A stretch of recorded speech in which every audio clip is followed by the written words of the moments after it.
is the Jason Gregor Show.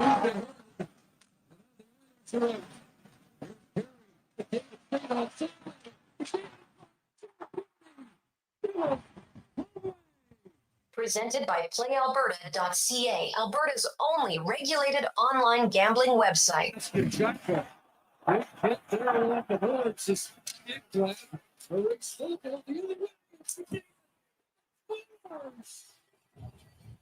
On Sports 1440 and the Oilers Nation YouTube channel.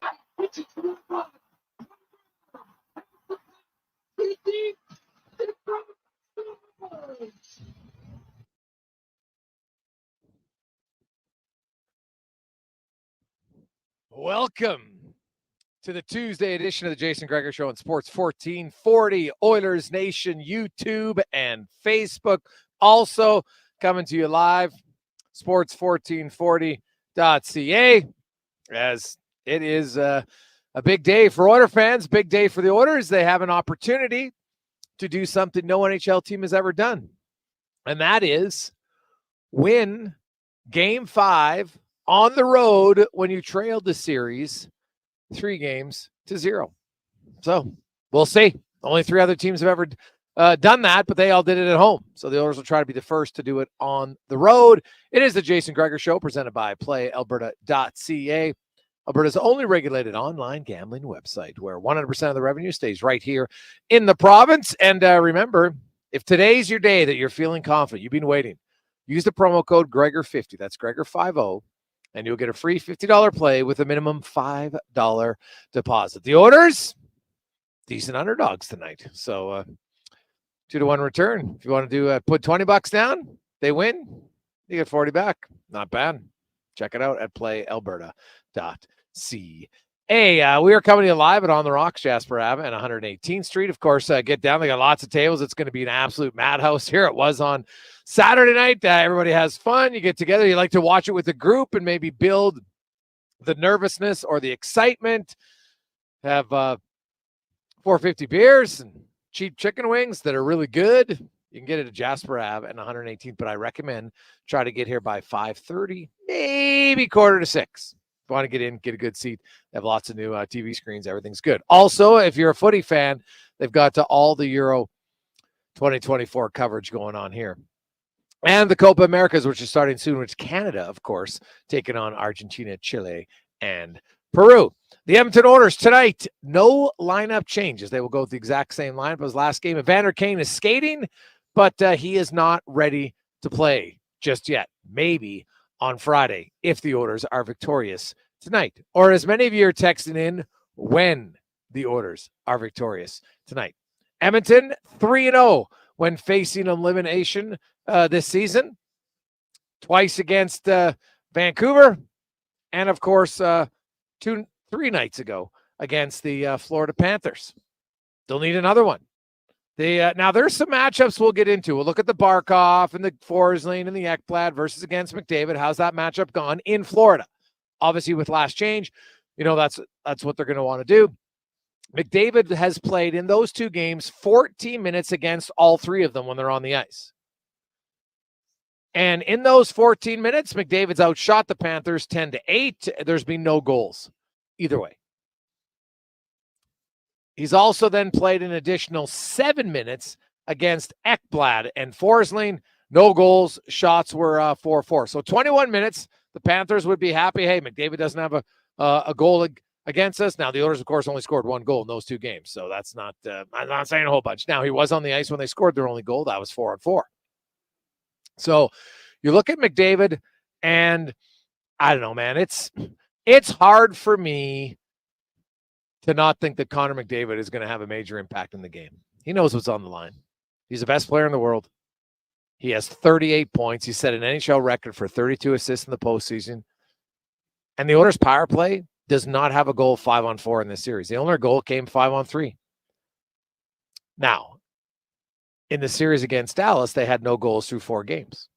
Then they went 4 out of 5 in games 5 and 6. Different series, I understand. But this power play has been dominant for a long time. They've actually had some pretty good looks, just haven't been able to finish. And so my gut would tell me their power play is due. So those are the positives. Their power play is due. Draisaitl, Hyman, Bouchard. They've all kind of had for them, based on the first 3 rounds, rather quiet series to this point. I think that's a benefit for Edmonton because the odds would tell you eventually they're going to break out. Now, the other matchup tonight that I'll be watching, it's likely going to be Draisaitl's line, and he has Nugent Hopkins on his line now, who wasn't on his line the first 2 games in Florida, and Dylan Holloway, who has 3 points now in the series, including 2 goals last game, so you know he's going to have a little extra pep in his step. The line of Tkachuk, Bennett, and Carter Verhaeghe in the series have played together 21 minutes.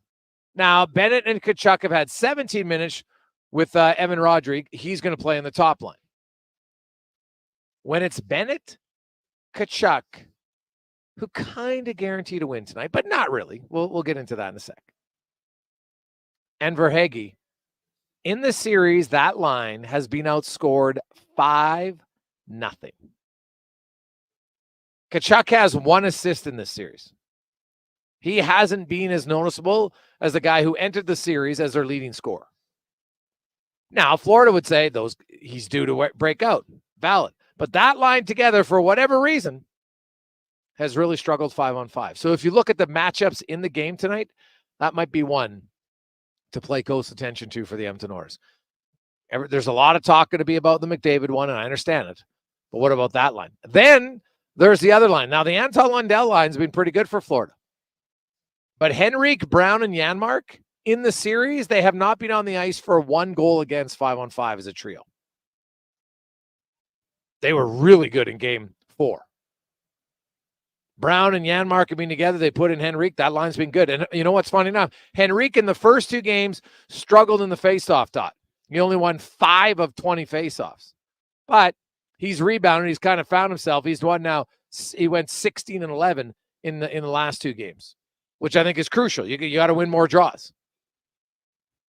Because that's the one area we could go line by line in this series, and a lot of the statistics are even, except obviously the 3-1, which is the most important statistic.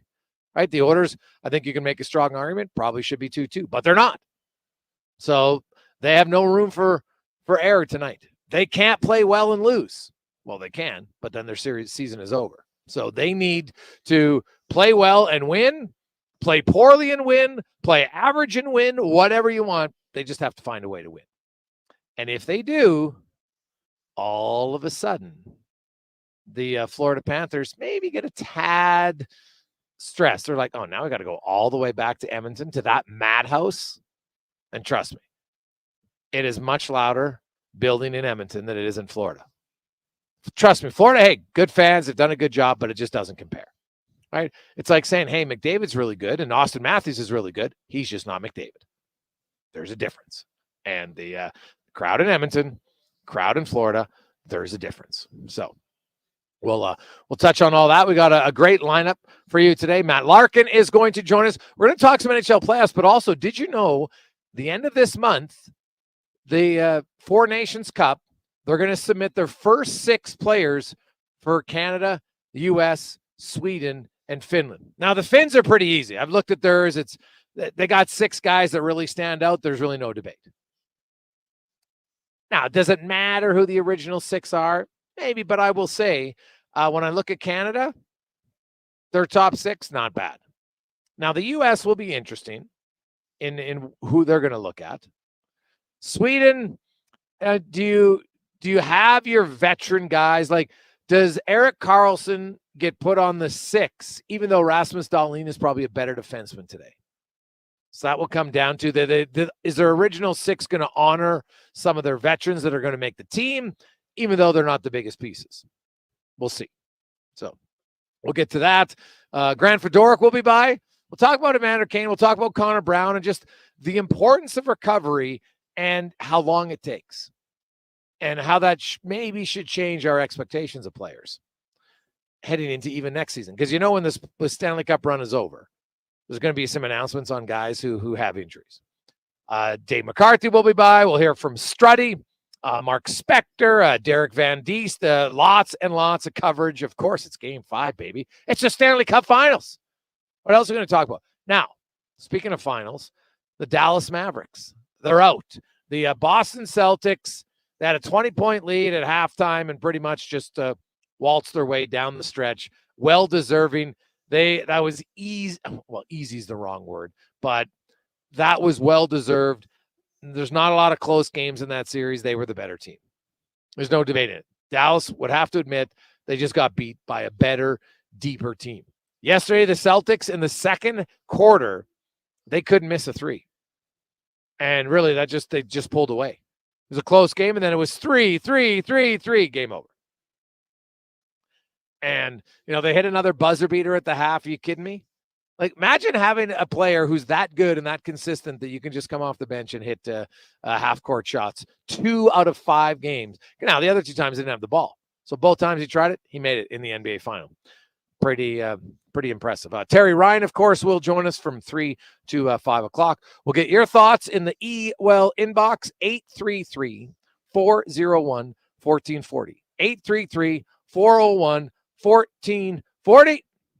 Hey, boys, Game 4, I was nervously optimistic. Today, I'm optimistically nervous. But if the Oilers weather the early push and get 1 or 2, I feel good about their chances. They've learned how to win in the final. I think the start will be key. Now, keep in mind, we haven't had a scoreless first period in the final yet. Each team has scored first in the series. The Oilers scored first in games 2 and 4. Panthers scored first in games 1 and 3. The average time of the first goal of the game has been 9 minutes and 21 seconds. There was one in 1858. There was one in 11 minutes, and there's been 2 in the first 4 minutes, including Matias Janmark and Carter Verhaeghe in the opening game. So buckle up, be ready. Puck drop's going to be around 6:20. You want to be here on the Rocks if you're planning to go out? Get here by 6 for sure, at the latest. You want to get a good seat, relax, because I'll tell you, you want to be hunkered down and ready to roll tonight because we have not seen you haven't had to wait to be excited or a little nervous if the Oilers are trailing. So. Hey, guys, if Florida wins, do you think the landscape of players staying with teams long-term that drafted them change? Example, Stone and Eichel to Vegas, Chucky to Florida. NHL could become the NBA from Joe Daddy. Well, you got to remember, though, those were trades, right? Eichel was traded there. Stone was traded. Tkachuk was traded. They weren't big free agency. And the reason I don't think it's going to become the NBA is there are a few reasons. Number one, lots of guys still want long-term deals. So until that changes, you're not going to, like, NBA guys are 1, 2, 3-year deals after, right? They have a max 5-year term. So it's a little bit different. They like to load up because in the NBA, if you have 3 superstars, you have a chance. In the NHL, you need lots. You need superstars, sure, but then you need lots of really good players. You need a good goalie. Can't just load up and say, hey, you know what? We'll get a good starting goalie, 1 defense, and an elite forward, and we're going to win. So I just think the leagues are different. So no, I don't think so. Those were signings from after trades, right? And they locked in their contracts, away you went. It wasn't like these guys left their teams. Now, Jack Eichel and Buffalo, you know what? They wanted to part ways, but Buffalo got some good players in that trade. Right? You look at Calgary at the time, like that was a big deal. Huberdeau, Weegar, and a first for Tkachuk. Like they just didn't give up nothing. It wasn't like they got futures for him. They got some good players. So no, I don't see it being that way because you know what? Tampa Bay, look how they were built. I think if we overreact too much, it doesn't work. Colorado, McKinnon, Makar, Rantanen, the 3 best guys all drafted. Now they made some astute moves. The trade for Devon Toews was excellent. Right? You're going to need that. Then you look at Tampa Bay, drafted Vasilevsky, Hedman, Stamkos, Kucherov, Point, and just Palat. Go down the list. Sergachev actually was a top pick, traded for a top pick. You know what? They made a good move in Cernak that wasn't really looked like anything, and he turned out to be really good. They made a big deal to get McDonough. So you got to draft and you got to trade. You got to do both. Like, look at the Oilers. They've drafted, but then they signed some guys. Hyman, Kane, Kulak, Ceci. They acquired Ekholm. Huge trade. Right? Then they signed some, they acquired Fogle via trade. Signed some other guys as free agents for not very much money. Janmark's been a big contributor in this playoffs. Connor Brown, now that he's fully healthy, being a big contributor. Got to draft well. They're top-end guys, and they got Vincent Desharnais. You got young guys in Holloway and Broberg, who it was funny because 3 months ago, people were railing on the Oilers because they had nobody who'd been drafted in the last 5 years who was contributing. I think Dylan Holloway's contributing. I think Philip Broberg's contributing. Right? You don't have to rush guys because somebody else is contributing on another team. Often, not always, because Lundell's been, a really good pick. Great, good for them. I tip their hat. Some guys are going to make good picks. It happens. So, hey, Greg's Tkachuk's all but guaranteed a win for the Panthers. So if it doesn't happen, do you think the Heat's turned up to be a little extra hot from Ontario Momes? Potentially. Right? We won't know unless they lose. And even if they lose, I don't know. I think people will try to make more of it. What's he going to say? Right? He's going to say, hey, we're, we believe in ourselves. If you read the entire quote, which is always more important than just one part of it, he's basically, hey, we're super excited. It's not about, I need to play better. I'm hoping to have the best game, but it's not just about me. It's about our team. We got a really good team. And, we have a chance to chase one of our goals, and we're going to go after it. Now, if you read the whole thing, it's yeah, they'll go after it tonight, but if they don't win, that doesn't mean they can't go after it the next game. He's got 3 strikes before they're out. That's the advantage of the Panthers. The Oilers are in 1-strike territory, and you know what? They've had a different approach. But Tkachuk, as I said last game, he hasn't really been noticeable. Now, if he becomes noticeable, that's a problem for Edmonton. So, we'll see. Hey, Gregor, I've noticed a lot of teams. I've heard about Goudreau and Skinner buyouts. Do you think the Oilers are going to make any buyouts? From Dan, well, I think Jack Campbell's a really realistic possibility. Other than that, no. I'm not sure who else, if you go down in the Oilers roster, you would consider buying out, right? Doesn't make any other sense. But for Campbell, I could see the argument, right? The Oilers, the only other guys they have under contract, McDavid, Draisaitl, Hyman, Kane, Nugent Hopkins, McLeod, Derek Ryan. And then on defense, Nurse, Ekholm, Bouchard, Kulak, and, Broberg's an RFA. So, there's nobody else that I think is an option to buy out. So it would be Jack Campbell. Now, you would try to make a deal if you could, even if you have to retain some salary, because if you buy out, because right now Jack Campbell this season cost the Oilers 3.85 on the cap. That's how it worked, because he was in the minors and you're allowed to bury some. So a buyout would next year on the cap would be, well, actually next year is only going to be 1.7. So you actually save quite a bit of money the first year. And they're up against it. They got a lot of bonus overages. So I would actually be surprised if they didn't do it. And now someone's going to go out there and you watch. Jack Campbell's going to sign for another team for $1 million, maybe 1.2, and might be a decent goalie at 1.2 mil. There are times when the cap, it's like Barclay Goudreau in the Rangers. Barclay Goudreau's a good player. Now, he might not be a $3.6 million player, and he's got a weird salary structure because his buyout, he has 3 years left in his deal. This coming year, if he's bought out, the Rangers actually get a bonus cap space of $250K. It's very weird, but that's how it works. Now, in the 3rd year, his buyout's basically the exact same AAV that he'd be paid in his final year. So there's no savings in year number 3. They get all savings this year, actually make a little bit extra. Then next year, he's about a $1.1 million cap. A lot. And then the 3rd year, it's nothing. Then obviously there's 3 more years after that, though. That's, just $1 million and change. Well, Torrey Krug's another guy. If you look at Torrey Krug's buyout in St. Louis, that's one that makes a lot of financial sense for them. At $6.5 million, they try to trade him. He would be the first year, $333,000. That's it. Then the next year, it's 2.3, 2.3, and then the 4th year is 2.8, and then it drops down again. So he's an option too. But Jack Campbell is the only one. I know we're getting close, it's crazy. We're less than 2 weeks away from free agency. And the Cup's still going. The Oilers could finish the Stanley Cup next Monday, and then free agency starts a week after that. It's crazy. Quick break. When we return, it's Jason Gregor live at On the Rocks, Jasper Ave, and 118th Street. Matt Larkin will join us next on The Gregor Show, presented by PlayAlberta.ca. At McDonald's, we know summer can go by quickly, so make the most of all the park hangs, beach days, sunsets, and festivals. Whew. With a $2 plus tax sundae or snack-sized milkshake, or an app-exclusive $1 plus tax soft-serve cone. At participating McDonald's restaurants in Canada, prices exclude delivery. App download and registration required. Move Water is your one-stop shop for all things water. From freshwater to wastewater, we've got the pumps and solutions to keep your water moving where it matters most. Move Water, your water solution experts. Visit movewater.ca today.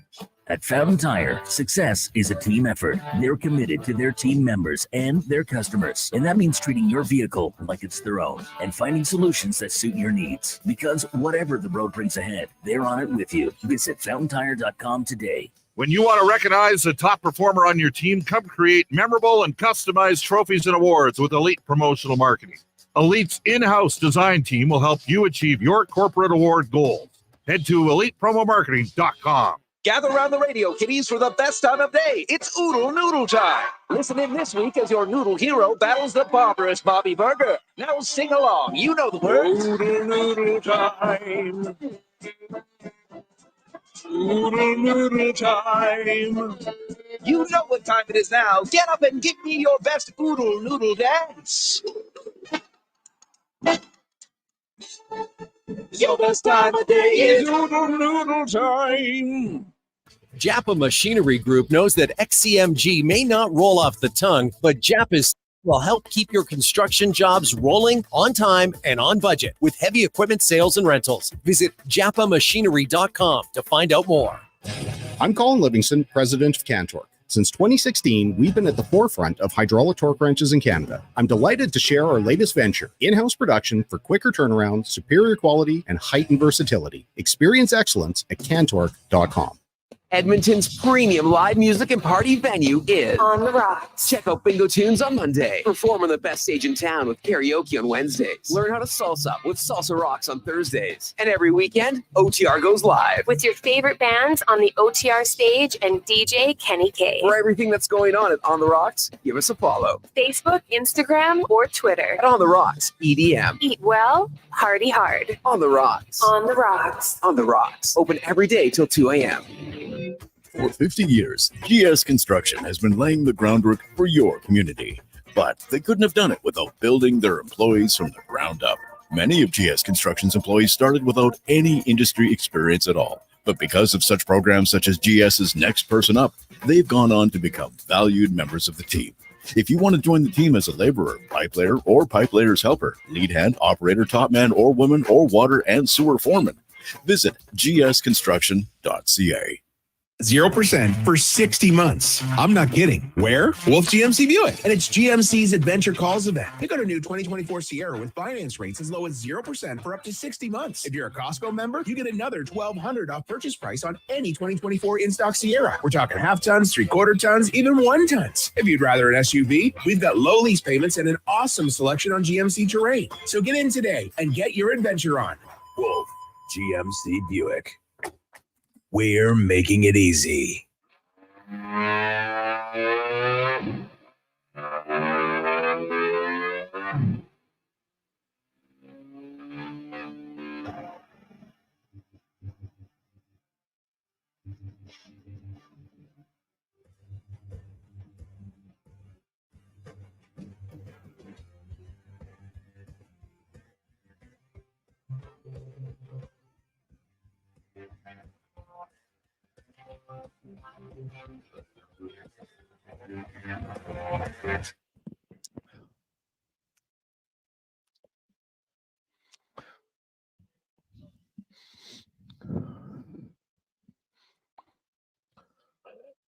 .223, welcome back.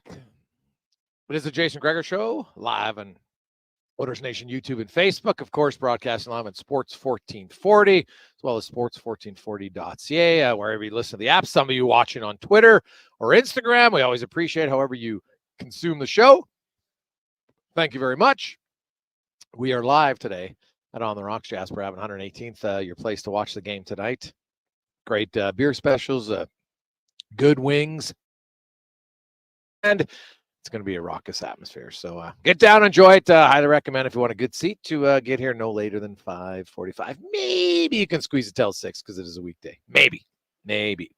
Now, let's get around the NHL, brought to you by McDonald's. And right now, the easiest way to relieve your stress, dollar cones. That's right. Stop in at McDonald's. It's only $1 plus tax to get their lovely soft serve ice cream at McDonald's. We are joined by Matt Larkin from Daily Faceoff. We'll talk a little playoffs and also the Four Nations Cup. Matty, how you doing? Jason, my friend, it's good to hear your voice. How are you, buddy? Hey, man, I'm good. I'm excited. Of course, you're in the Stanley Cup final, and it's elimination time, so it's always exciting. And we'll see how the orders are going to go tonight. But let's start your thoughts with your thoughts on the series. What happened in Game 4, and is there any carryover to Game 5? Yeah, it's been a fascinating series. Going in, I did like Florida better on paper. They are the most balanced team in the NHL. Good defensively, good offensively, good special teams, and they're the most physical team in the league, so they have the ability to dictate where the play goes because they're so imposing. That said, I expected it to be a bit more of an even back-and-forth battle. I had the series going 7. So I do think the first 2 games didn't do Edmonton justice. We have this huge correction in Game 4, of course, and I really think it's tough to predict what we're going to get in Game 5. To me, it's going to come down to goaltending on both sides because we're going to have the adrenaline factor now in Florida's favor, a chance to win it on home ice, the first Stanley Cup in franchise history. And Stuart Skinner, obviously, it's not been a consistent season for him. You never know which version of him you're going to get any given game or period. And it's all about, can he survive that initial onslaught that I think we're going to see tonight? And if he gives up 1 or 2 soft ones in that first period, I think the route could be on.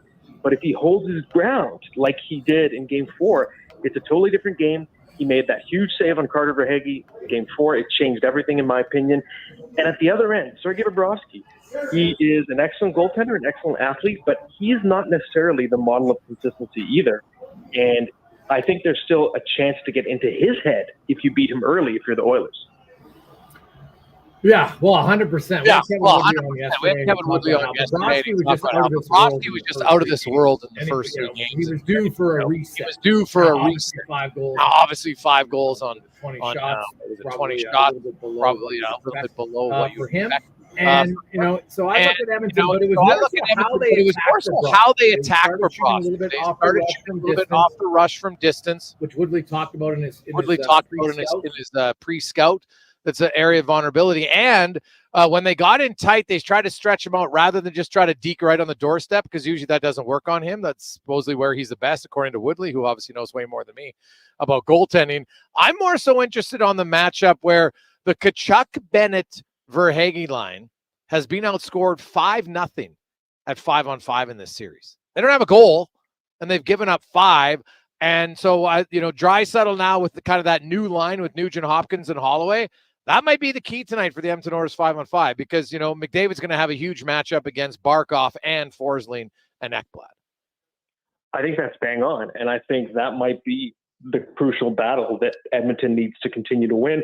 And you have to wonder what's up with Matthew Tkachuk. He has not been himself in this series. He could still flick the switch and take over a game at any moment, but I don't think he's been nearly as much of a factor as I would have expected in the series. And of course, Leon, we'd like to see him on the score sheet in the goal category as well, even though I agree, it seems like they might have found some new chemistry with that line. Dylan Holloway as well. You could argue that was his best game of the playoffs.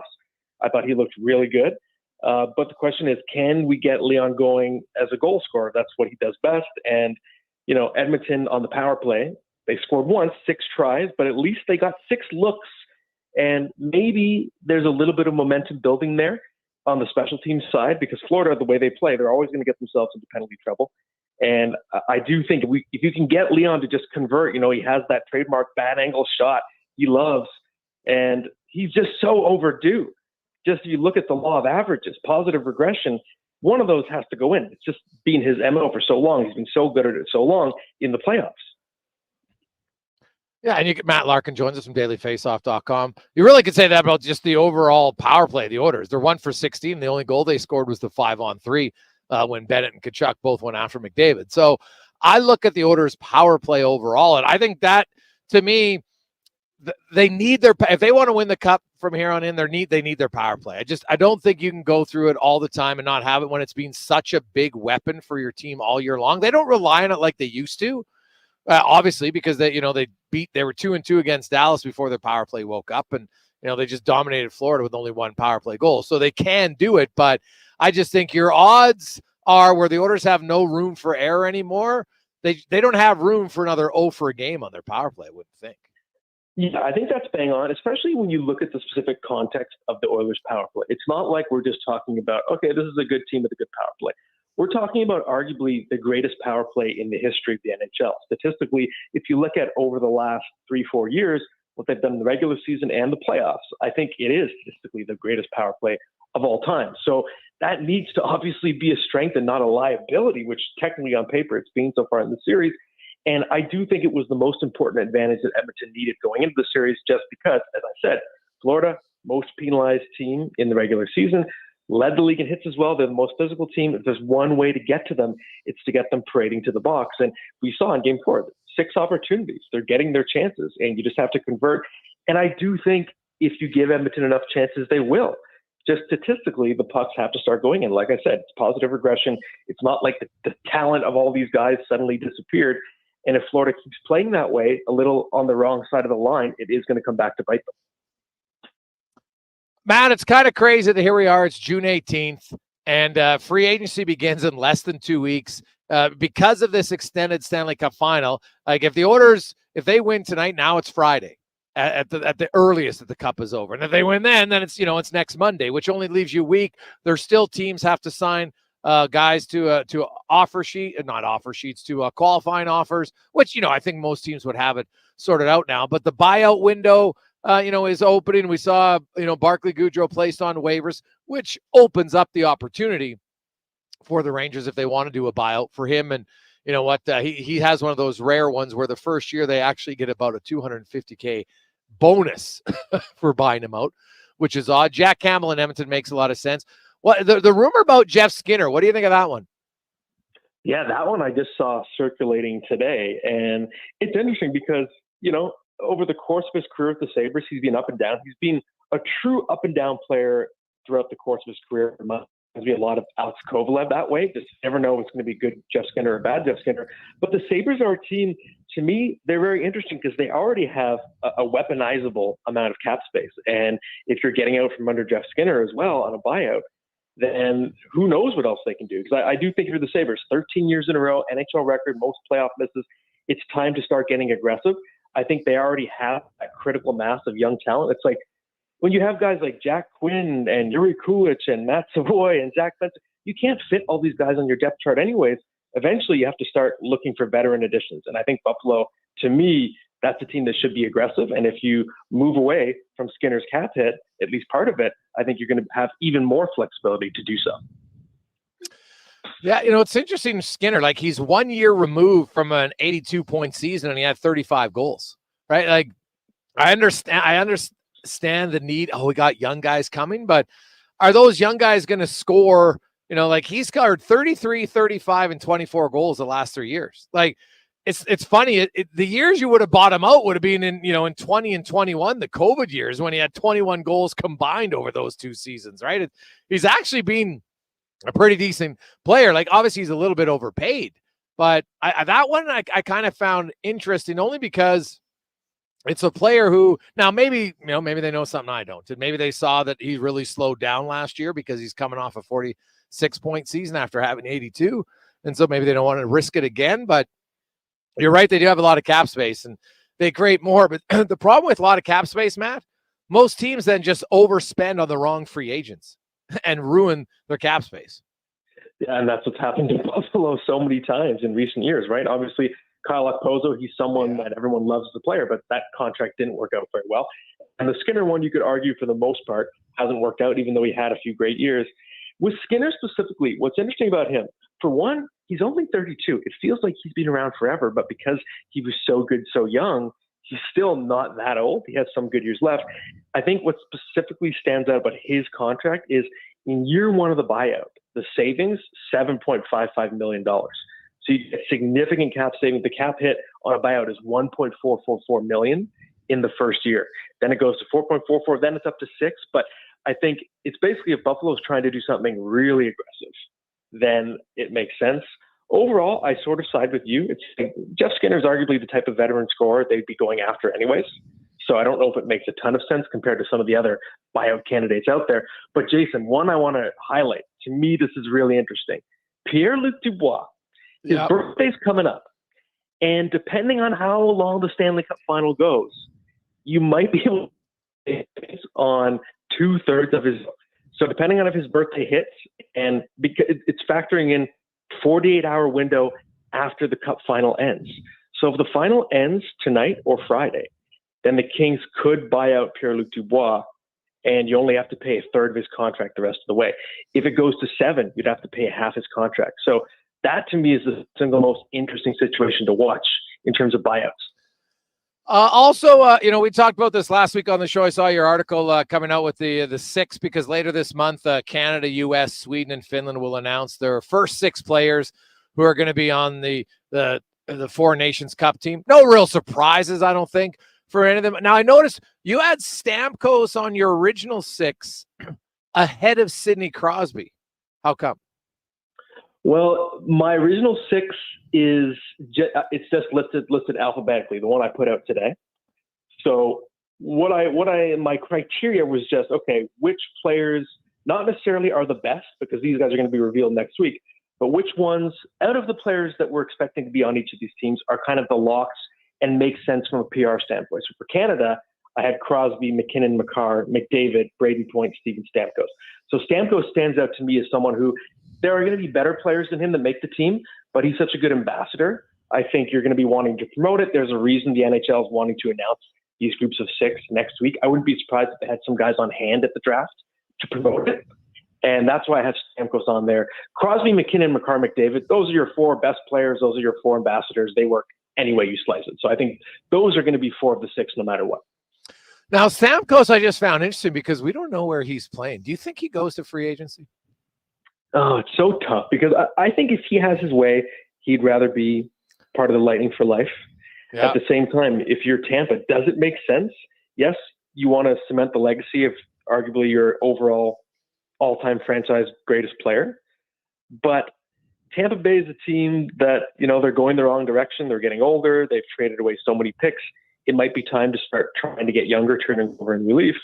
And if Stamkos is available, there are a lot of teams that would have interest. And to me, the one that stands out is the Detroit Red Wings.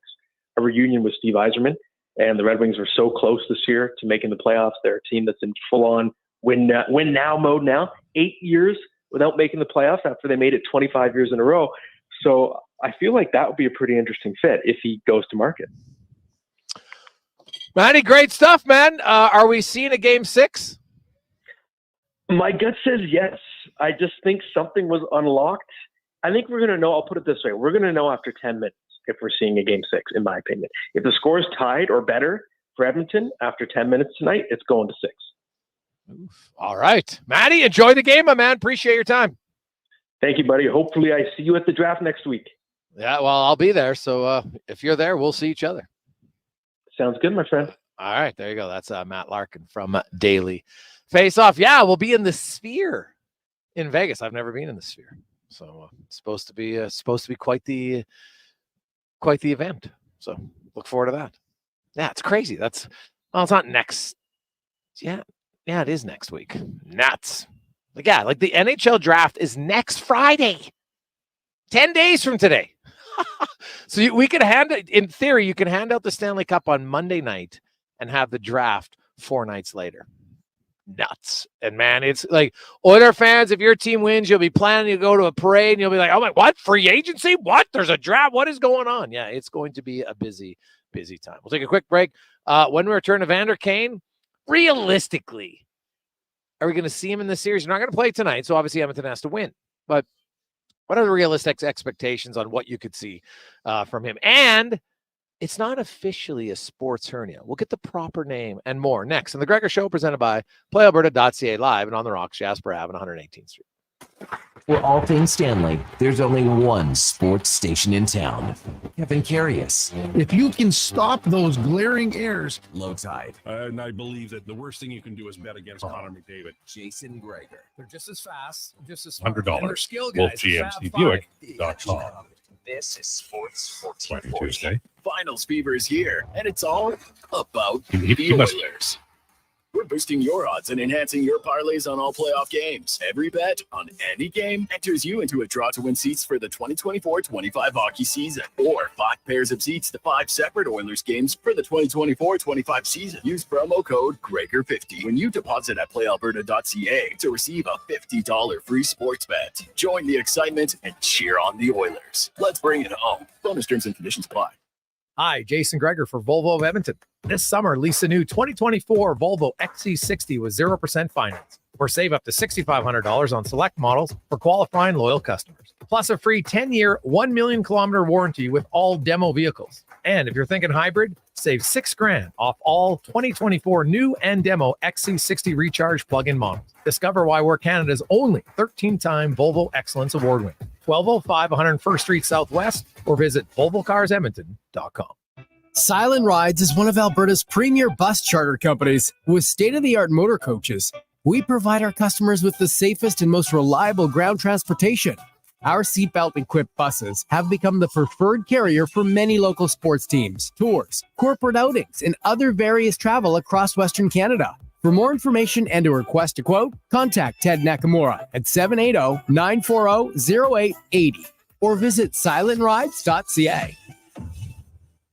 Solid financial plan is made up of more than just investments. Investments are an important part, but you need a more comprehensive approach. Vincent Pearson at Weird Pearson Akel & Associates Private Wealth Management understands that. He can help build a plan that includes retirement, estate planning, personal insurance, tax strategies, and yes, investments. Talk to him today and see the difference a real financial plan makes. Weird Pearson Akel & Associates. Call 780-988-4119 or visit weirdadvisoryteam.com.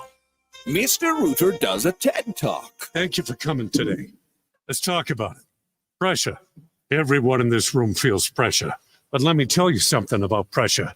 I'd rather feel too much pressure than not enough. You know why? Because low pressure often means you have corroded pipes, impaired water lines, or a calcified shower head. And who needs that? I'm Mr. Rooter, and this has been my TED Talk. For an inspirational plumber, call Mr. Rooter. You've got a go-to coffee spot, a trusted barber, even a lucky game day jersey.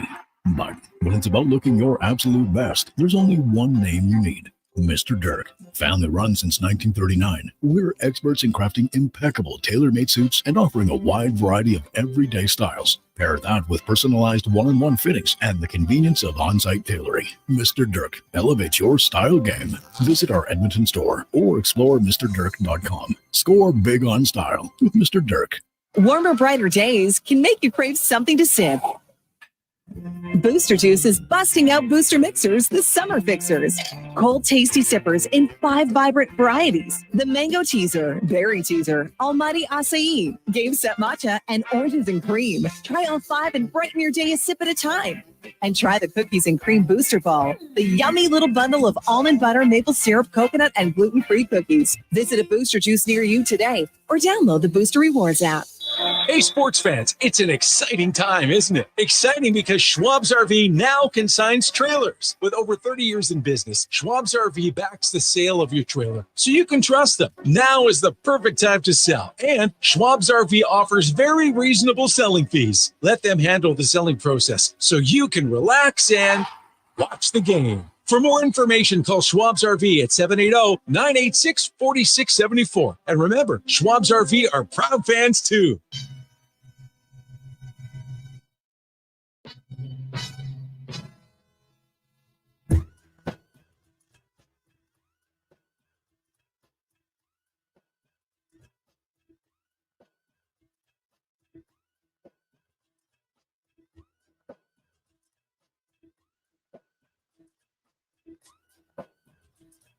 Get up, pack it in. Let me begin. Came to win, battle me, that's a sin. I won't ever slack up. Punk, you better back up. Try and play the role and you're the whole fool actor. Get up, stand up, come up with your hands.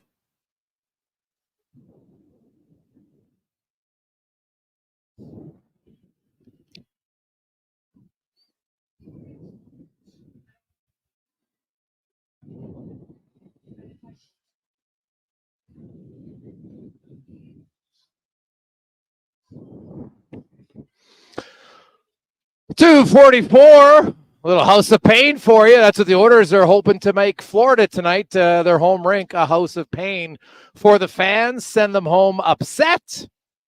Meanwhile, have fans in Edmonton here at On the Rocks, Jasper Ave, 118th Street, fired up for a possible Game 6, which would be Friday night. Oh, my goodness. How rocking would the city be then?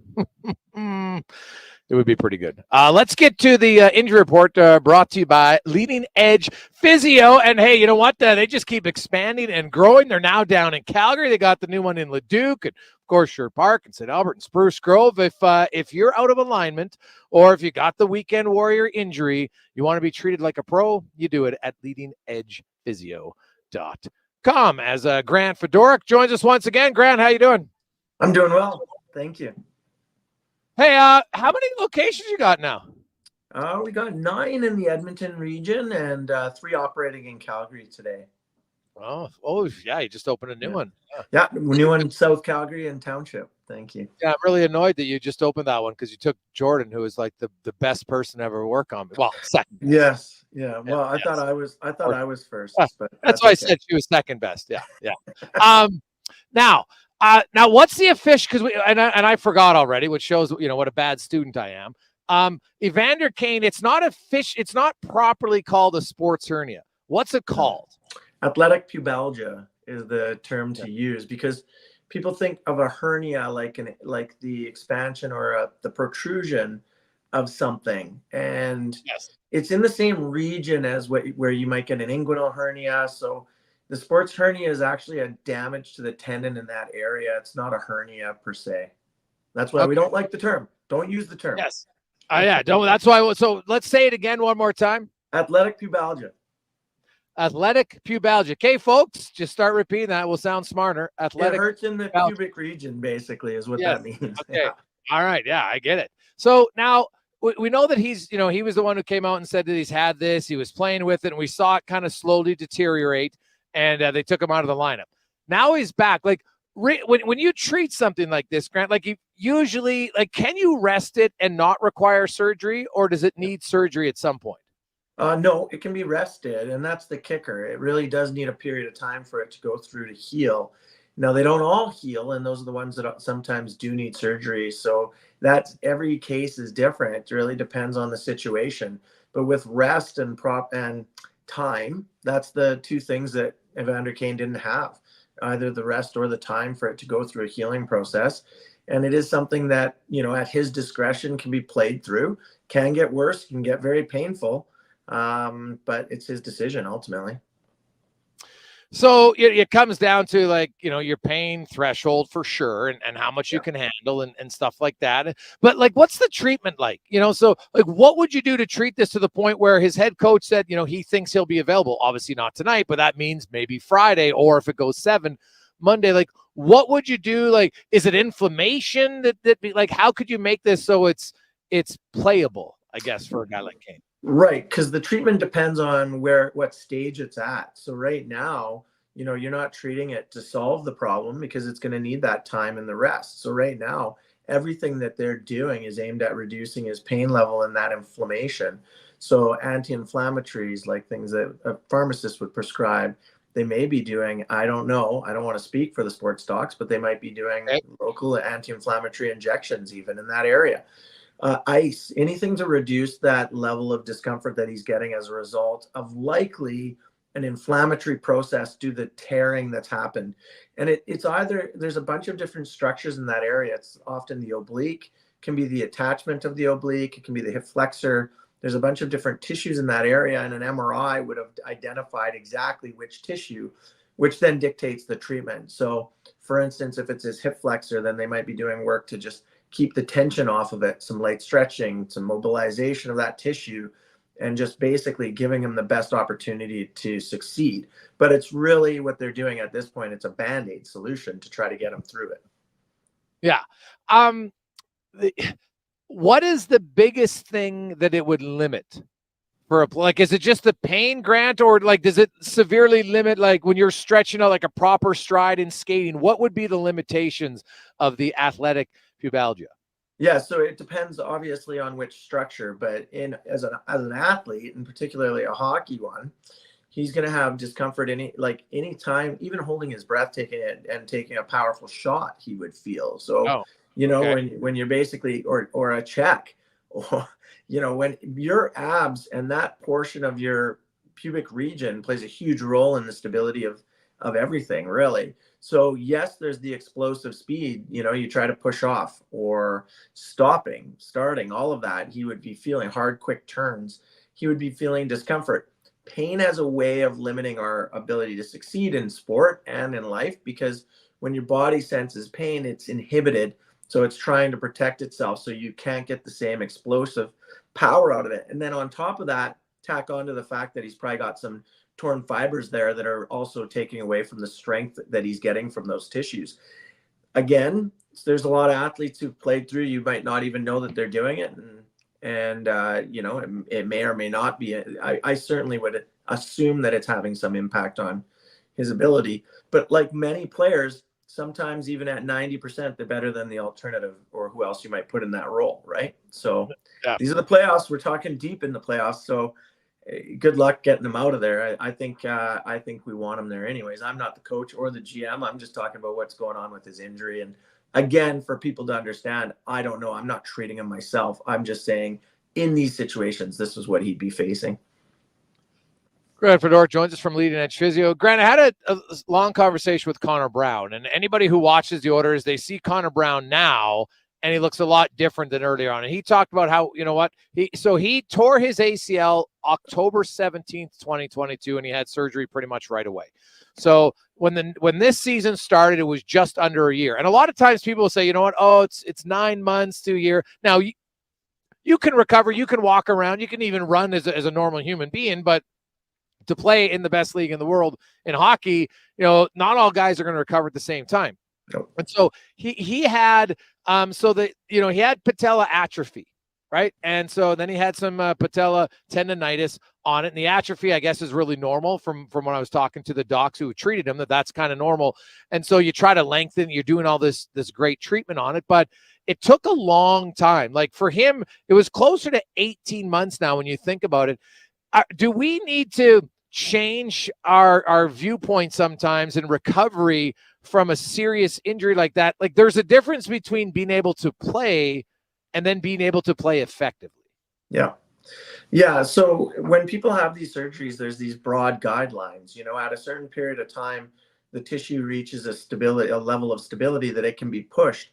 But there's a whole bunch of things that happen in that period of time of recovery. There's, you lose certain things, the ability to function and have balance, to move quickly, to have explosive power. So what you described is accurate.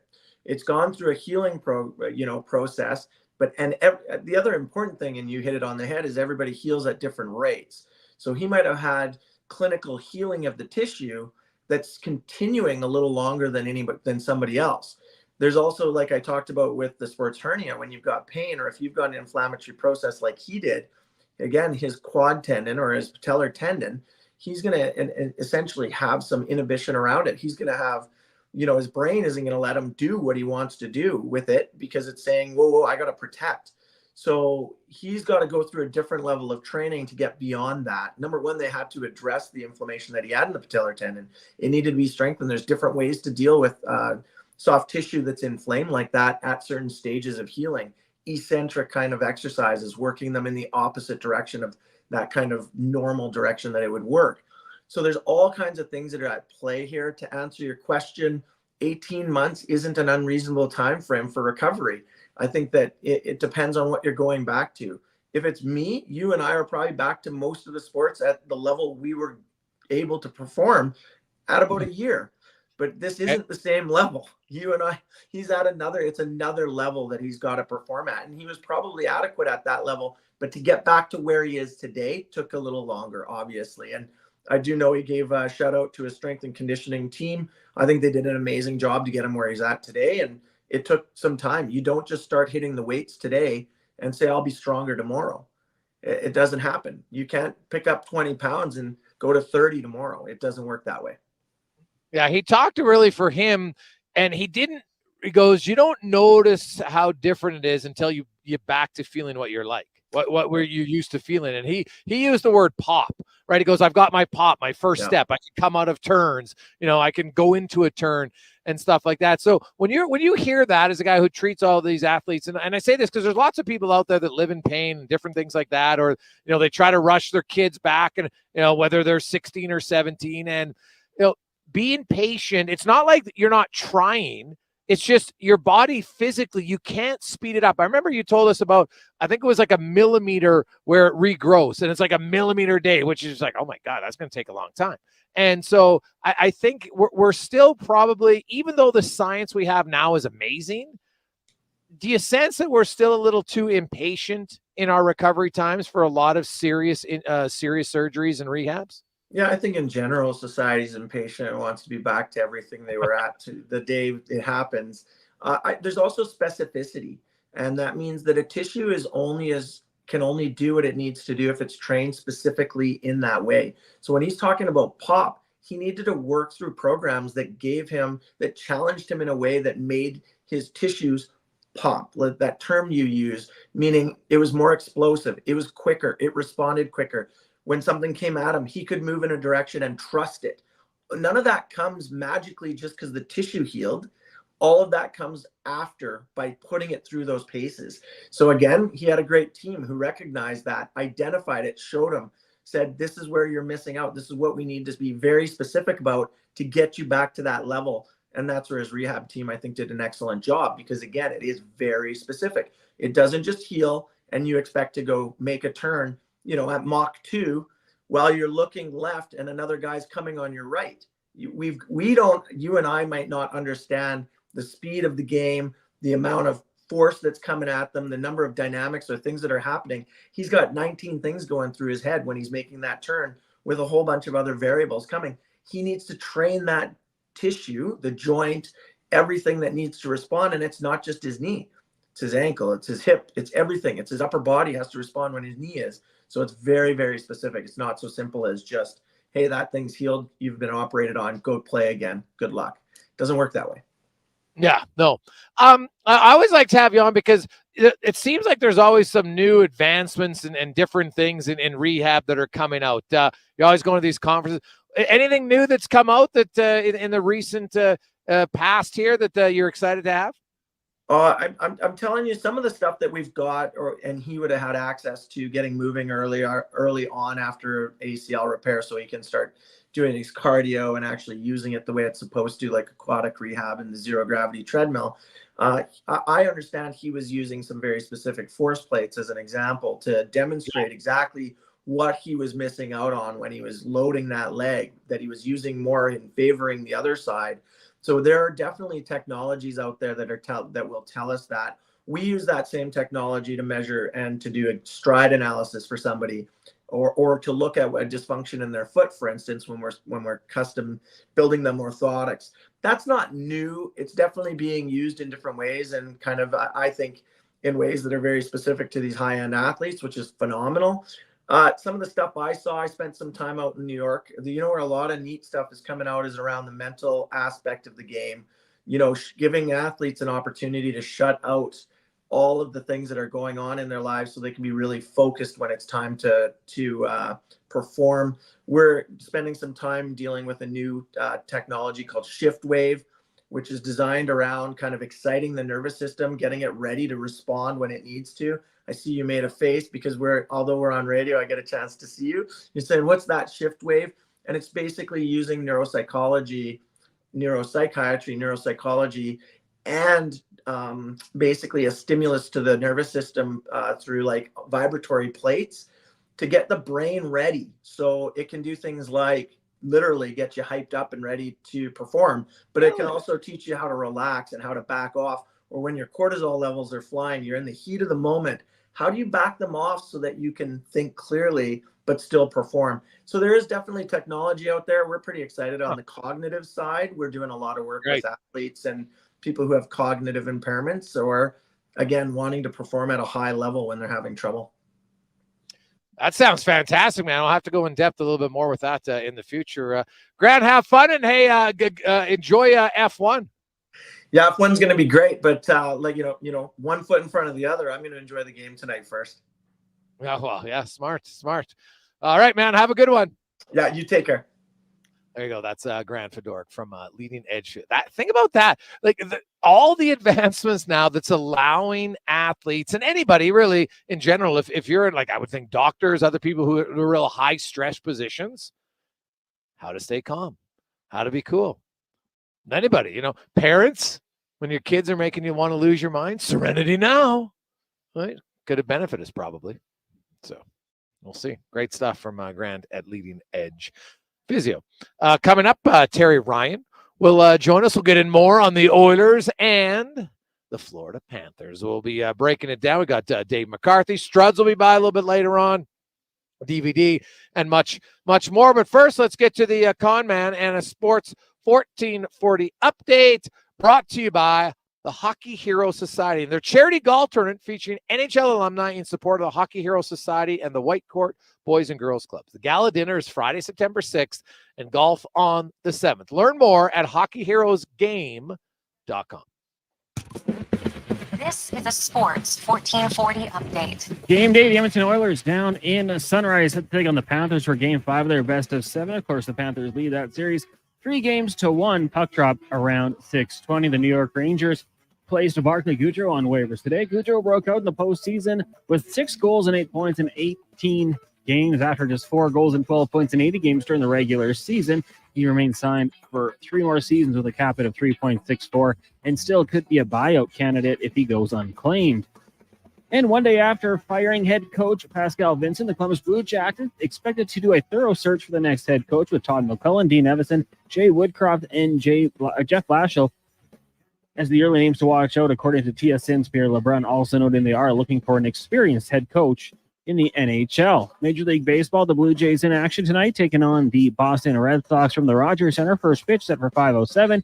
You also got the Marlins taking on the Cards. The Reds in Pittsburgh. Guardians host the Mariners. Orioles travel to the Bronx to take on the Yankees. Twins host the Rays. Mets in Texas battling the Rangers. Cubbies up against the Giants. The Dodgers in Colorado, and the Angels host the Brewers. Euro 2024 just wrapped up. Portugal scoring in the 92nd minute to defeat Czechia 2-1, and it was Turkey over Georgia earlier today 3-1.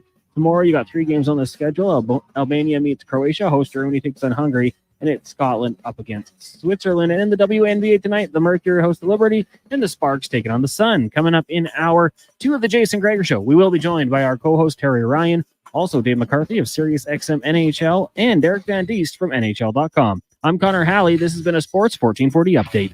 This is Sports 1440, A Stingray radio station. broadcasting on Treaty 6 territory. Download the free iHeartRadio app and listen to CKJR wherever you go.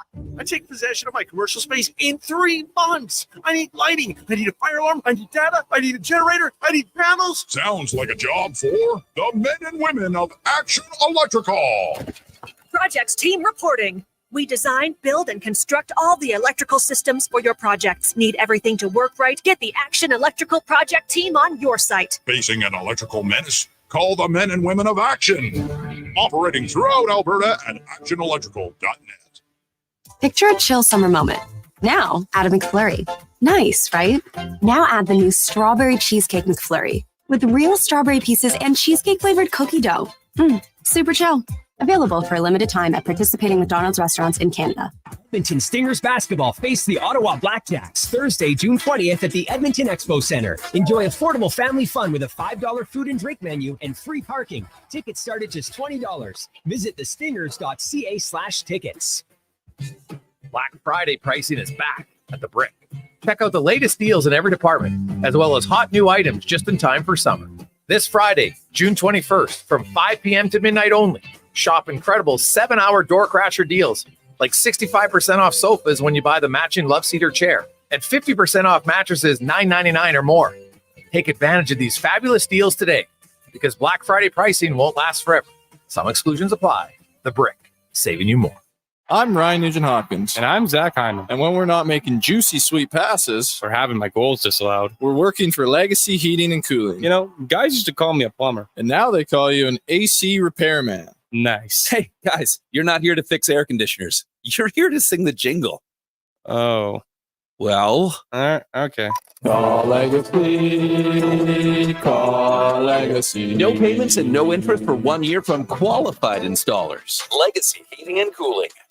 You got a go-to coffee spot, a trusted barber, even a lucky game day jersey.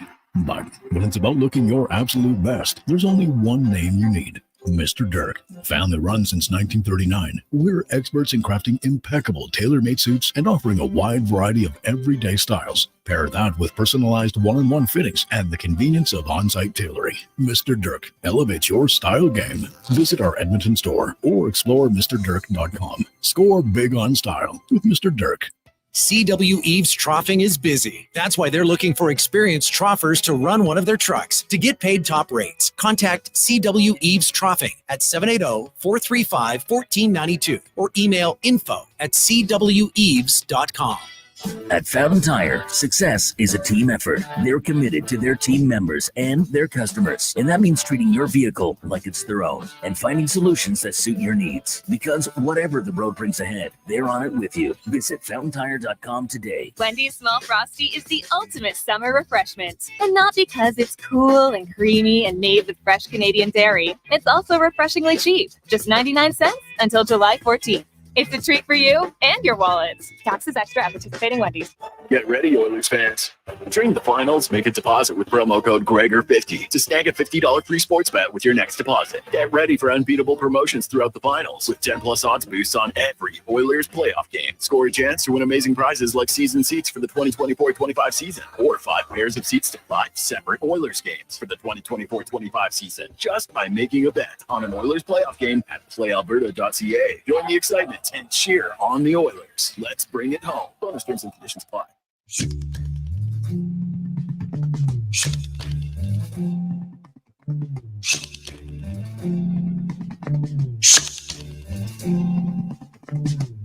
Here come old flat top, he come grooving up slowly.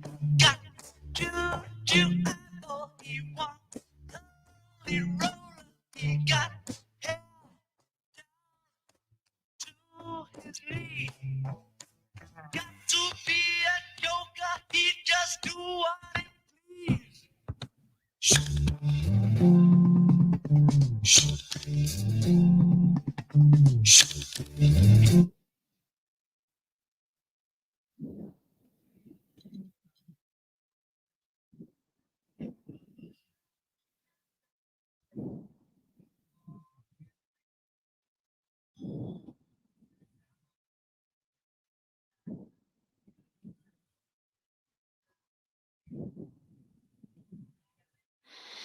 We continue on. How are you? Welcome back. Jason Gregor Show, Sports 1440.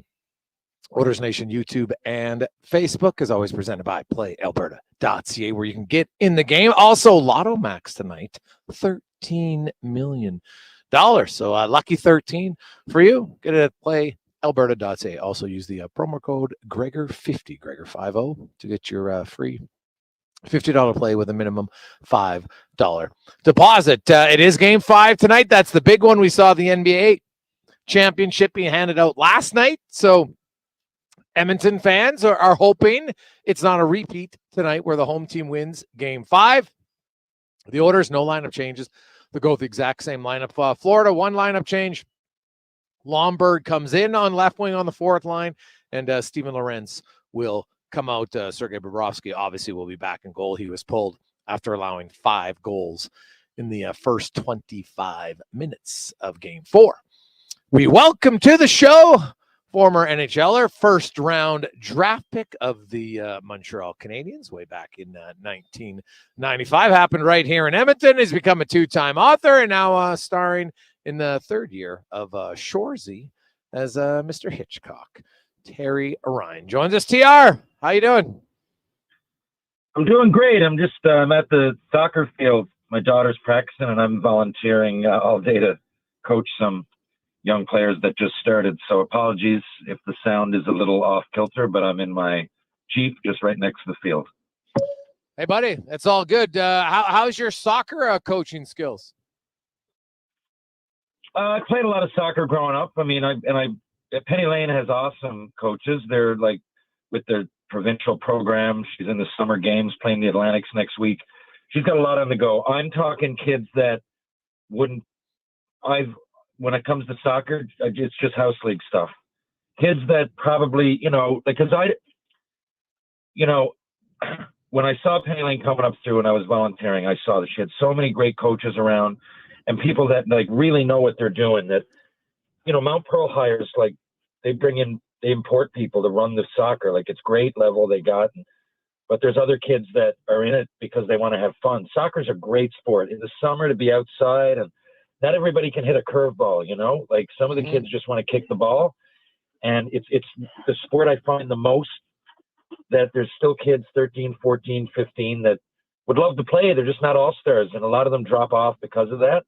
So I like to go with the kids that are 10 to 12, maybe a little bit older if they still want to be around the field and, just play some soccer without any big goal of making college or, they might not even be huge soccer fans, but they just want to play. It's those kids. Oh, it's nothing wrong with that. I think it's great. You get more kids being athletic and playing on a team and feeling part of the team and winning and losing. It's lots of great life lessons. And yeah, like 99% of people who play sports aren't going pro. And so they have a lot of fun and you can learn. Sometimes some of them become a little bit more competitive, which can be a good thing in life. Now let's TR, I'm sure you watched game 4. It was electric atmosphere in Edmonton. The Oilers, they got a lucky, well, not breaking away. Reinhardt hits the post. The Oilers come down. They score shorthanded in the first 4 minutes of that game. And then it kind of, the floodgates open. The next thing you know, it's 8-1. They've pumped the Florida Panthers. They've chased Sergei Bobrovsky from the net. What did you make of game 4? And, if the Oilers, I don't know if there's any self-doubt in Florida yet, but if Edmonton scores early tonight, TR, do you think there maybe creeps in a little bit? Yeah, I think it maybe crept in a little bit already. I mean, it'd be on my mind if I was the Florida Panthers.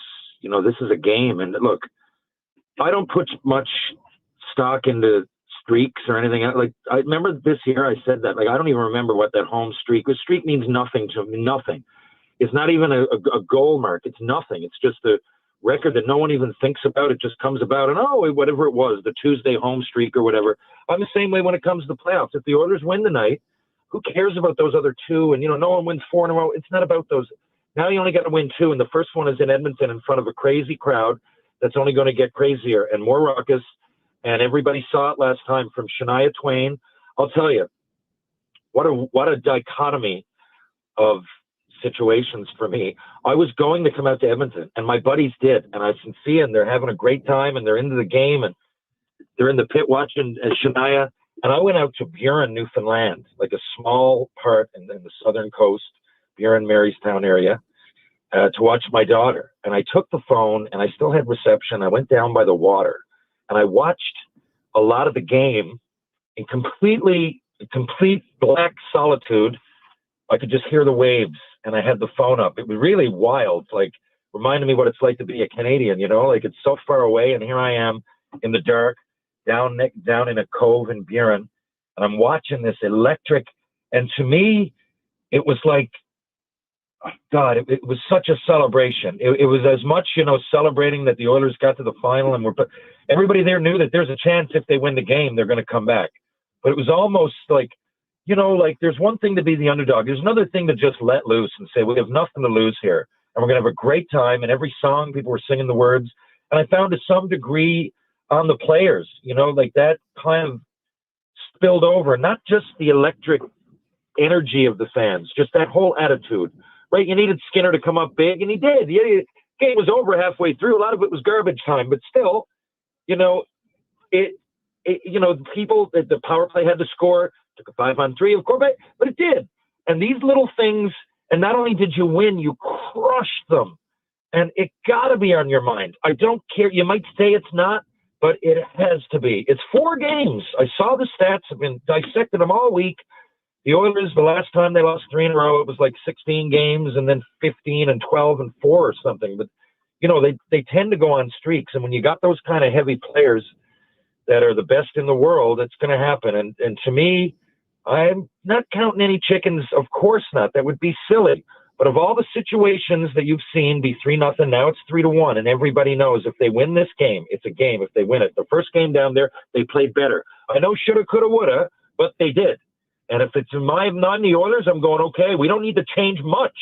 The first game we outplayed them. The last 2 games being 3 and 4, we had way more turnovers. I mean, we benefited off their turnovers. There's a lot to love about the situation. And everybody there, if I'm the Panthers and the Oilers, especially the Panthers, I know each period goes by, the Oilers score first. I'm not saying I'm panicked, but I'm thinking, okay, this is realistic here. Oh, yeah. I don't, you know what? If you're the Edmonton Oilers, you just want to, I think Zach Hyman, they had it on Oilers Plus, and he talked about you want to just plant some seeds. We're planting seeds, he kept repeating to Connor Brown, and you know, that's what the Oilers look for. And, you know, tonight, TR, like, it's one game. I don't think, like, because the other thing was, as much as the Oilers won that game 8-1, Stuart Skinner made some huge saves in that game. And I don't think Edmonton wants to give up that many quality chances as they did. Like, Florida had 4 expected goals in that game, and they only scored 1, right? Edmonton had 6 expected goals, and they scored 8, right? Like, if you go by expected goals, which I know is, you know, it's not the do-all, end-all, but it can give you some, you know, that was like a 6-4 game, really. And Stuart Skinner made some huge saves. And for that game, he was clearly the better goalie, which is what you're going to need on a lot of nights if you want to win. Bobrovsky was the better goalie in the first. Well, game 2 probably not, didn't really matter. But game 1 and 3, he was for sure. The matchups, though, with Florida having on home ice. And we saw the minutes played for McDavid against Gustav Forsling, Aaron Ekblad, and Barkov are a lot higher in the 2 games in Florida than they were in Edmonton. So we know that's going to be a matchup, TR. Now, the line have juggled. You got Fogle with Hyman. Do you think Fogle being on the McDavid line can help any way different than Nugent Hopkins did, at least in Florida? Well, like, first of all, I thought McDavid and the team played great in game 1. So yeah, if we're talking about Florida, you know, you can talk about the outcome and changing things, but I wouldn't really change much. Thought they played well. Right, they're down on the scoreboard, being games played or 3-1. But I wouldn't. I mean, I don't think there's. If I'm Fogle, though, a couple of those times I give a guy a route. A couple of times someone got in there. It seems to me McDavid's saying, you know what, guys, I don't need someone to come in and rescue me. It kind of seems like that, which I would probably say too if I was him, which makes total sense. But if Fogle's going to play with him, I'd like sometimes someone comes in and gives you a route, like show people why you're that big and you're effective. But outside of that, I think either guy, McDavid can complement either. But I like Nugent Hopkins there. I think it's just squeezing the stick a bit as opposed to not getting opportunities. Well, I think they moved Nugent Hopkins off that line because they want to give Draisaitl some help, right? So Nugent Hopkins, and they did that last game, and he's with Draisaitl and Holloway had a very good game for the Oilers.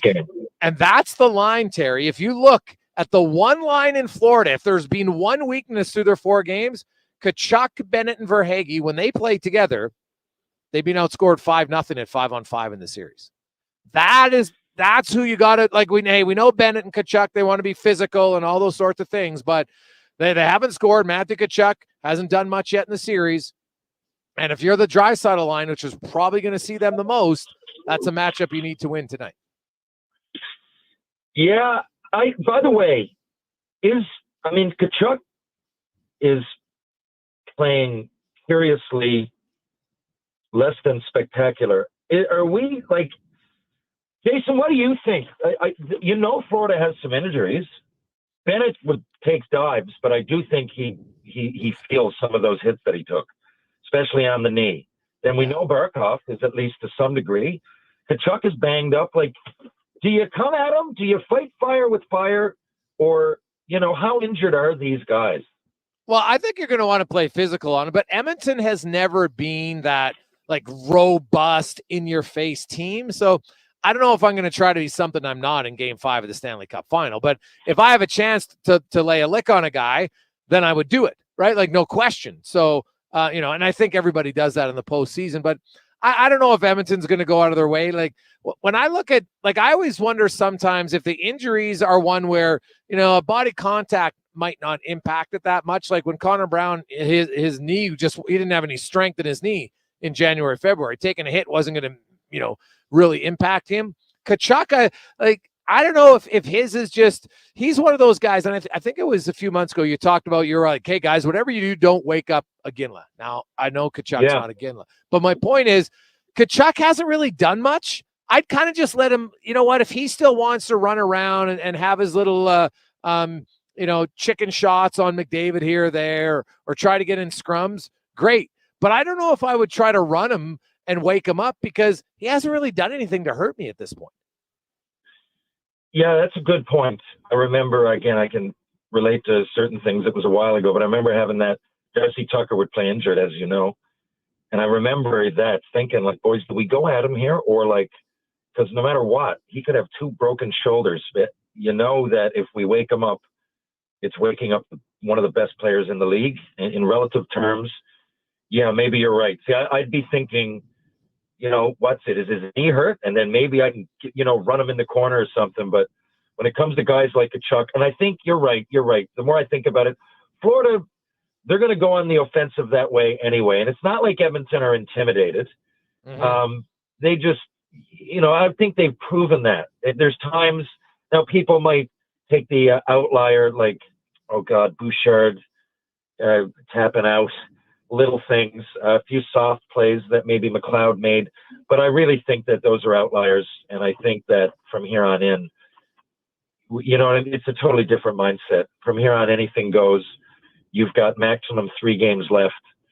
So I don't think, that probably won't be an issue, come to think of it. Maybe trying to get the odd power play. But going way, way, way back to what you asked, I don't think Fogel's a bad fit there. I really don't. I think you can mix up the first. Well, I think the third line is playing absolutely fantastic, so I wouldn't touch those guys. No. And then I could, you could mix up the first 6, and then maybe even the odd time. Who would be down? Who's down? I didn't see. Is Holloway down then? No. Holloway's playing with Nugent Hopkins and Draisaitl. Okay. It's McLeod's. So. Yeah. McLeod's with Perry and Derek Ryan. And then you have Henrique with Janmark and Brown. So the same lines as last game. And obviously Kane's out, although he's getting closer. So maybe if the Oilers win tonight, maybe he's available in Game 6. We'll see. We'll take a break. I want to come back, talk about the Oilers power play, because, if they're going to win 3 in a row, their power play has to wake up at some point. It's been such a major part of their team all year long. I think it's unrealistic to think that they can win 4 straight without a 5-on-4 power play goal, and I think they're going to need multiple. So we'll talk about that and more. Jason Gregor, Terry Ryan with you on Sports 1440, Oilers Nation, YouTube, and Facebook, coming to you live. And on the Rocks, Jasper Ave, 118th. Your place to watch the game tonight, 450 beers. You got cheap wings and more at On the Rocks. The Cheesy Burger Pizza is back at Papa John's. See what happens when you ask for it? Boom! Finally, it's on the menu again for a limited time. Get all the items in the Cheesy Burger Trio, or choose between the large Cheesy Burger Pizza for $18.99, Cheesy Burger Papadilla for $9.99, and Bacon Cheesy Burger Papa Bites for $8.99. All made with sizzling beef, dilly pickles, ooey gooey cheese, and burger sauce. That's right, burger sauce. Get it before it's gone. Better ingredients, better pizza. Better get you some Cheesy Burger Pizza at Papa John's. Heavy hauling in the worst of climates can be dreadful. Take the stress off the job with AccuSteel Heavy Haul Trailers. They redefine heavy hauling with premium heavy haul trailers designed, manufactured, and battle tested in the harshest of conditions. And if your heavy haul trailer has issues, their full service and frame inspections will tell you exactly what's wrong and why. They take the guessing out of repair work with quality engineered frame repairs that get you back working quick. Discover the difference at AccuSteel.ca. The job isn't done until the last load is hauled, and having a semi-trailer out of commission is not an option. Whether replacing or adding to your convoy, Edmonton Trailer has a huge inventory of new and used semi-trailers, trusted by the gravel, logging, oil field, fluids, and freight industries. Find a trailer right for you online or at one of their 3 locations. For sales, service, parts, rental, and finance, when you're in it for the long haul, Edmonton Trailer.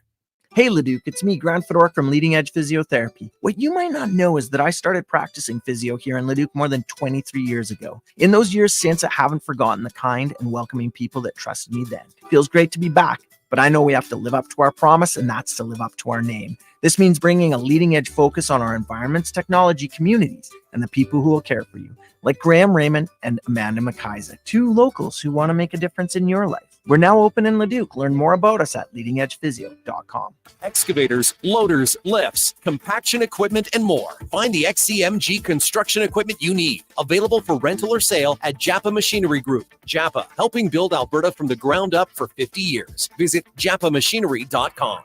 Christensen Communities, the name in active adult living. Enjoy retirement living without compromise. At Christensen, we understand that each lifestyle is unique. We are committed to providing choice through optional dining, personal services, recreation programs, and care plans to suit your current and future needs. Enjoy maintenance-free living and build new friendships in a safe, independent community. Large suites with full kitchens and in-suite laundry, on-site amenities, and so much more. Find out more today about our communities across the province at cdlhomes.com.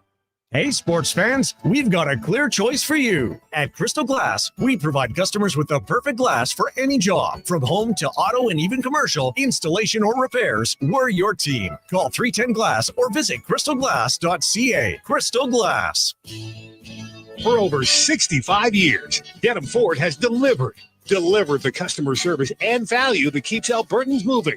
And that tradition continues with the all-new 2024 F-150. Lease one today with $1,000 down and pay just $299 bi-weekly, taxes included. That's the value you've come to expect from where cars always cost less. The F-150 $299 driveway lease, only at Denham Ford in Wetaskiwin or at denhamford.ca.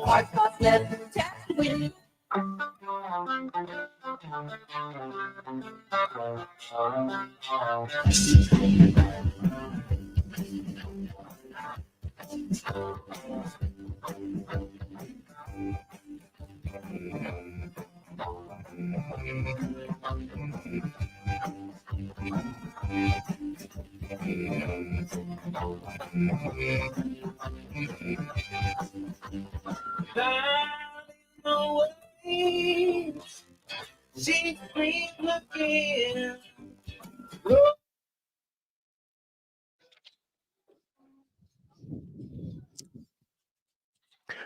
326. Welcome back. It is game day on Sports 1440. Oilers, Panthers, game 5.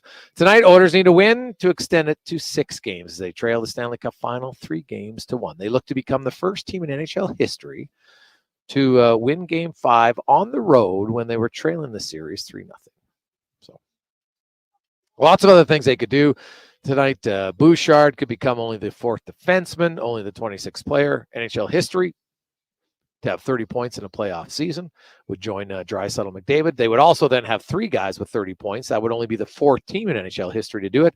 The Oilers did it in 85, the Oilers did it in 88, and the Penguins did it in 1991. So we'll see. A win tonight, and hey, then it's series on, no question about it. Then the stress and the anxiety in Florida becomes a little bit higher. So should be good. Let's get to the playoff report now, brought to you by Action Electrical, where hey, they want you to take action on your savings, whether you want projects, if you're looking for electrical preventative maintenance, you got service 24/7 emergency service, you need anything done, they can help you out. Go to actionelectrical.net as we're joined once again, our regular Tuesday guest on the show from the NHL Network, Dave McCarthy and Sirius XM. Davey, how you doing, my man? Oh, it's going to be a good night tonight, right? I can imagine the excitement is pretty high after what we saw in Game 4. I can tell you, Jason, I did not have 8-1 Oilers on my bingo card on Saturday night. No, very few did probably, but hey, that's good. Now, I saw the other day, Dave, you're out there. You're a real green thumber because you've got like you were spritzing your plants before the heat wave. Did the heat wave actually arrive? Because we're still waiting for our first heat wave of the summer here. Did you get one? Go. Yeah, it's actually pretty hot. It's thick. It's in the 30s. And you're wearing a sweater outside. Good for you. No, it's not a sweater. It's a long sleeve T-shirt. It's a long sleeve T-shirt. See, Jason, I'm Irish. Okay, so we burn very quickly. I don't tan. I go straight from very Caucasian to lobster. So I always try to keep the long sleeves on. But we have a heat wave now. It's going to last till Thursday, not as long as expected, and it's going to taper off into like mid-20s, and then apparently next Wednesday back down to a high of 21 degrees Celsius, which is, to quote Louis Domingue, not the best. Not the best. All right. So what you saw in Game 4, what impressed you most about the Oilers that you think is repeatable tonight in Game 5? That's a good question. Well, they used their speed, and they were really aggressive with the way they transported the puck. Now, I don't know how much that had to do with the Oilers and how much that had to do with Florida being back on their heels to an extent, because Florida throughout the Stanley Cup playoffs has been really, really sound defensively. And it's not just the Oilers. Like we talked about last week, they kept Tampa Bay's top players, certainly Nikita Kucherov under control, David Pastrnak under control, Art Panarin, Mika Zibanejad. So they didn't let their opponents wheel through the neutral zone with speed. I'm more inclined to think that was on the Panthers letting down a little bit than the Oilers finding something in it. And that's not to crap on Edmonton at all. But I just don't see them being... It looked to me like a regular season game for Edmonton, which is a compliment to the extent that they want to play that way. And when they can carry the puck with speed through the neutral zone, when they can get inside, it looked like there was a lot of room out there. That's going to benefit the Oilers. I'm under no... I put it this way. I would be shocked if there weren't a few long film sessions in the Panthers video room with Paul Maurice saying this here, that there, this cannot continue, because if it does, we're going to be in a tight spot. So I would expect them to be much better and eliminate some of the room. I thought it was interesting what Paul Maurice said after the game. You know, the first time we've ever been a win away from a cup, you get 2 days to think about it, and suddenly that magnitude of the moment can hit you, right? And, you know, who knows, your phone's ringing, you're getting people saying, hey, I think I can find my way to Edmonton. Can you get me tickets? It's like, you know, all that type of stuff. And they looked like they were a little bit overwhelmed by the moment. I don't expect that to continue, especially on home ice. So what I would say for Edmonton is their power play. I thought it looked a little bit better. They got a power play goal the other night. That's going to need to be the difference. And if it can, they're probably going to get 3 or 4. If they can get 2 power play goals, I think they'll be in real good shape. To me, that's where they're going to have to find a way to stretch it to a 6th game. TR? Hey, Terry, what's up? I got you. It's so much different when I can't see anybody. Listen, I'm just curious what you think here. So for much of this season, if you were to read social media, it would have seemed like Connor Brown was a thorn in the Oilers' side. Now, if the season was to end tonight, would you re-sign him? Yes. Yeah, see, that's why I don't read social media, or at least when it comes to how I evaluate players. Because nobody knows what's going on in the inside. Really, they don't. So they see Guy who they've put in their mind as player X, and thus he's a video game avatar, and you sign him, and now he will be that in my lineup. And nobody knows what's going on behind the scenes. And Connor Brown is a guy that I've known a long, long time. I talked to him throughout the summer last year. Like, this was a really long, hard, difficult recovery. Jason, I know you talked to him last week, and he went on to tell you along those lines of how difficult it was, and that he wasn't near 100% healthy when the season started.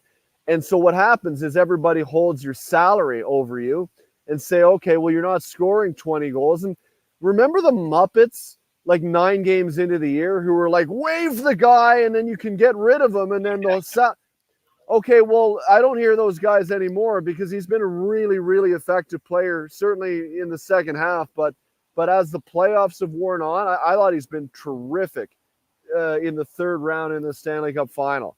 I would re-sign him, absolutely, because I think he's at the point now where he's healthy and he's showing what the Oilers brought him in to be able to contribute. This is a guy that's a long ways from being done, but it's just that he's been able to get through the season now. He's finally getting back to the point where he's healthy. And wait till next season, Terry. Like, I don't have to tell you, you know, right? Well, you get a full off season now where you can train, not recover, train. That's only going to get him to a better position to hit the ground running next year. If there's a deal there, that makes sense because that's always something you have to keep in mind. I'd look at re-signing him because I think he's been really, really good for the Oilers when the games matter most, which really is what it's all about. I totally agree. I love watching him play. And, it was injury combined with some hard luck earlier in the year. Listen, going off the board here a little bit further east. So Patrick Laine wants out. He's been public about it. I'm hearing there's some possible takers, Carolina being one. Remind me why I would take this guy. And are there really teams out there that are entertaining this? I'm just saying for the contract and for the inconsistency, I would say no with a 10-foot pole. But anyway, what do you think? Well, I might see your 10-foot pole, Terry, and raise you a 20-foot pole. I mean, the guy's got 2 years left at 8.7. 8.7. Okay, like if you're committing that, and especially a team that is looking to win something. It's different if you're Chicago or, maybe Anaheim or somebody like that, where you're looking for a bit of an injection into your lineup and see what happens. But Carolina, they're in the position right now where every dollar and cent matters. And honestly, like you say Carolina, that scares the hell out of me. And it quite honestly scares the hell out of me the way the Hurricanes have been navigating their off season. Like, they've got enough guys like Patrick Laine who like to wheel up and down the ice, stand at the top of the circle with their stick in the roof and try and hammer away on one-timers. What they don't have enough of is guys that like to get into the muck and battle you along the boards and grind you down and invest physically over a long series to turn the tides in their favor.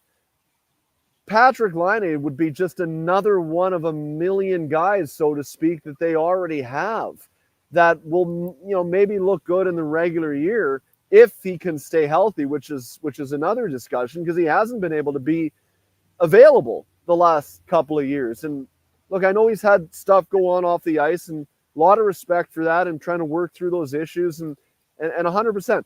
But man, if I'm a general manager and I'm looking to build my team, I'm looking to bring in guys that I feel I've got a pretty good chance of relying on them being available when I need the most. And I can't say that right now about Patrick Laine. So if I'm the manager of a contending team, not interested at all right now at that kind of term. 2 years is 2 years, and that kind of money. If Columbus is going to eat something, maybe. But I'm sorry, if I'm taking that off your hands, even if you eat half, that's a donation deal. In other words, you give him to me, you eat half, and I give you nothing back. And I don't know if Columbus is interested in something like that. Dave McCarthy from SiriusXM joins us. Dave, Sam Reinhart's in the game tonight. He's also an unrestricted free agent. He's coming off a career year. Significantly more goals than he's ever had before. Perfect timing for Sam Reinhart. What do you think his contract's going to look like in Florida? And do you expect him to be signed before July 1st? Well, I think they would like to sign him. He is in the best position that he will ever be in, without question, to capitalize on a long-term lucrative deal. Now, he has to weigh a couple of factors. One, how much of my success was founded on the system that I was a part of, the group I was a part of in Florida, I would suggest that it is relatively high in that column. Number two, do I want to take my money and be in a position where I may not be on nearly as good a team over the back end of my career? Because if he's looking at a deal that would pay him more than Matthew Tkachuk, and I guess that's my bar right now, I'm not paying Sam Reinhart more than Matthew Tkachuk if I'm the Florida Panthers right now. Just, I think they've built a pretty good internal cap structure with where they've got Barkov, where they've got Tkachuk, where Sergei Bobrovsky's at right now, like all guys that are significant reasons as to why they are where they are right now as a group. Why am I turning around and giving you, Sam Reinhart, the William Nylander contract at 8 times 11.5 or 7.5 or whatever it is? That to me doesn't make a lot of sense. So I asked Sam Reinhart, do you want 8 years at 9.5? If you'd like that, I think there's a deal there to be made. And I think from his standpoint, it would be smart to think about that, because that's a lot of money. No state tax in Florida. He'll come away with a lot of ducats in his pocket at the end of the day, and he'll keep the group together where they will continue to take kicks at the Stanley Cup, at least over the first 4 or 5 years of that deal. I think that to me would make sense. But if he's out there looking for 11.5, 11.75, 12 over 8 years, I think long and hard about that if I were Bill Zito, because that's a lot of money, too much money compared to what the rest of my group is making right now. That's fair. Dave McCarthy from SiriusXM joins us. One last one for you, Davey. Are we going to have hockey in Canada on Friday night? Oh boy, put me on the spot here. Yeah, I just hope the Oilers didn't use up all their goals in Game 4. But you wonder if you go back home now, you're Florida, if pressure starts to seep in a little bit. I don't think it should. I really think this should be a game where they're on home ice. You've recognized the magnitude of the moment. Let's get ourselves back to where we were if you're the Panthers, and tighten up and try and get the job done. But if you're Edmonton right now, you still have nothing to lose. And you got nothing to lose. No one's expecting you. It's never been done, as you said, Jason, off the top of the segment here, in the history of National Hockey, to get a road team to win Game 5 after they lost first 3 games in the Cup final. I don't know, man. I kind of feel like Draisaitl's got a game in him, as good as McDavid was the other night. Like, Draisaitl was fine, but wasn't a Draisaitl game. I feel like Draisaitl might have a game. Man there's a guy we didn't talk about. There's a man that's looking to get some ducats in his pocket on July 1st, right? When he can sign a new deal. A Draisaitl game would go a long way in tipping the scales in his favor. Not that it isn't already, but you can point to that, say, yeah, see, I got you to Game 6. That helps. I'm gonna say yes. I see. I'll put a prediction out there for you. 4-2 Edmonton. 4-2. Davey, enjoy it, buddy. Enjoy the long sleeve T-shirt. I like it, and we will chat with you on Sunday on the brunch. Okay, see you, boys. There you go. Sirius XM. So that's 2 guys who think we're going to see a Game 6 on Friday. What do you think? 833-401-1440. Now, I'm assuming most of you think the Oilers are going to win, but somebody might not. So don't just tell me he's going to win. Score, and who gets the opening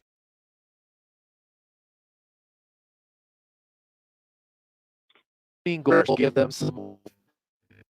I'm curious where your sense is at. I noticed a little nervousness amongst the audience today, as is expected.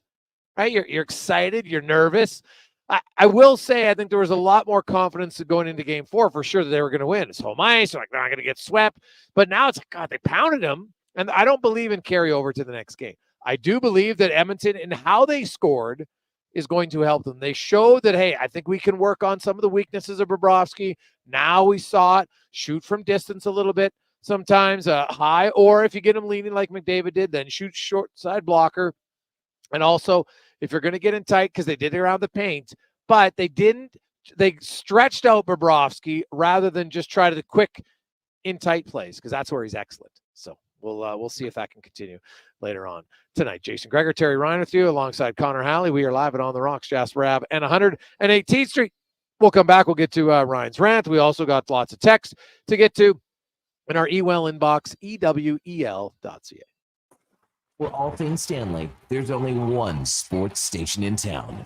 Kevin Carius. If you can stop those glaring errors. Low Tide. And I believe that the worst thing you can do is bet against Connor McDavid. Jason Gregor. They're just as fast, just as smart. And they're skill guys, the Fab Five. They got you covered. This is Sports 1440.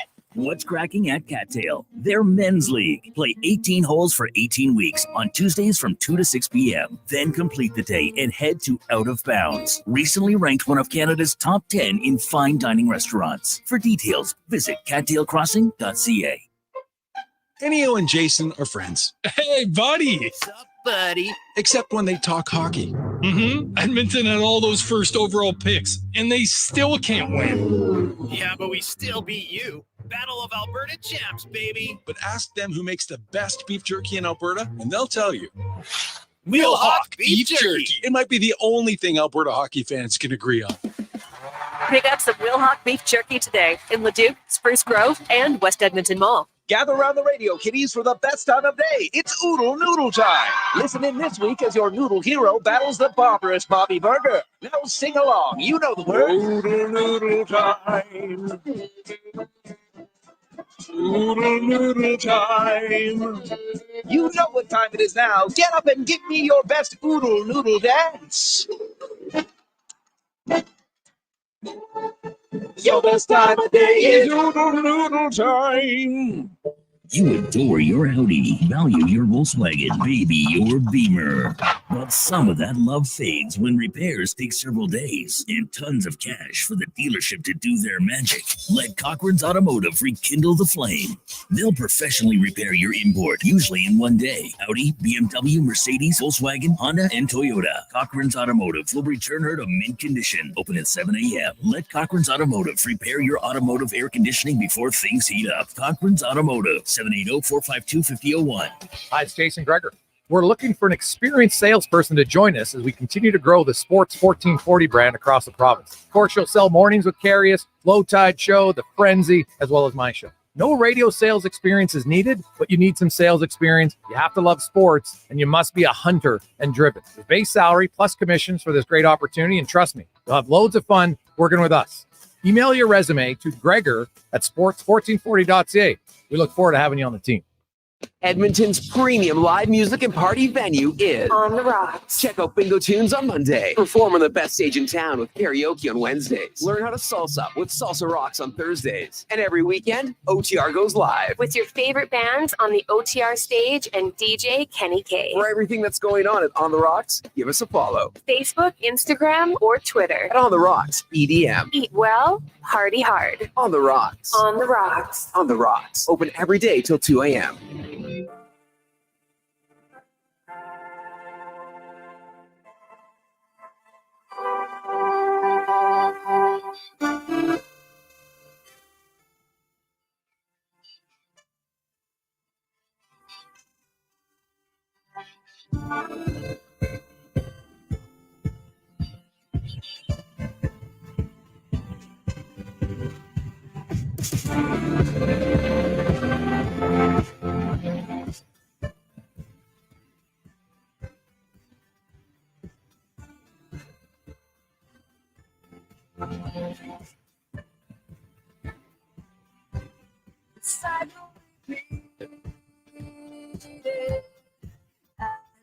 The 348. Welcome back as we inch closer. 2.5 hours from puck drop in Game 5. Come on, how are you? You got to be excited, don't you?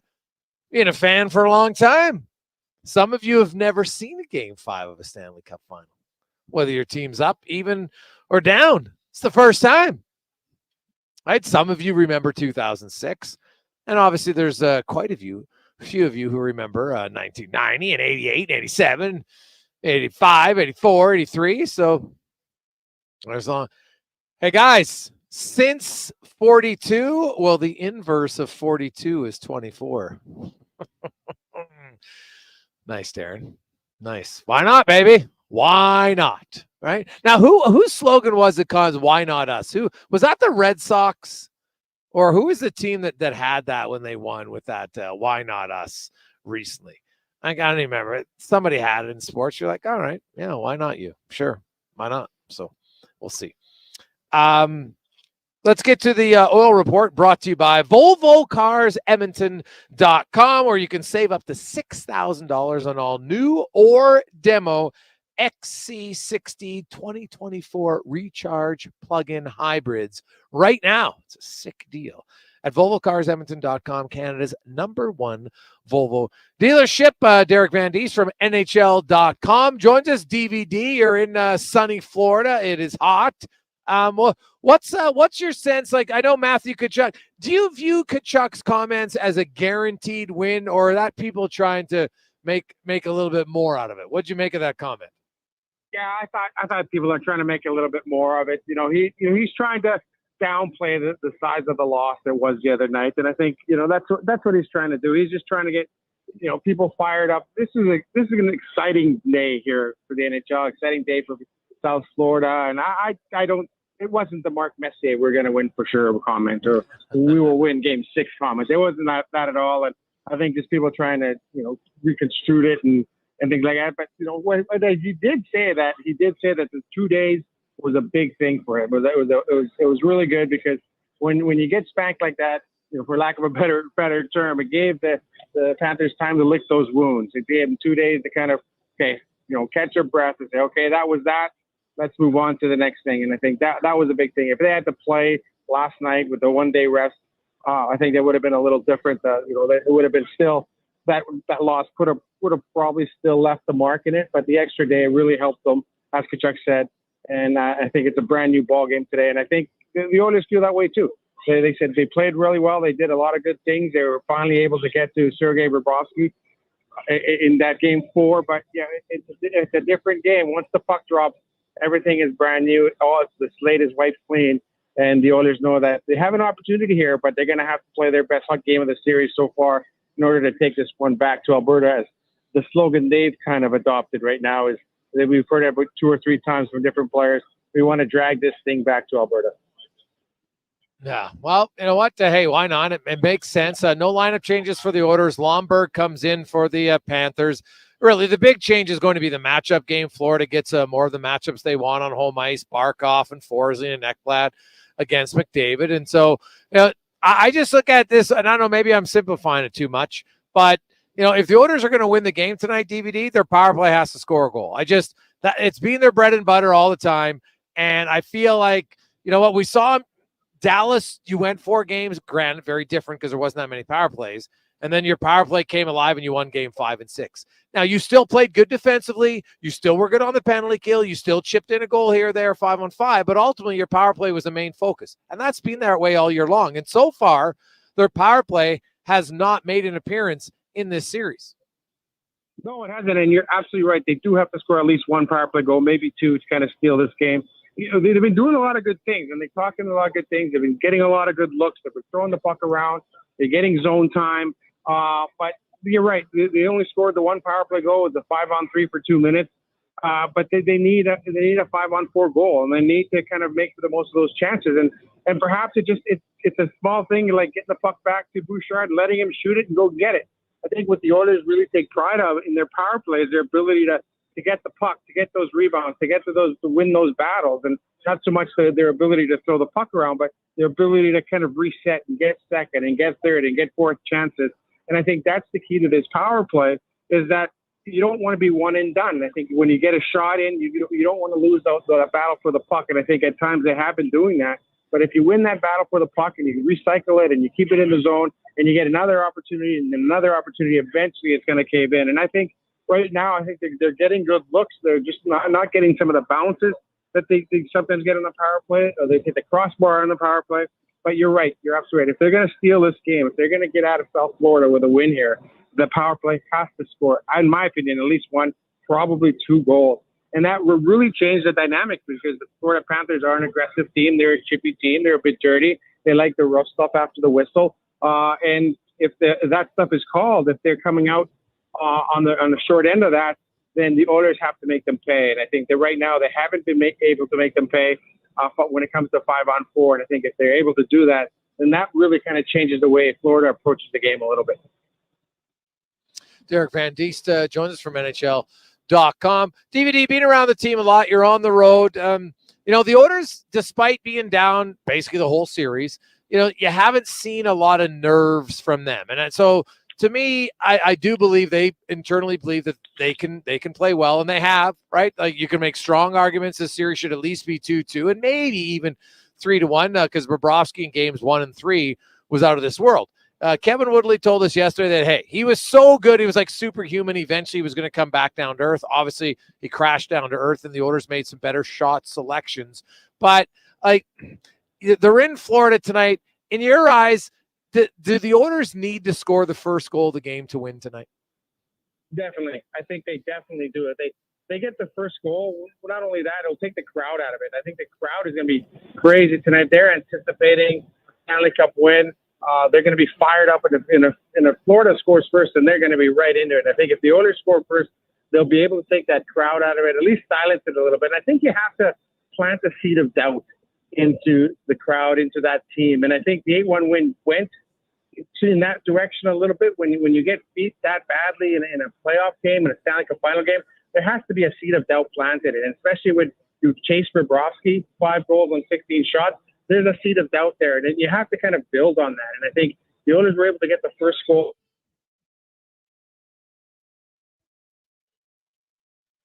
I think we might have lost DVD. It's in the wonders. Did he just come up and bite his hand? We'll see, but we'll try to get old DVD back from Florida. But you know what? When I look at the Panthers and really the Oilers, and I mentioned it earlier, there's been a goal. Every team has scored the first goal of the game in the first period of the series.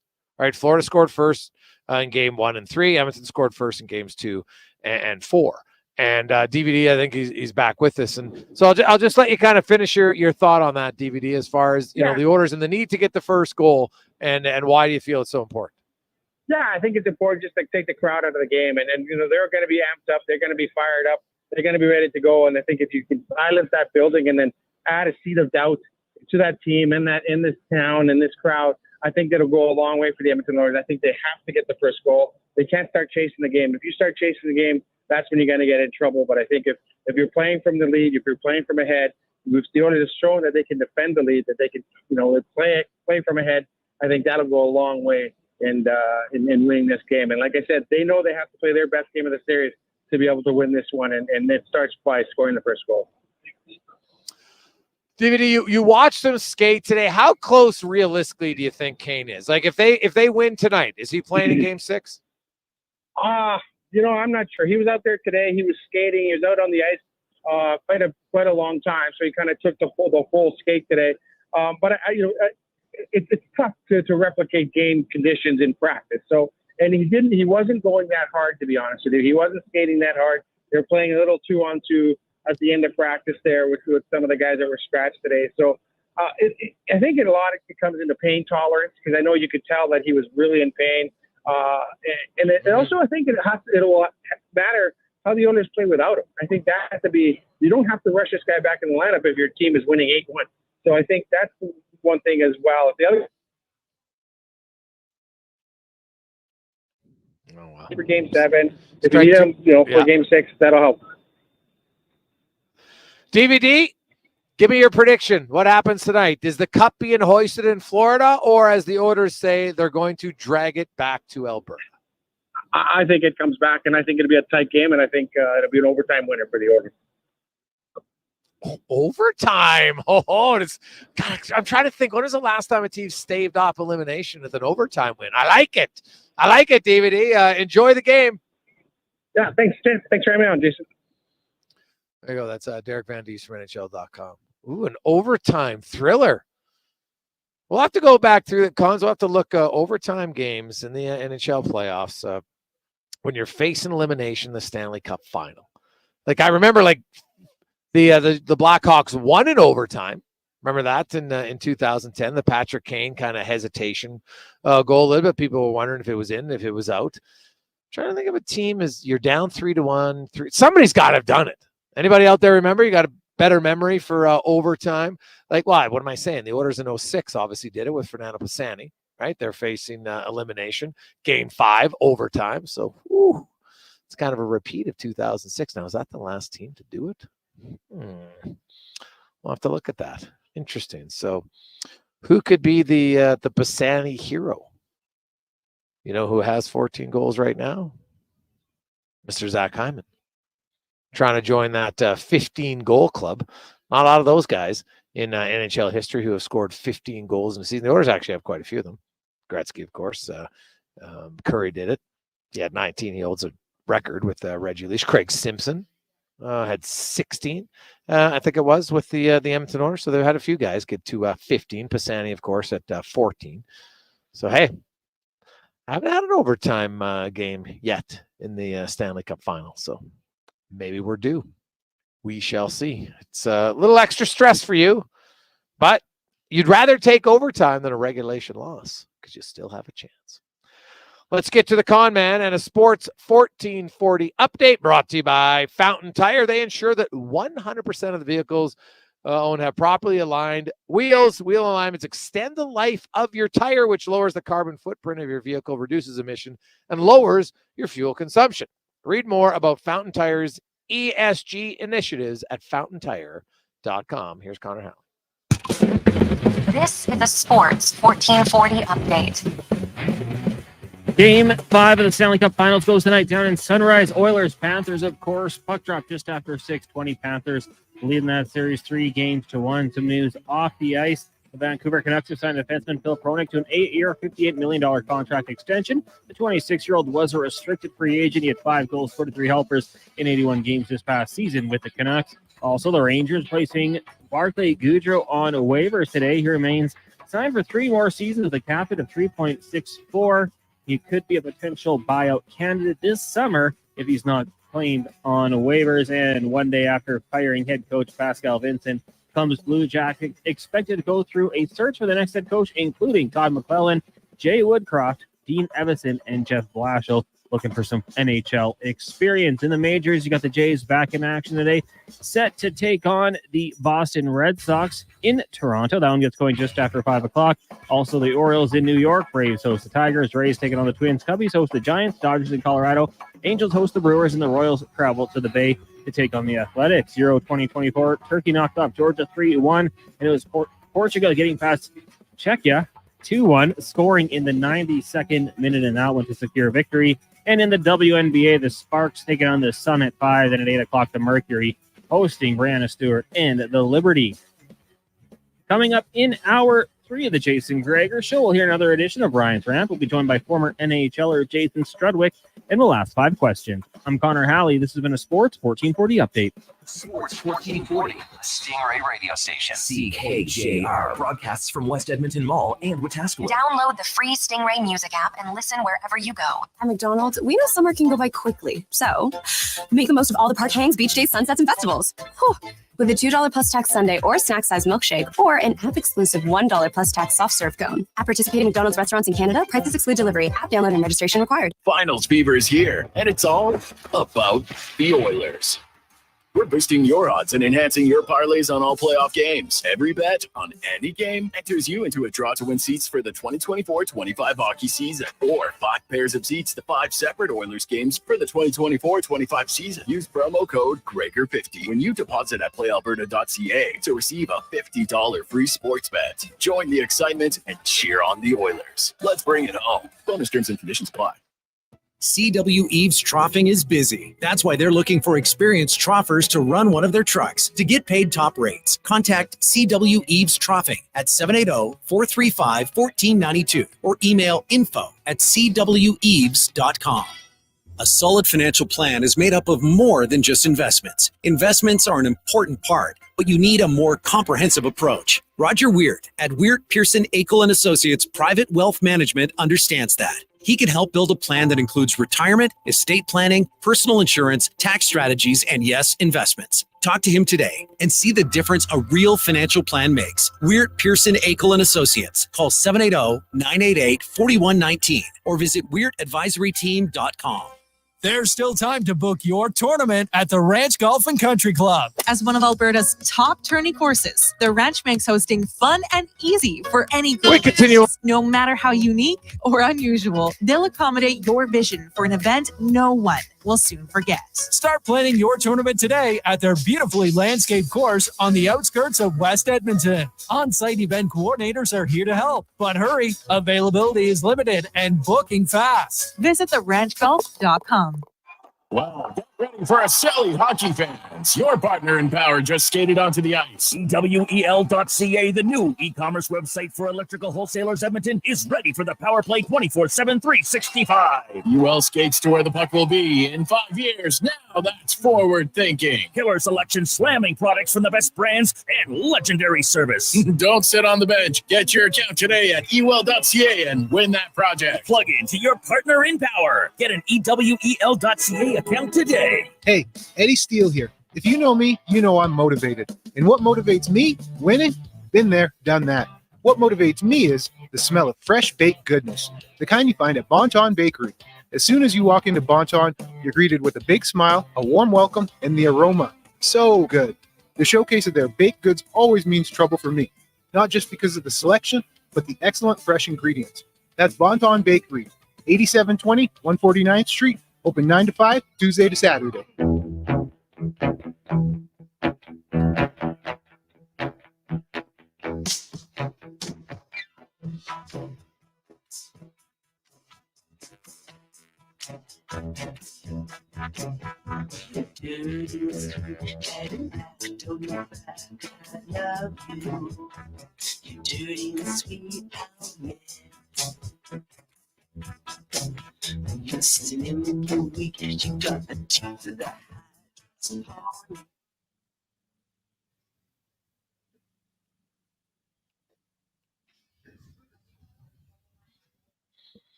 We continue on as we inch closer. 2 hours, 15 minutes from puck drop in Game 5 of the Stanley Cup Finals. Excitement is brewing. The text line is humming now. 833-401-1440. 833-401-1440 is the number. You can text in our inbox where of course, we asked you earlier, who do you like on the big winners? Hey guys, also, why not us? I thought that was NC State in their Final Four March Madness run. Okay, I think you were right, actually. We looked it up, so that's good. Very good.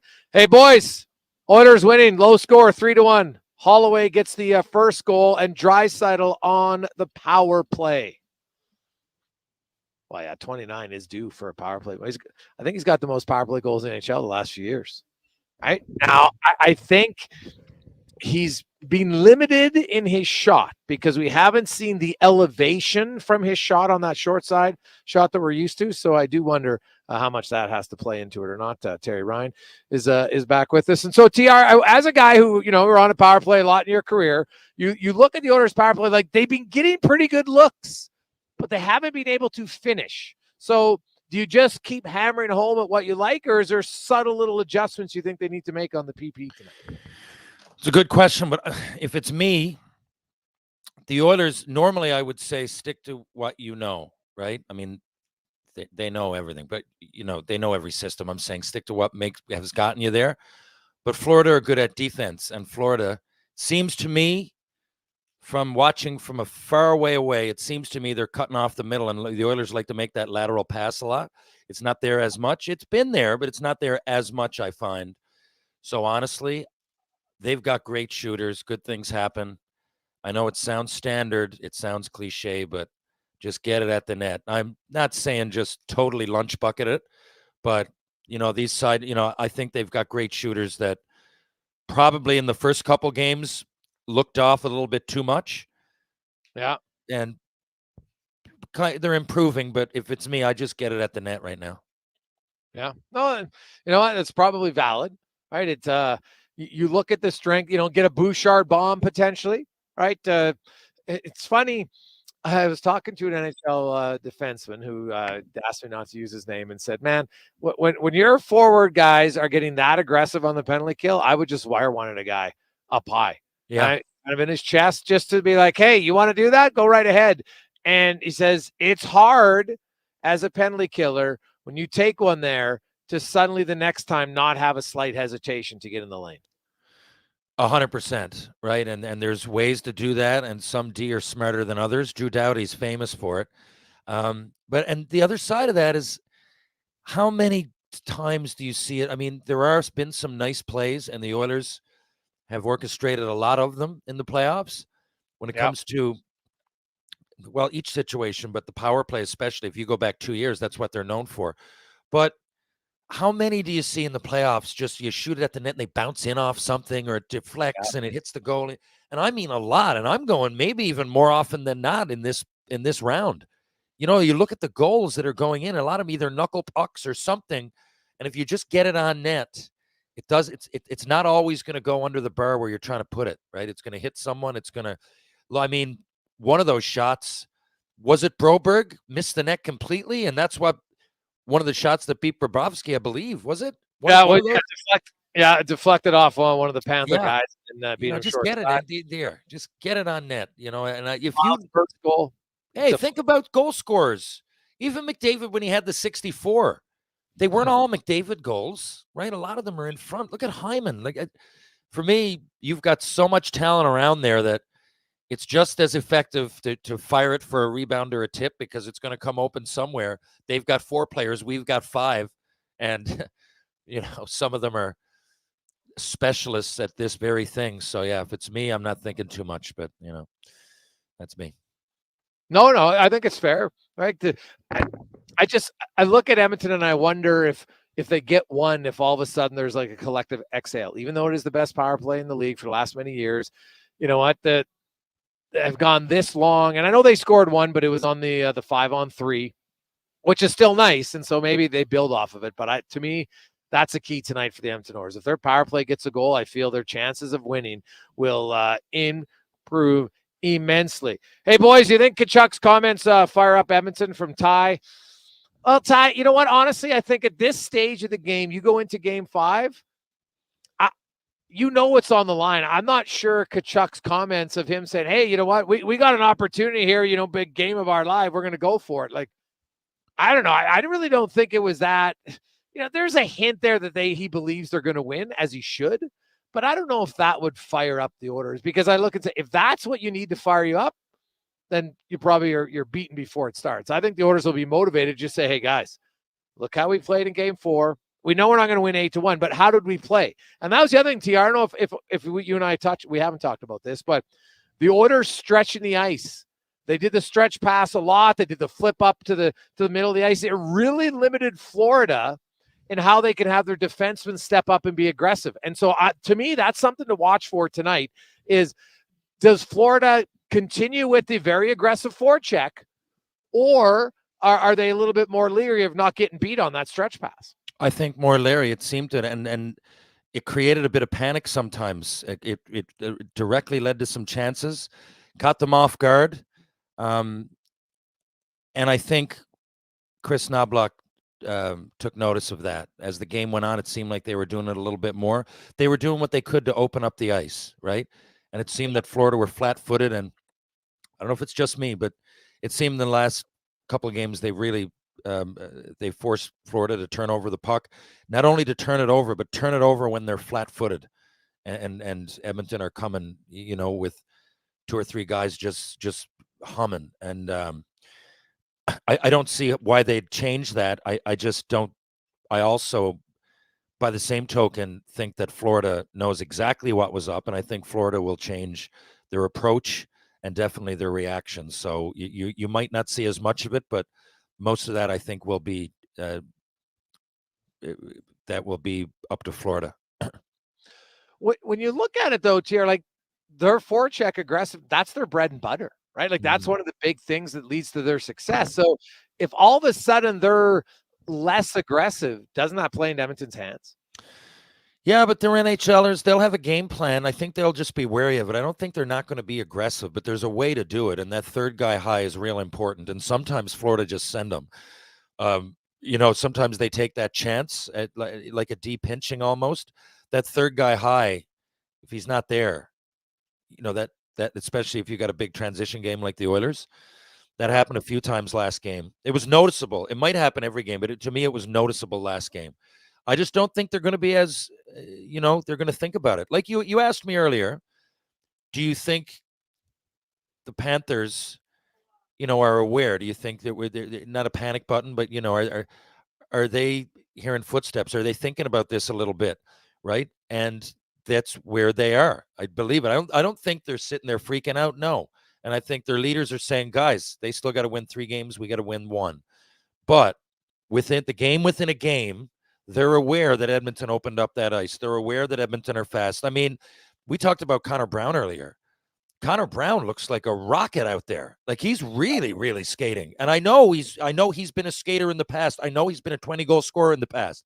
And I know he had bad luck and an injury early in the year. But he looks as good as he's looked. When they open up the ice, like the Oilers have some real fast guys. Like I don't think Vogel even as fast. But when he gets going for a guy with that stride and so big, he can complement the fast players, which you can't say about every, big player that plays that role. I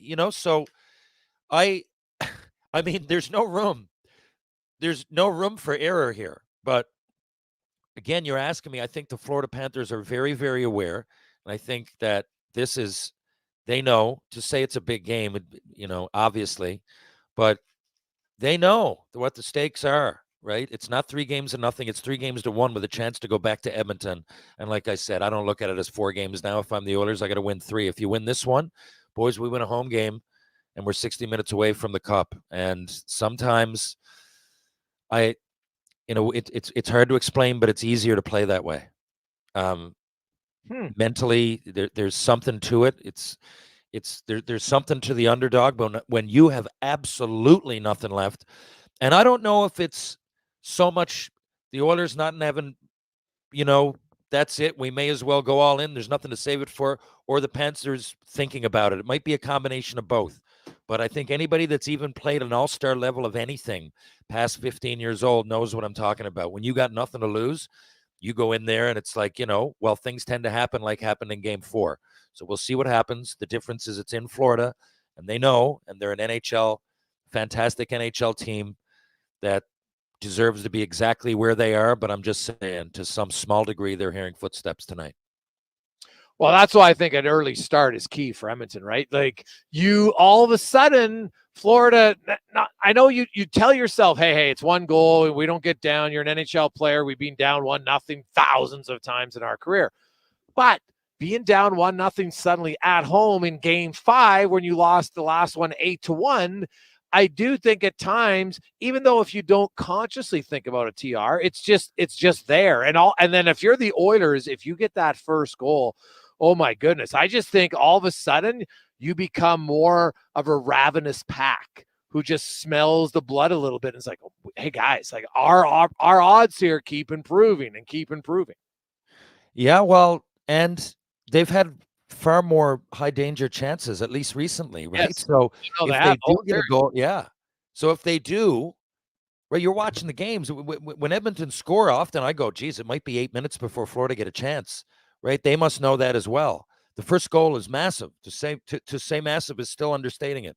And not only the first goal, like I often hear you say, momentum is big, and I don't necessarily know about game to game, but if the Game 4 couldn't have gone any better. The people that need the mental boost got it.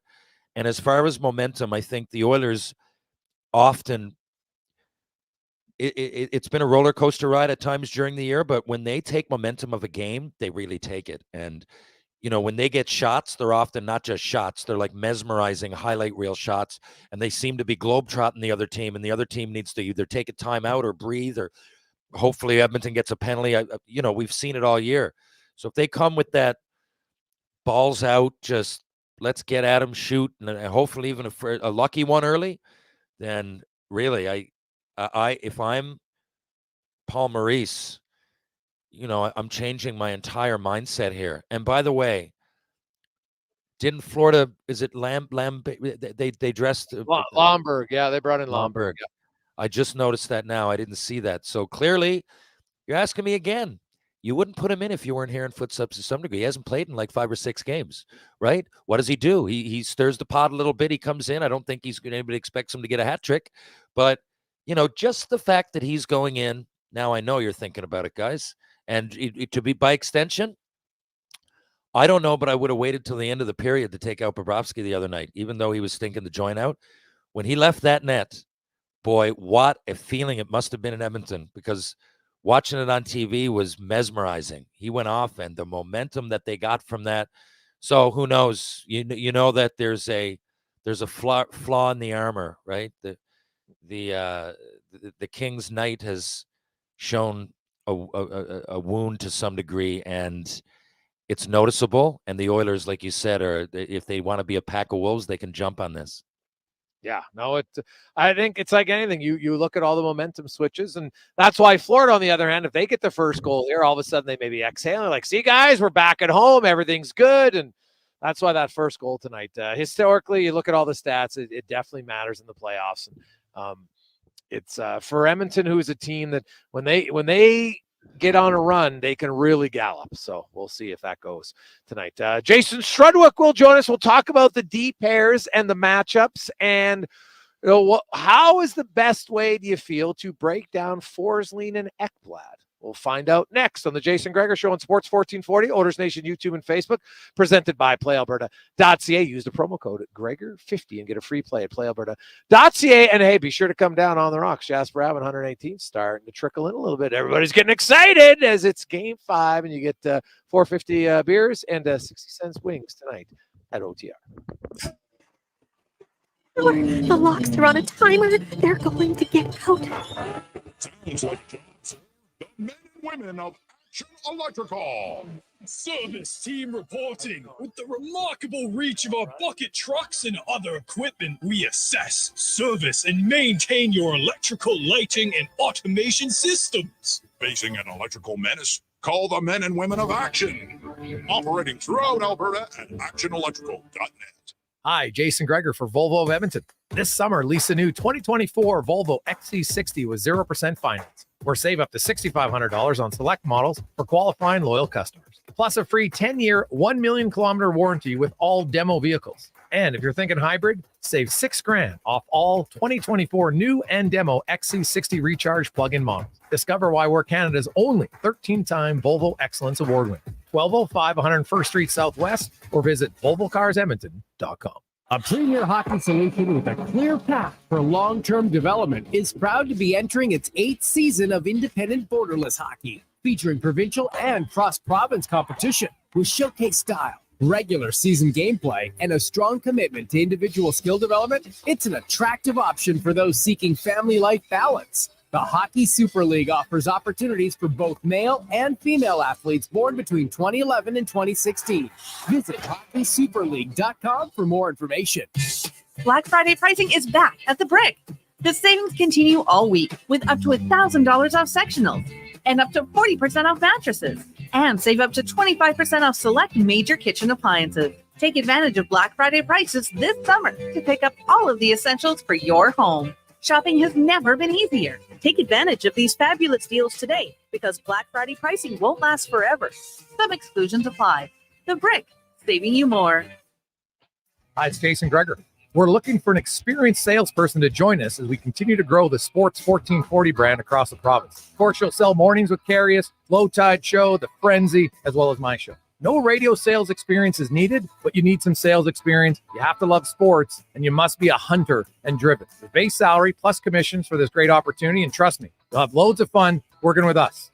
Email your resume to Gregor at sports1440.ca. We look forward to having you on the team. What's cracking at Cattail Crossing? Great savings when you book a weekday tee time. Join Cattail Crossing Golf and Winter Club for an 18-hole round and get a $10 discount on your next round. Ask for details. Plus, their out-of-bounds restaurant is a must-try. CattailCrossing.ca. The postseason is always exciting for hockey fans, but for GS, it's all about construction season.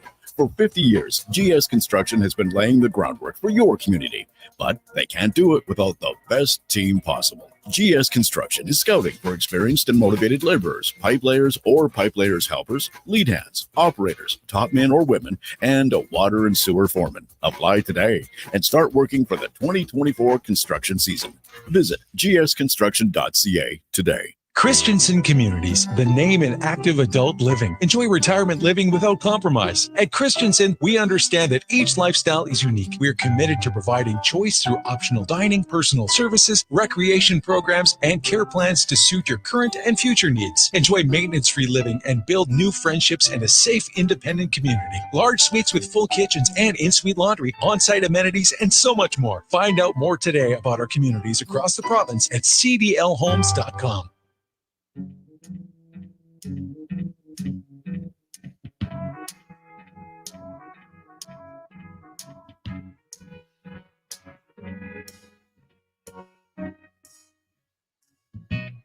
Where it began,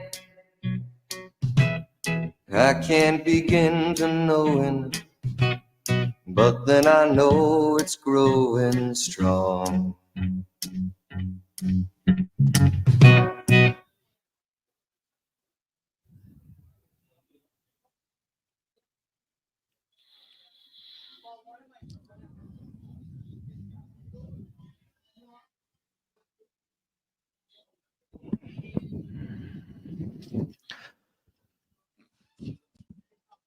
Oh man, oof! You know he's gonna be singing this song loud and proud all the time.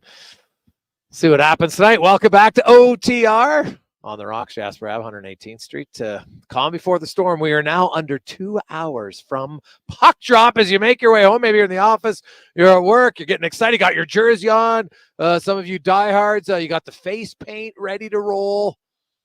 Good luck. Don't ruin it. I always wonder, how many is there a few takes, or are you an experienced face painter and you just get it right the first time? Like, I don't think I've ever, I think when I was a kid, I got my face painted once, but it wasn't like in any team color. I've never painted my face. I did have a few Halloween costumes, but people did it for me, so I didn't have to worry about it. So I always respect those who put in the time to get dressed up and ready to roll. You got the wigs, you got the jerseys, you got people buying special shoes and pants and leggings. Hey, whatever it takes, enjoy it. Have a lot of fun. Jason Gregor, Terry Ryan with you on Sports 1440 alongside Connor Halley. It's the Gregor Show presented by PlayAlberta.ca as we welcome to the program from Got Your Back podcast, former NHLer Jason Strudwick, our regular Tuesday guest. Struddy, how you doing? How are the nachos, Greg? Describe them for me. It's like food porn for me. You know what? It's funny that you say that because they come and they're like, hey, you know what? Struddy's not here. You don't order nachos. I'm like, I know. I probably should, but we've been here and I haven't had any yet. I haven't had any. I had the Korean rice bowl. It's a little healthier, Struds. I'm trying. It's summertime, buddy. Got to keep it high and tight. I don't have time for the nachos. Yeah, you want to look good at the old outdoor pool this summer, but those are, if not the best nachos, they're definitely the top couple nachos I've ever had in my life. So good. You are very true about that, especially when they put the chicken on them. Oh. Now you got me thinking about it. I might have to get some. Yeah. The orders. I want to ask you from a defensive standpoint, because we know the McDavid's line, but have you found a way? Like, what's the best way to attack Ekblad and Forza? Because it's not like I know the McDavid, they didn't score a goal in Florida in those two games. They had tons of chances in game one, right? He's outshot him on they outscored him in Edmonton, and then even in Florida they outshot him 10-8 when he was against Barkov, Forsling, and Ekblad together, which is ideally what they like to do in Florida. But do you feel there's a way to break down Forsling or Ekblad after you've watched him now for 4 games? Well, after game one, I didn't think Ekblad moved that well. We saw Connor get him a few times. I think Ekblad had to kind of figure out or remind himself how quick his buddy is when he gets that puck and goes wide. But, generally speaking, what those guys do well, they stay between you and the net. And that's what every defensive player wants to do. Stay between you and the net. So you have to work work really hard to get to the middle. So I'm looking at Hyman, I'm looking at Fogle and Connor's maybe a little bit different, but they've got to play inside the dots and get in between the net and their man who's trying to check them. If you do that, now you get a chance to get to rebounds. There's a chance for passes. I mean, think about Henrik's goal last game. I don't know if that was goal 2 or 3. He was on the outside. He just skates around the D, gets inside position, taps that in. If he's on the north side of that D, he doesn't get that chance. So get in between the man covering you and your net, and you'll find that you have a lot more opportunities to get to pucks first that either are redirected there or pass towards you. The Oilers and, in Florida, Struddy, game 1, everybody watched it. They probably should have won that game, right? We had Kevin Woodley on yesterday talk about how the Oilers, how they attacked Bobrovsky was different. Bobrovsky, the odds were he couldn't play his lights out as he did. He was +5 in goals saved above expected. Basically, in the first 3 games, he saved 5 goals that he shouldn't. That was double. Well, basically, he doubled his whole output from the first 3 rounds in those 3 games. So clearly, he was on fire. Part of it was maybe the Oilers, doing it to him. But I look back at game 1, Struddy. The Oilers came out, and man, they had 3 breakaways in that game. Like, I really think their speed has given Florida problems. The stretch pass last game, I thought, added to it. So if you're the Oilers, how do you attack? And then conversely, is there a way you think Florida is going to have to alter their game to defend that stretch pass? What the Oilers did, I thought, in Game 4 was really smart, is that their wingers are rather high in the first 3 games, so it's less distance for the D-man to travel off the blue line to pinch down on you. And I used to love when that happened because I wasn't the fastest guy who'd get there quickly. I thought the Oilers wingers moved down even a step or 2 closer to the goal line. Now that distance is further. So even if I decide to pinch, you have an extra second as a winger to chip it past them, tap it back to the middle. Or conversely, what they're doing on the other side is the offside winger was just gone. He was sprinting. So that other D-man, the D-man who had the puck said, if I can't get to this guy clean, I can rip it as far as I want up the ice by skating it or passing it up to that stretcher. So the D-men really had to think and work. And generally speaking, D-men are the smartest people on the ice. But when you keep getting that, after a while, there's going to be breakdowns and mistakes. So I think that if I'm Florida, you got to maybe choose a little bit. If I can't reach the guy to pinch on the strong side, then I'll just back off and I'll just accept that rush. And that'll maybe give my partner a little bit more comfort. On the far side, to say, okay, I'll just take this guy and I won't have to eat up a 2-on-1. Struds, being a defenseman, Darnell Nurse, he's had a bit of a roller coaster ride. Admire him for playing injured.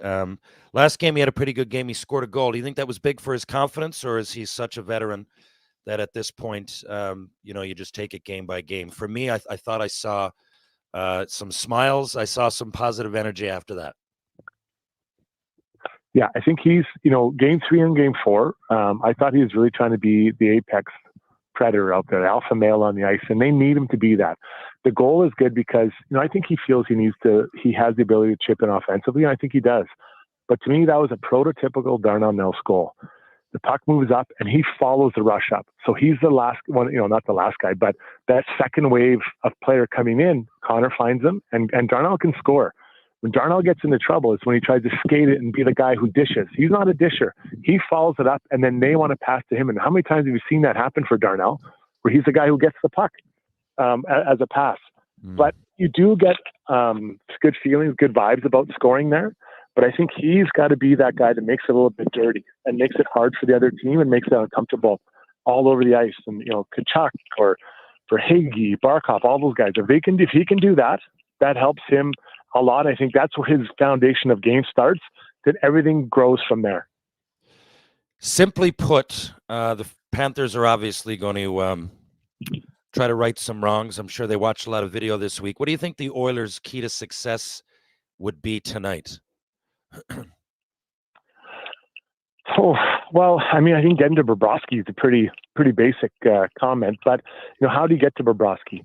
You got to make him uncomfortable. So I thought in game 4, they didn't look off as many shots.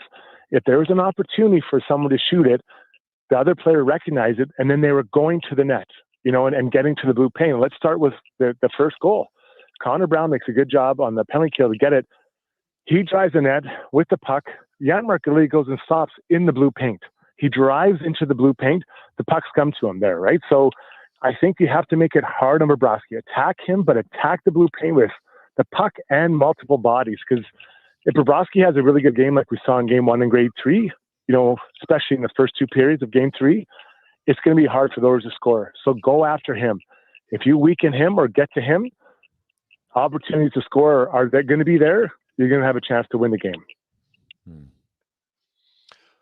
Jason Strudwick joins us here on Sports 1440, Oilers Nation, YouTube and Facebook. The no lineup changes for Edmonton. Obviously, Kane obviously isn't ready to go yet for the Oilers. Philip Broberg, Struddy, he's come in at really the most stress-filled time of the NHL playoffs, comes in Game 4 of the conference final. And, man, he has looked good since coming. He's getting stronger all the time. What do you like about that pairing with him and Nurse rather than him and Kulak? Do you think that's a better fit? It's interesting. I think they do look good together, but how different are Kulak and Broberg? I see them as similar. Both skate well. Both can skate the puck out of trouble. Both can skate to defend, and getting up the ice and defending and keeping a close gap. So Broberg, it's incredible what he's done. Here's a guy that was mostly in the minors all year, as was Dylan Holloway. And now look where he's at now, playing in the Stanley Cup final and the experience he's getting. And I'm sure that Ken Holland and company are feeling good because this will probably change some conversations they have in the summer with the way Broberg and Holloway have performed. But for Broberg, I think when he's assertive with the puck, and as soon as he touches the puck, take a couple strides. Get your feet moving because that opens up the play, but more importantly, draws someone to you, and most likely that means someone else is open. So if he gets a puck in the corner, has a step on the guy who has him, skate, make someone come to you, dish it off, your job's done, and you can follow up the play similar to what Darnell Nurse does.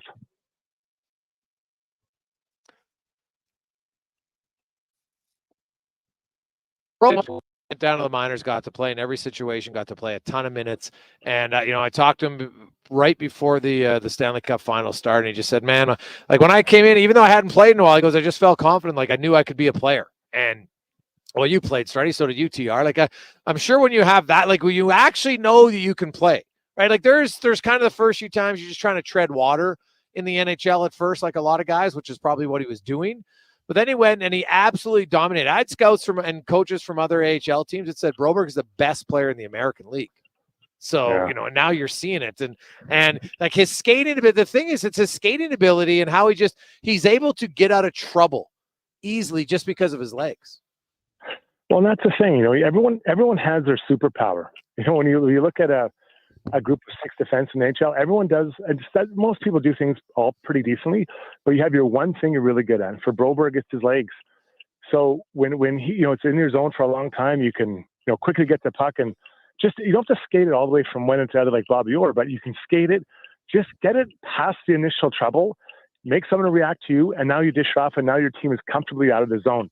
The next step for Broberg, and this is probably not going to happen the next 1 to 3 games, but now put that towards putting offense out there, right? How do you turn that into offensive chances for you and your teammates? TR, Struds, Barkov, Bennett, and Tkachuk are at least a little bit injured. Do you initiate there because they're injured, or do you figure it's poking a bear? I don't mean initiate a fight. I mean, do you come at the obviously Florida are going to come at you. To me, I think with the crowd behind them, they come at you. They might take an early penalty. You go on the power play. But I'm just saying from the point of view that these guys are injured, do you go at them extra hard, or, we know what it's like when Tkachuk is motivated?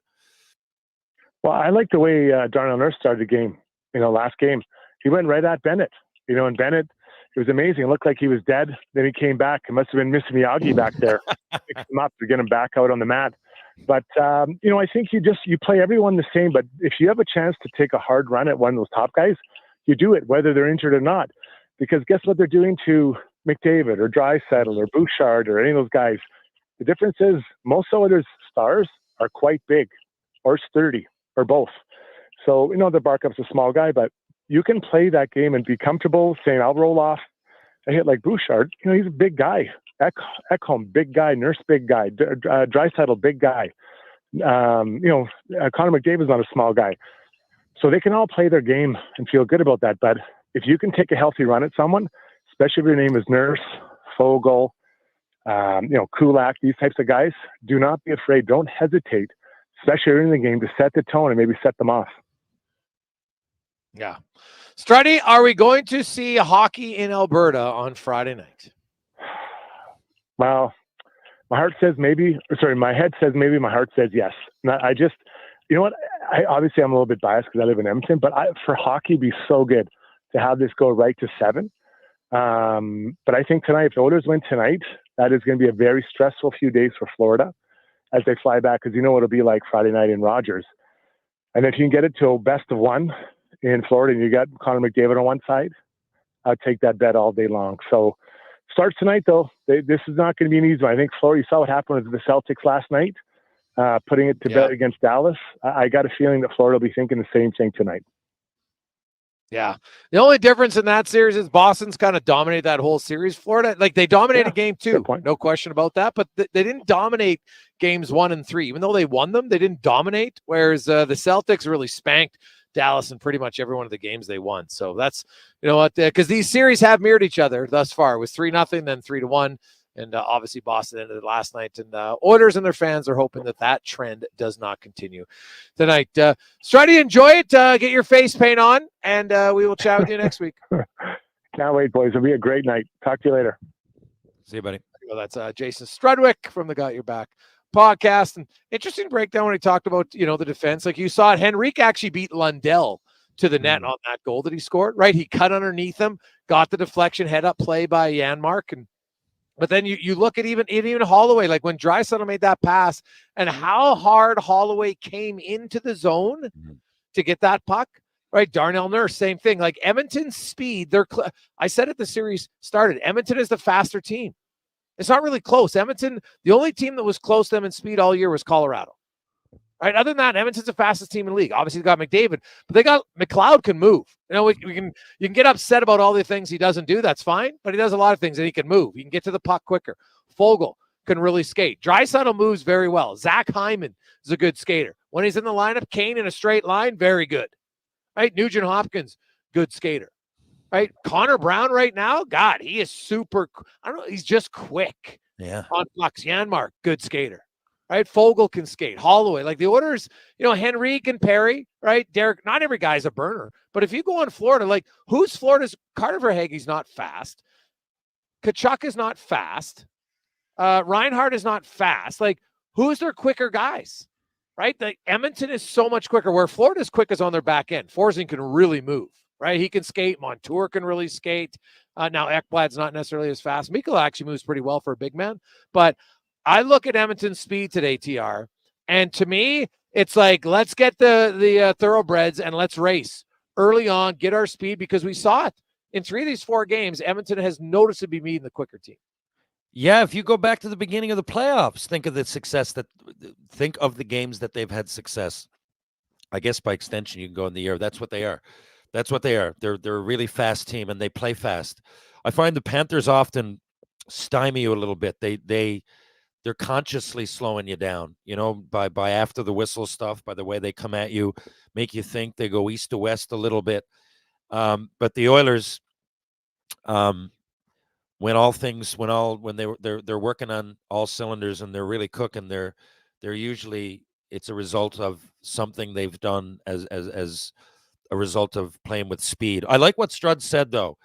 I didn't think about it, but when you said they were using they were making the lengthy pass a lot and flipping it up, but the guy can't be static on the far blue line, and he wasn't. They were coming in just a little bit, making the D move, and now everybody got to move, right? And that's just a slight little thing to notice, but it makes all the difference. I can see how Struds would pick that out. If I'm a D, it really throws off my game a lot. I got to move a lot more, right? So you don't want to do their work for them, and that just every hockey team, you kind of get into those modes that sometimes you just do it. Like, it's not, you're not totally out of position, but you make the other team work a little bit and it's a whole different ball game. Yeah, totally. Jason Gregor, Terry Ryan with you on Sports 1440, Orders Nation, YouTube, and Facebook, coming to you live and on the rocks. Jasper Ave, 118th. And tables are starting to fill up here as we're getting about an hour and a half away from puck drop tonight. We'll come back. We got 5 questions and more on the Gregor Show, presented by our title sponsor, PlayAlberta.ca. Get in the game. If you haven't tried it, use the promo code Gregor50. It ends when the playoffs are over, which means, hey, maybe another week. Maybe only tomorrow. We'll see. Gregor50 at playalberta.ca. Get a $50 play with a minimum $5 deposit. For all things Stanley, there's only one sports station in town. Kevin Carius. If you can stop those glaring errors. Low Tide. And I believe that the worst thing you can do is bet against Connor McDavid. Jason Gregor. They're just as fast, just as smart. And they're skill guys, the Fab Five. They got you covered. This is Sports 1440. Picture a chill summer moment. Now, add a McFlurry. Nice, right? Now add the new Strawberry Cheesecake McFlurry with real strawberry pieces and cheesecake-flavored cookie dough. Super chill.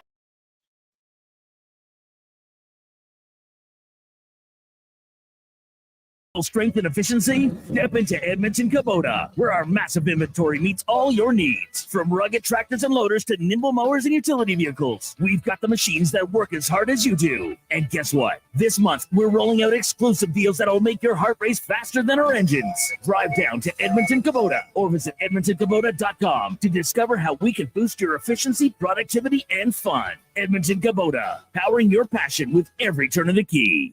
Your business is unique. It has its own challenges and its own risks. Does your commercial insurance reflect that? At High Street Insurance, we believe in a personalized approach. As an independent broker, we take the time to create a partnership with you. We get to know your business and ensure that your insurance coverage is specifically designed to protect what matters to you. Insurance that's dependable, transparent, and tailored to suit your unique needs. Good protection starts with understanding you. Reach out to us today at highstreetinsurance.com. Join NHL alumni at the Hockey Heroes Charity Alumni Weekend in Whitecourt on September 6th and 7th. A Friday night banquet featuring live entertainment, auctions, and a great meal, followed by a charity golf tournament Saturday at the Whitecourt Golf and Country Club. Visit hockeyheroesgame.com to register. Hey, Kevin, what are you doing in here? Well, last month you were giving away, so I just thought I would see if you were still giving away in June. Stop swearing. And yes, we are still giving away in June at St. Albert Dodge. Take our 2024 Durango. Was $64,500 and now just $52,900. Need a new Ram 1500 4x4 crew cab? We've got it. Originally $63,700, now just $44,900. See, you're still giving away. Kevin, stop swearing. Head up the trail and see how easy it is to do business at St. Albert Dodge. Experience more at the Edmonton Expo Center. Come for Canada's largest trade show, the biggest names in entertainment, exhilarating sporting events, and more. Stay for the experience. But it doesn't end there. Maximize your brand exposure with Edmonton Expo Center's new cutting-edge feature screens, spanning Western Canada's largest venue space. Captivate an annual audience of over 1 million visitors during iconic events like Pro Rodeo, Disney on Ice, Glow, K-Days, and so much more. To learn more, call 780-660-0514 or visit EdmontonExpoCenter.com today. We've finished construction of our gamma radiation containment facility. Is it up to code? Is it going to be safe? Sounds like a job for the men and women of Action Electrical. Testing team reporting. We test your commercial operations using tools like infrared to ensure safe operation. Trust us to prevent potential calamity before it strikes. Facing an electrical menace? Call the men and women of Action. Operating throughout Alberta at actionelectrical.net. Warmer, brighter days can make you crave something to sip. Booster Juice is busting out booster mixers, the summer fixers. Cold, tasty sippers in 5 vibrant varieties. The Mango Teaser, Berry Teaser, Almighty Acai, Game Set Matcha, and Oranges and Cream. Try all 5 and brighten your day a sip at a time. And try the Cookies and Cream Booster Ball, the yummy little bundle of almond butter, maple syrup, coconut, and gluten-free cookies. Visit a Booster Juice near you today or download the Booster Rewards app. Legacy Heating and Cooling Jingle auditions take one for Ryan Nugent-Hopkins and Zach Hyman. Are you ready, guys? We were born ready. Heck yes, Nuge. Drop the beat. Call Legacy. Call Legacy. We freaking killed it, Nuge. That's what I'm talking about, Zachary Martin Hyman. Nice guys. We're going to sell a lot of air conditioners. Hey, doesn't Legacy offer no payments and no interest for a year on those? Yeah. Well, thanks for the assist on the copy points there, Nuge. It's just what I do. Legacy Heating and Cooling.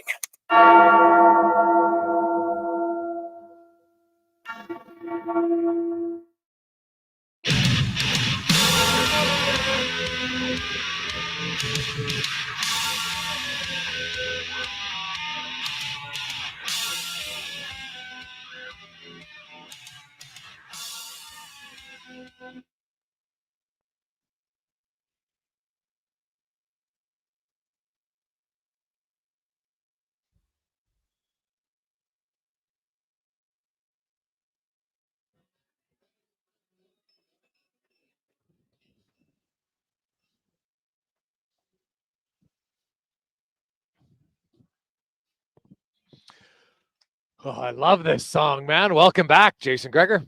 Connor Halley, Declan Kruger here live with us as well at OTR Jasper Ave on 118th Street, where there are lots of Oiler jerseys as they come in the door. As everybody, hey, they're Oiler jerseys, Oiler T-shirts. Everybody's fired up, as you should be. Lots of orange and blue as the excitement, not only in Edmonton, but also surrounding area, especially in northern Alberta. Lots of Oiler fans.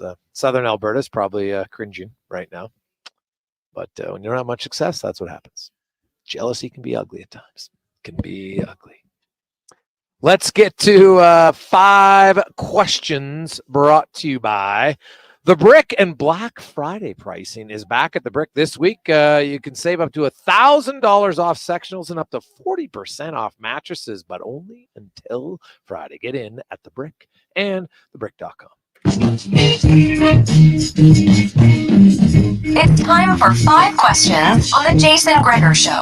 All right, guys. Question number 1 for you tonight. Heading into Game 5, outside of the goaltender, who's your biggest X factor for each team in the series? X factor. I think Draisaitl's going to come out with a big game tonight, and I think Tkachuk has. I think he's going to turn it around too. So I think those are my picks for the representatives of both teams. That's fair on the orders. I'm not necessarily sold on Tkachuk. We'll see. But I will say for Edmonton tonight, I'm actually I'm not going to take the obvious one, but I'm going to say that Zach Hyman makes his appearance felt tonight for the Edmonton Oilers. And for the Panthers, if they're going to win, I actually think you'll see a solid performance from Sam Reinhart. So I'm going with the 50-goal men tonight. Question number 2 for you guys right now at playalberta.ca. The over-under set at 5.5 points or goals, for Game 5, coming off the 9-goal performance last game. Where would your money go in this one? Go ahead, Jay. I had 3-2 in my head this morning, and I think it's a 3-2 game, which means I'd go under. But you know me, I can't do it. I can't do it. So where would my money go? Nowhere on that line, because I think it's going to be low scoring, but I would never bet low scoring. I can't do it. It's it's probably why I'm not a good gambler, because I don't like the unders. So so I guess my money where it would go is always over. I'll take the over. I hate going under. I hate it because when I watch the game, it's like I'm cheering against myself because I love to see goals, and I just think with all I hate it. I hate it, even though it's something inside tells me it's going to be 2-1, but I'm going to go over. I'm going to go over on this one and say maybe something like 4-3.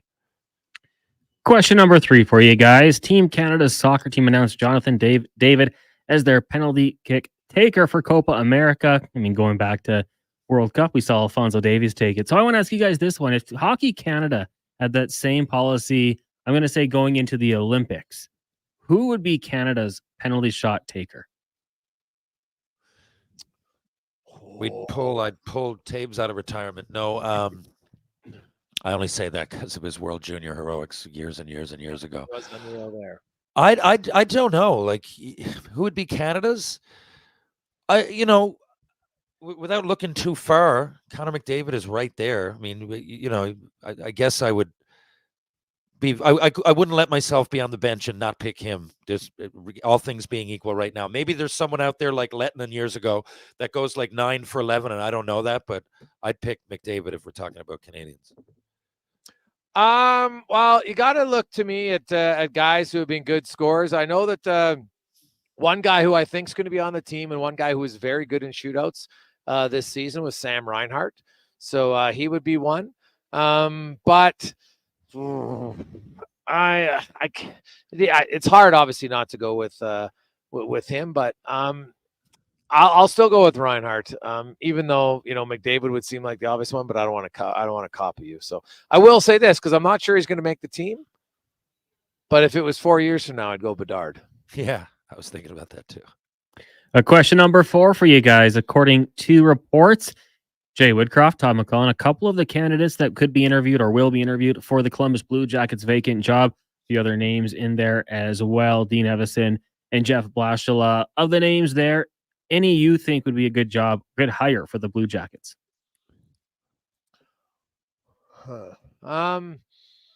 I do think Todd McClellan's one. He's got a lot of experience, but I look at that Columbus team, man, and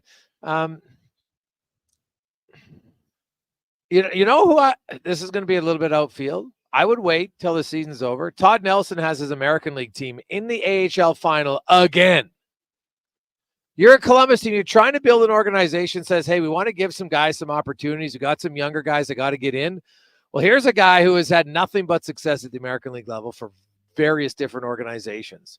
So I'm going to say Todd Nelson.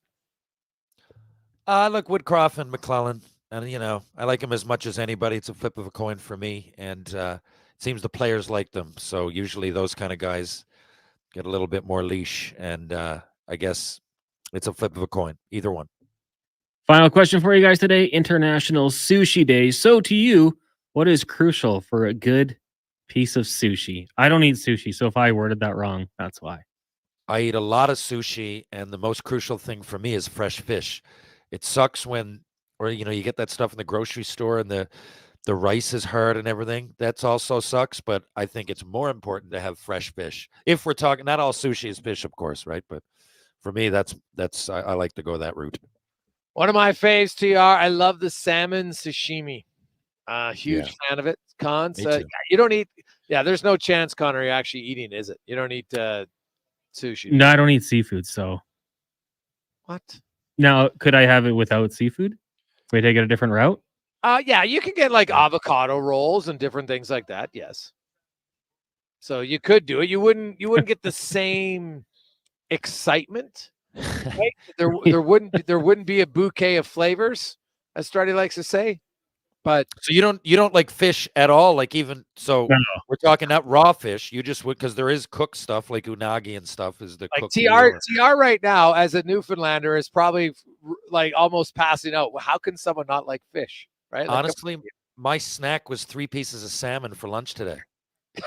Oh yeah, I eat it almost every day. I eat a lot of fish. How can you not? You got fresh fish out there too, man. It's probably amazing. Yeah. Every morning I get up and go and I get something for that night, even if it's just appetizers. Really good for you too. As far as I have high cholesterol, and as far as meat goes, fish is real healthy for you, and it has a lot of medicinal qualities, healing qualities that I didn't realize them. So I'm like, if I'm going to eat meat and I'm 5 minutes from the ocean, I do eat the other stuff, but just I eat a lot of fish and a lot of sushi. I like it. Like it a lot. TR, what is your so you think the Oilers are winning tonight? So we will be talking about a game 6 on Thursday when we see you next. Enjoy your Tuesday evening. Get set for the game. Thank you. I'm really looking forward to it. Go Oilers. And if you're in Halifax or Antigonish area this weekend, we'll be Friday and Saturday at Dennis Bonvie, Craig McDonald's golf tournament. We're going to raise a lot of money for cancer research, and I think it's the Boys and Girls Club. Anyway, if you're in the area, come on by. We're going to have a lot of hockey chat, a lot of hockey fundraising to do, and it's going to be a lot of fun. Thank you, Jason. Thank you, Edmonton. Thank you, Connor. See you guys in a few days, and hopefully we're still in. Say hi to the menace for us, Dennis, the Menace Bonvie. An absolute beauty of a guy, man. He's got some fun stories. We are live at On the Rocks, as it is a nice, steady, you just see them coming in. Also, some old school jerseys. Got some Minko. I see lots of course, McDavid's and Dreisaitl's and Nugent Hopkins. And you know what? Lots of.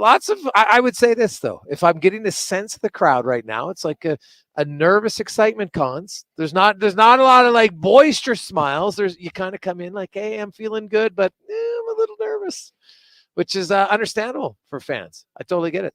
So we'll see how the evening goes. But man, it'll just if the Oilers win tonight, A, imagine how excited people are going to be tonight.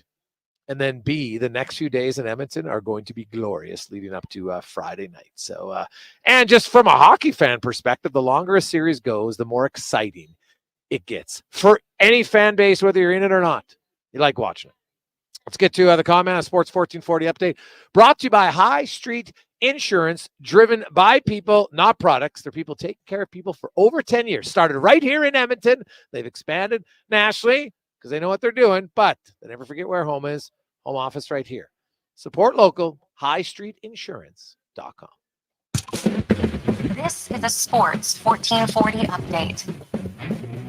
About an hour and 20 minutes away from puck drop down in Sunrise as the Oilers and Panthers meet Game 5 of the Stanley Cup Final.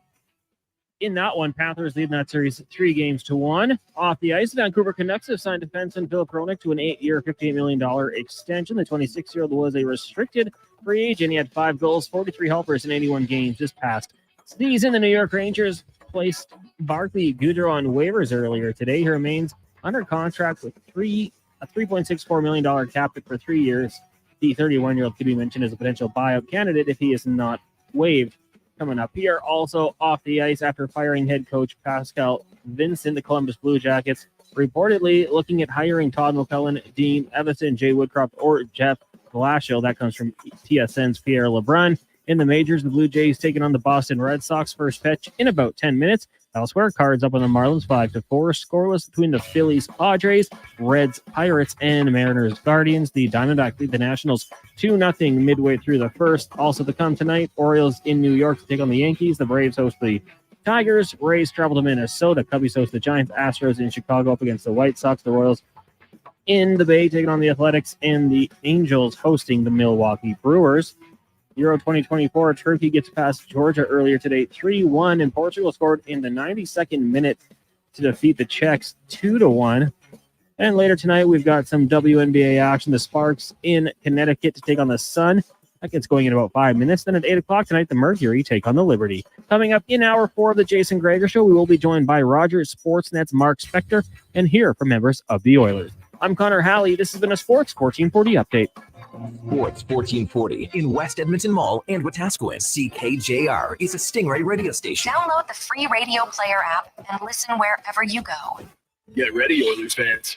During the finals, make a deposit with promo code Gregor50 to snag a $50 free sports bet with your next deposit. Get ready for unbeatable promotions throughout the finals with 10+ odds boosts on every Oilers playoff game. Score a chance to win amazing prizes like season seats for the 2024-25 season or 5 pairs of seats to 5 separate Oilers games for the 2024-25 season just by making a bet on an Oilers playoff game at playalberta.ca. Join the excitement and cheer on the Oilers. Let's bring it home. Bonus terms and conditions apply. The cheesy burger pizza is back at Papa John's. See what happens when you ask for it? Boom! Finally, it's on the menu again for a limited time. Get all the items in the Cheesy Burger Trio or choose between the large Cheesy Burger Pizza for $18.99, Cheesy Burger Papadilla for $9.99, and Bacon Cheesy Burger Papa Bites for $8.99. All made with sizzling beef, dilly pickles, ooey gooey cheese, and burger sauce. That's right, burger sauce. Get it before it's gone. Better ingredients, better pizza. Better get you some Cheesy Burger Pizza at Papa John's. Black Friday pricing is back at the Brick. Check out the latest deals in every department, as well as hot new items just in time for summer. This Friday, June 21st, from 5 p.m. to midnight only, shop incredible 7-hour door crasher deals, like 65% off sofas when you buy the matching love seater chair, and 50% off mattresses $9.99 or more. Take advantage of these fabulous deals today, because Black Friday pricing won't last forever. Some exclusions apply. The Brick, saving you more. Hi, Jason Gregor for Volvo of Edmonton. This summer, lease a new 2024 Volvo XC60 with 0% finance, or save up to $6,500 on select models for qualifying loyal customers. Plus a free 10-year, $1 million Continue on, and all demo vehicles. And if you're thinking hybrid, save $6,000 off all 2024 new and demo XC60 recharge plug-in models. Discover why we're Canada's only 13-time Volvo Excellence Award winner. 1205 101st Street Southwest, or visit volvocarsedmonton.com. Legacy Heating and Cooling jingle auditions take one for Ryan Nugent Hopkins. Oh, man. Oof, you know he's going to be sick of this song. Yes, Nuge. And drop the beat. Got the deflection, head up play by Janmark. Legacy. We freaking killed it, Nude. That's what I'm talking about, Zachary Martin Hyman. Nice guys. We're going to sell a lot of air conditioners. Hey, doesn't Legacy offer no payments and no interest for a year on those? Yeah, well, thanks for the assist on the copy points there, Nooch. It's just what I do. Legacy Heating and Cooling.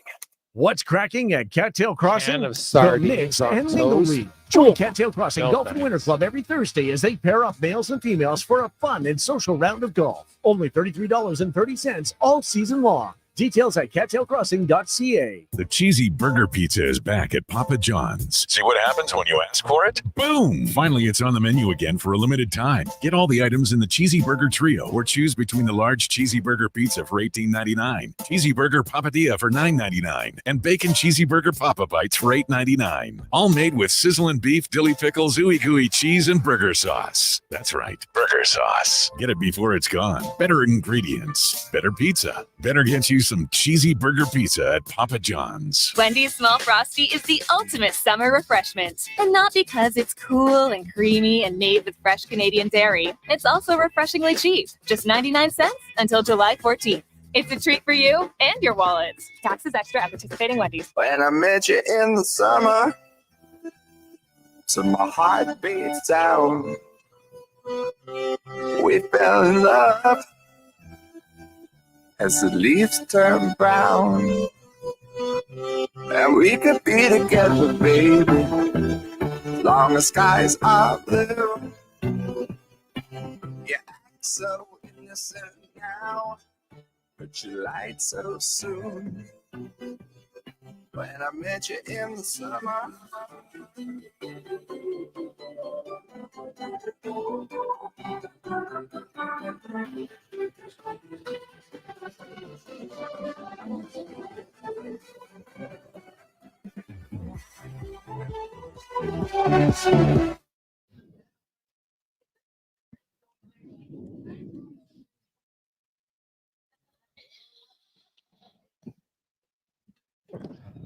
Rolling right along. Here we are, about an hour and 20 away from puck drop in game number 5. And most people listening are hoping it means there'll be a game 6 on Friday night, which would be right here in Edmonton. Oh, would that be a fun atmosphere to be at? Geez, you thought game 4 was loud? Just imagine what game 6 would be like. Absolute gong show of fun is what it would be. We are live and on the rocks, where it's going to be a gong show here tonight. There's still some good seats left, but they're filling up fast. Jasper Ave 118th. Stop in, $4.50 beers, 60-cent wings, and lots of fellow Oiler fans to watch the game with here at OTR Jasper Ave 118th Street. It is the Jason Gregor Show alongside Connor Halley, presented by PlayAlberta.ca, where you can get in the game. Remember, if you want to use the promo code Gregor50, all you need is a minimum $5 deposit, and you get a $50 free play. Don't waste it, because once the playoffs are over, it's done at PlayAlberta.ca. And we go back to Florida as we get to the Spec Report, brought to you by GS Construction. And hey, they're hiring right now, but their only focus, as much as they're hiring, is on the playoffs. Huge sports fans there, and they're saying go Oilers go from GS Construction, as Mark Spector joins us from lovely Florida. Spec, how hot is it there today? It's actually very reasonable here. It's not really, really, really hot, not really, really humid. I'm in the back of an Uber with Sean Reynolds, Luke Fox, and Gene Principe here, just pulling into the rink. Gene's wearing his hot dog suit tonight. He says he's not going to take it off till the Oilers win the Stanley Cup. So it could be this year, could be next. Never know. Yeah, but here's the serious question, though. Yeah, he's a Stanley Cup wiener. Yeah. Are you, Sean, and Luke chanting, "We love Gene, we love Gene"? No, we're not. You didn't see that video? You didn't see the video, did you? Oh, my God. Get out. Stop living under a rock. It was one of the greatest Gene Principe. I even tweeted it out. I'll send it to you. So Gene was doing his live hit at the Moss Pit, right? And so they throw to him, and there's a bunch of fans all around him because they're crazy in the Moss Pit. And as he's throwing back, all the fans start chanting, "We love Gene, we love Gene." So Gene finishes off his talking point, and then he joins into the "We love Gene" chant himself. It was unreal. We love Gene. That's oh, right. yeah. Attaboy. Exactly. It was a We're not classic. chanting that in this truck right now. As a matter No, of fact. no, probably Bring not. that up. The Oilers will be chanting, we love Game 6, because obviously they wanted spec. You look at, there's one slight change. Lomberg comes in. They're obviously wanting a little bit more tenacity out of Florida. Did you talk to any of the players today, Spec, about the success they had with that stretch pass and having their it was twofold, stretch pass, but also the wingers slid down a little deeper in their zone, which made the Florida defensemen really have to think if they were going to pressure down, which they love to do, and they didn't. And Edmonton really was able to freewheel through the neutral zone a lot more. Yeah, we've been kind of saying the whole series is as those defensemen pinch down, it leaves the middle open. But you got to find a way to safely use the middle. And I thought that it was one thing, the stretch pass, but I think bringing the wingers a little lower left those defensemen far away, right? And you make the point. Now they got to think twice before they pinch down that far. And, I'd say this to you, Jason, like there's no momentum in these games. They all start fresh. The only momentum that I think maybe does exist is that little tweak in the Oilers' breakout resulted in a whole bunch of odd man rushes in that last game. So Florida's got to react to that, right? They can't just come out and play the same way. There's no way they're going into this game preparing to give up as many 2-on-1s and 3-on-2s as they did in Game 4. So, there's going to be a reaction by Florida. I'll be interested to see what it is. Yes. From an Oilers perspective, they obviously want to relive how they played Game 1, except their finish, right? Because they created tons of chances. They should have won that game. Like we all know it. Everybody watching, and the Oilers have been the quicker team in 3 of these 4 games, and Game 2 was the one game Florida dominated. I would think we'd all agree. The other games, games 1 and 4, Edmonton definitely dominated. In Game 3, you could probably argue they could have won a little bit of self-destruction in that game from the Oilers, which is their own fault. But so they should be confident, Spec. They're a quicker team. And, Florida, I agree with you. I don't think momentum carries over. However, I do think the stress of the situation becomes bigger the deeper the playoffs go. And if the Oilers can get a lead tonight, I think that really can put a little bit more of a clamping of the vice, shall we say, on the Panthers. Well, I think, I don't disagree with you one bit. But to me, it's the goals are the end result. I think the more important thing is Edmonton figured out, certainly in Game 4, how to get this series played their way. Like the series opened with Edmonton freewheeling, getting through the neutral zone with a couple of breakaways in Game 1. But after the second period of that thing, Florida took this series back. And, it kind of reminds you a little bit of the old 11 with Boston and Vancouver.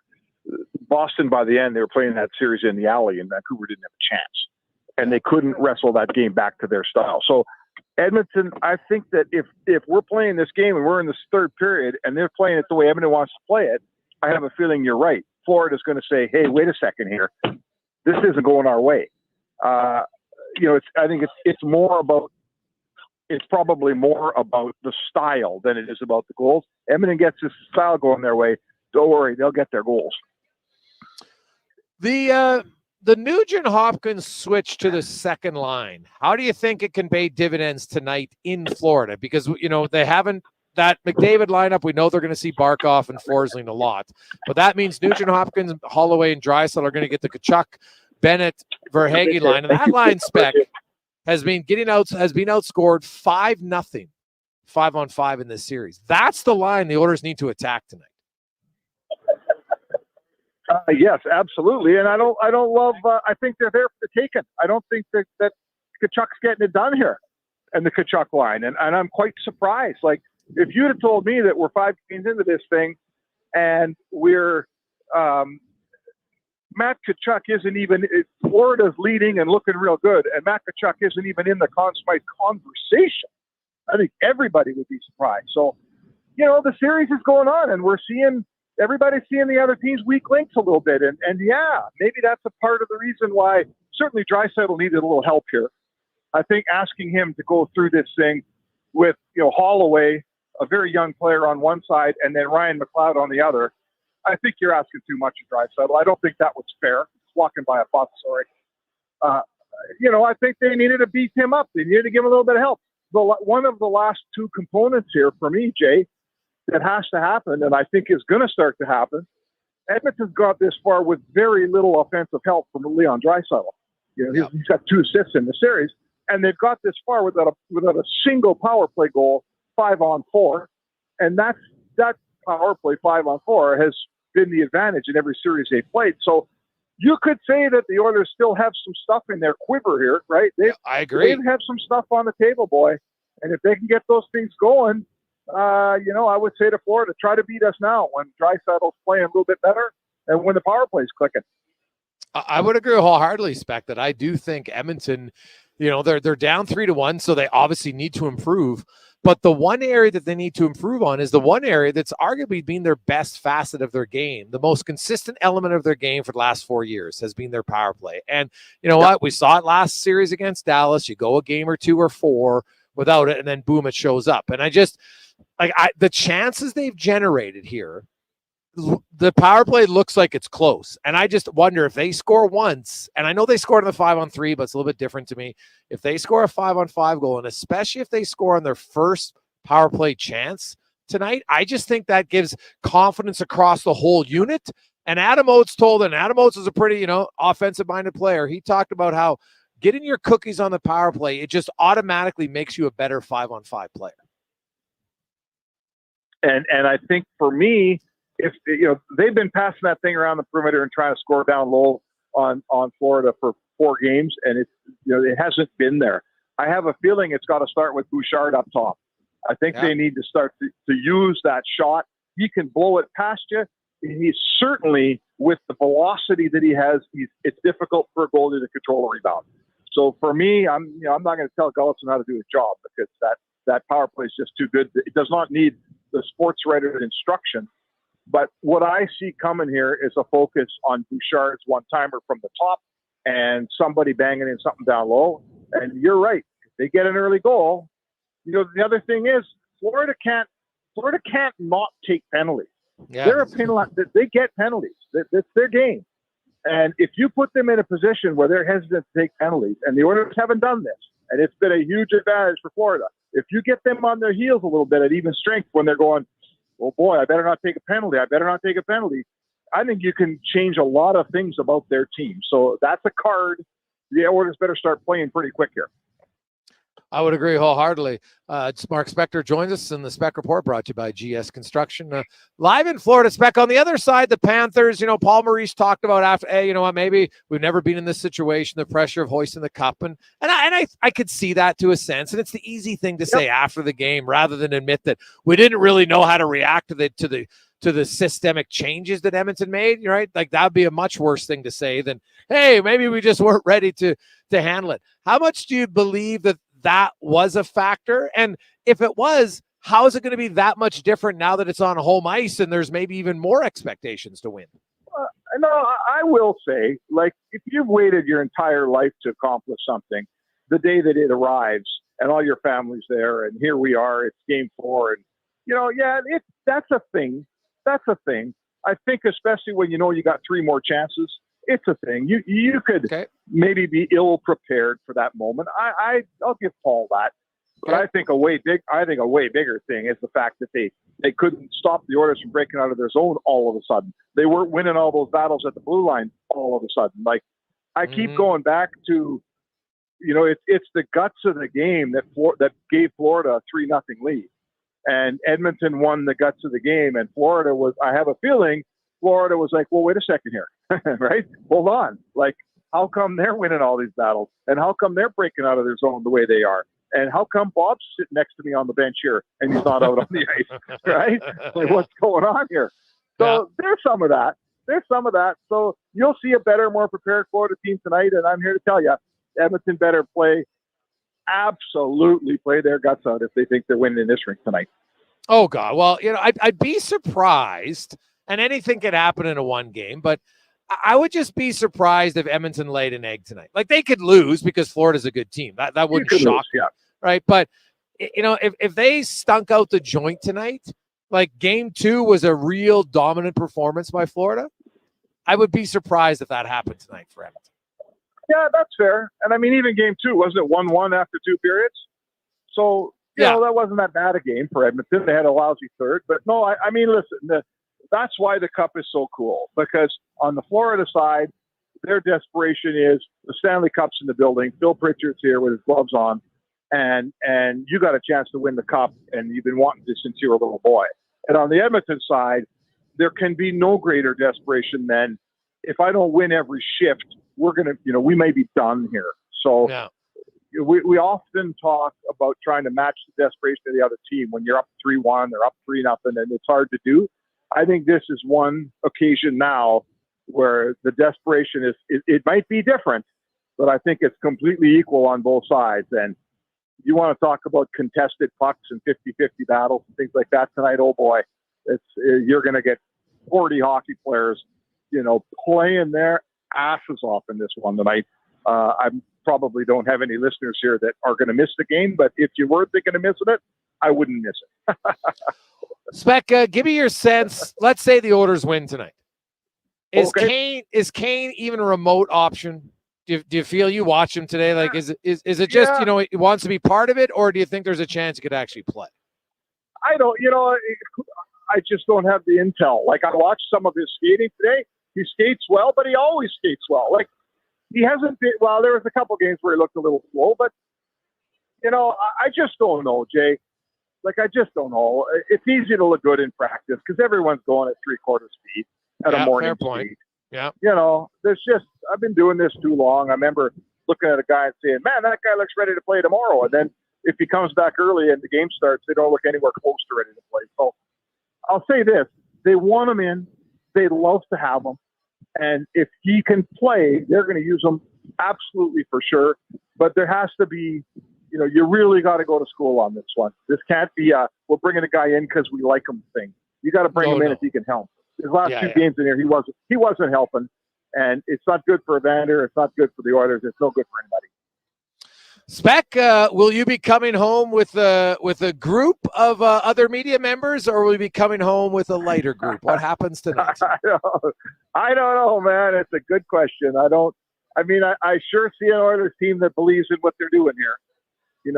Listen, we've all covered a lot of sports. Everybody plays the backs to the wall card. But not that many teams have the tangible evidence in the same season of having their backs to the wall and digging out like the Oilers. Not many teams can say, we were out of the playoffs on American Thanksgiving. And in the NHL, that's death. Not many teams can say, we just won 2 elimination games against Vancouver. We just dug out against Dallas down 2-1. So my point is this. It's not just a bunch of talk in Edmonton's room. It's actually real. And that gives me a feeling like these guys aren't just flapping their gums. They got something here. So can they get this thing back for 6? Why not? Bring it back for 6. And oh boy, it'd be a fun Friday night in Edmonton, wouldn't it? Spec, it would probably be pretty good, man. I appreciate it. Enjoy Florida, and we will chat with you tomorrow. All right, bud. Have fun tonight. There you go. That's Mark Spector in the Spec Report, brought to you by GS Construction. We are live and on the Rocks, Jasper Ave, and 118. It's getting serious now. They've slowly dimmed the lights as they've got the big strobe lights going on. We're an hour away from puck drop. There's still some good seats available, but still that constant trickle of Oilers jerseys coming through the doors as the Oilers and the Panthers get set for Game 5. Many Oilers fans, we asked earlier, I'll read some of the texts. I got some beauties. We were asking, I know every Oilers fan wants the Oilers to win. So we're like, who's going to score the first goal and what's going to be the score? We'll get to that. Also, big shout out to Doug. Because we had mentioned earlier, hey, when was the last game where a team was facing elimination? They won. It was actually Montreal in 2021 against Tampa Bay. They were down 3-0. They actually won in overtime in Game 4 to extend it. So the Oilers now, of course, Fernando Pisani did it in Game 5, 2006. Because we had some people talking earlier, they think it's going to go to overtime tonight. Oh my goodness, could you handle it? Are you ready for it? So, and I do want to, we'll open up the phone lines or the text line, 833-401-1440, because as the games get bigger, does how you watch the game change? Do you suddenly become a pacer? Are you leaving the room? Are you suddenly, I need a cigarette, right? Oh my God, I need a gin and tonic. Do you notice a distinct difference for you in how you watch the game? Let us know, 1440. Because to me, that, like, so I'll be honest, I've watched it with groups, and sometimes watching others in how, like, some people just get so into the game, but also so stressed. Like, it's kind of fun to watch sometimes where people like my wife's hilarious. She's not a huge hockey fan during this. Like, she watches it, obviously. And I think with my son now, they watch more. But so obviously at the home games, I'm never home. And my son's like, Dad, like, Mom is like screaming, and it kind of scares him when there's like a scoring chance. He's like, Mom, but it's not even close, Dad. She just screams every time they shoot the puck. It's so funny.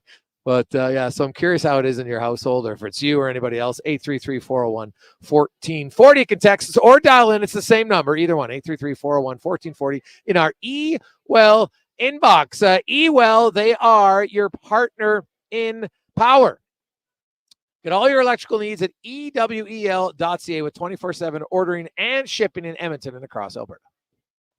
The Junior Prospects Hockey League is entering its third season of gameplay. The JPHL now offers academic and athletic opportunities in the 14U, 15, 17, and 18U age divisions. All JPHL games are broadcast live on Silent Ice TV with a showcase-style game schedule and high level of travel and accommodations for its team, staff, and players. To learn more about why the JPHL is the fastest-growing elite hockey academy stream in Western Canada, visit juniorprospectshockeyleague.com. Hi, it's Jason Gregor. We're looking for an experienced salesperson to join us as we continue to grow the Sports 1440 brand across the province. Of course, you'll sell Mornings with Carius, Low Tide Show, The Frenzy, as well as my show. No radio sales experience is needed, but you need some sales experience. You have to love sports, and you must be a hunter and driven. The base salary plus commissions for this great opportunity, and trust me, you'll have loads of fun working with us. Email your resume to gregor@sports1440.ca. We look forward to having you on the team. At McDonald's, we know summer can go by quickly, so make the most of all the park hangs, beach days, sunsets, and festivals. Whew.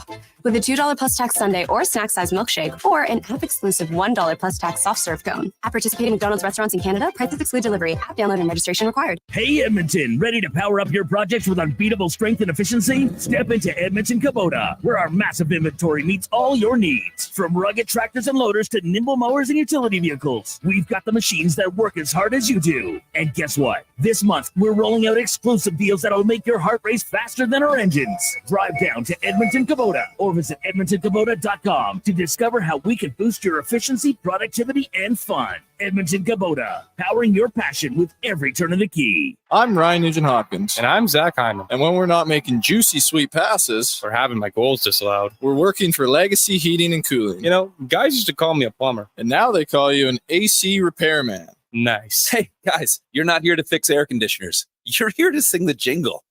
Oh. Well. Okay. Call Legacy. Call Legacy. No payments and no interest for 1 year from qualified installers. Legacy Heating and Cooling. The job isn't done until the last load is hauled, and having a semi-trailer out of commission is not an option.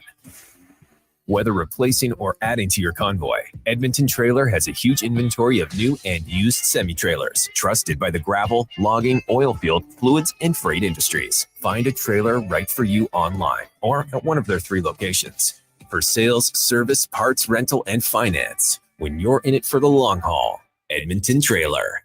Before every big interview, every big presentation, every big moment, I've always looked in the mirror and put on my game face. But lately, my eyes look tired, my brow looks old, and I'm starting to think it's game over. Stop thinking and start seeing Dr. Vance Elliott for skin refreshing treatments designed to give you a fresh and natural appearance. He didn't make me look weird. No, he gave me back my game face. Book your consultation today at drvanceelliott.com.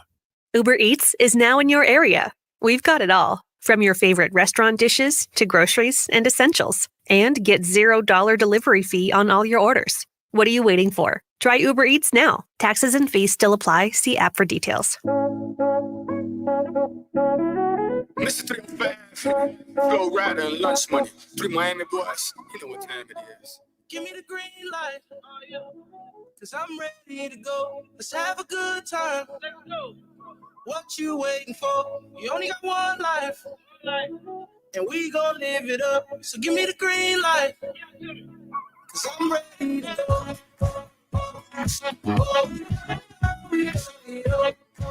.527.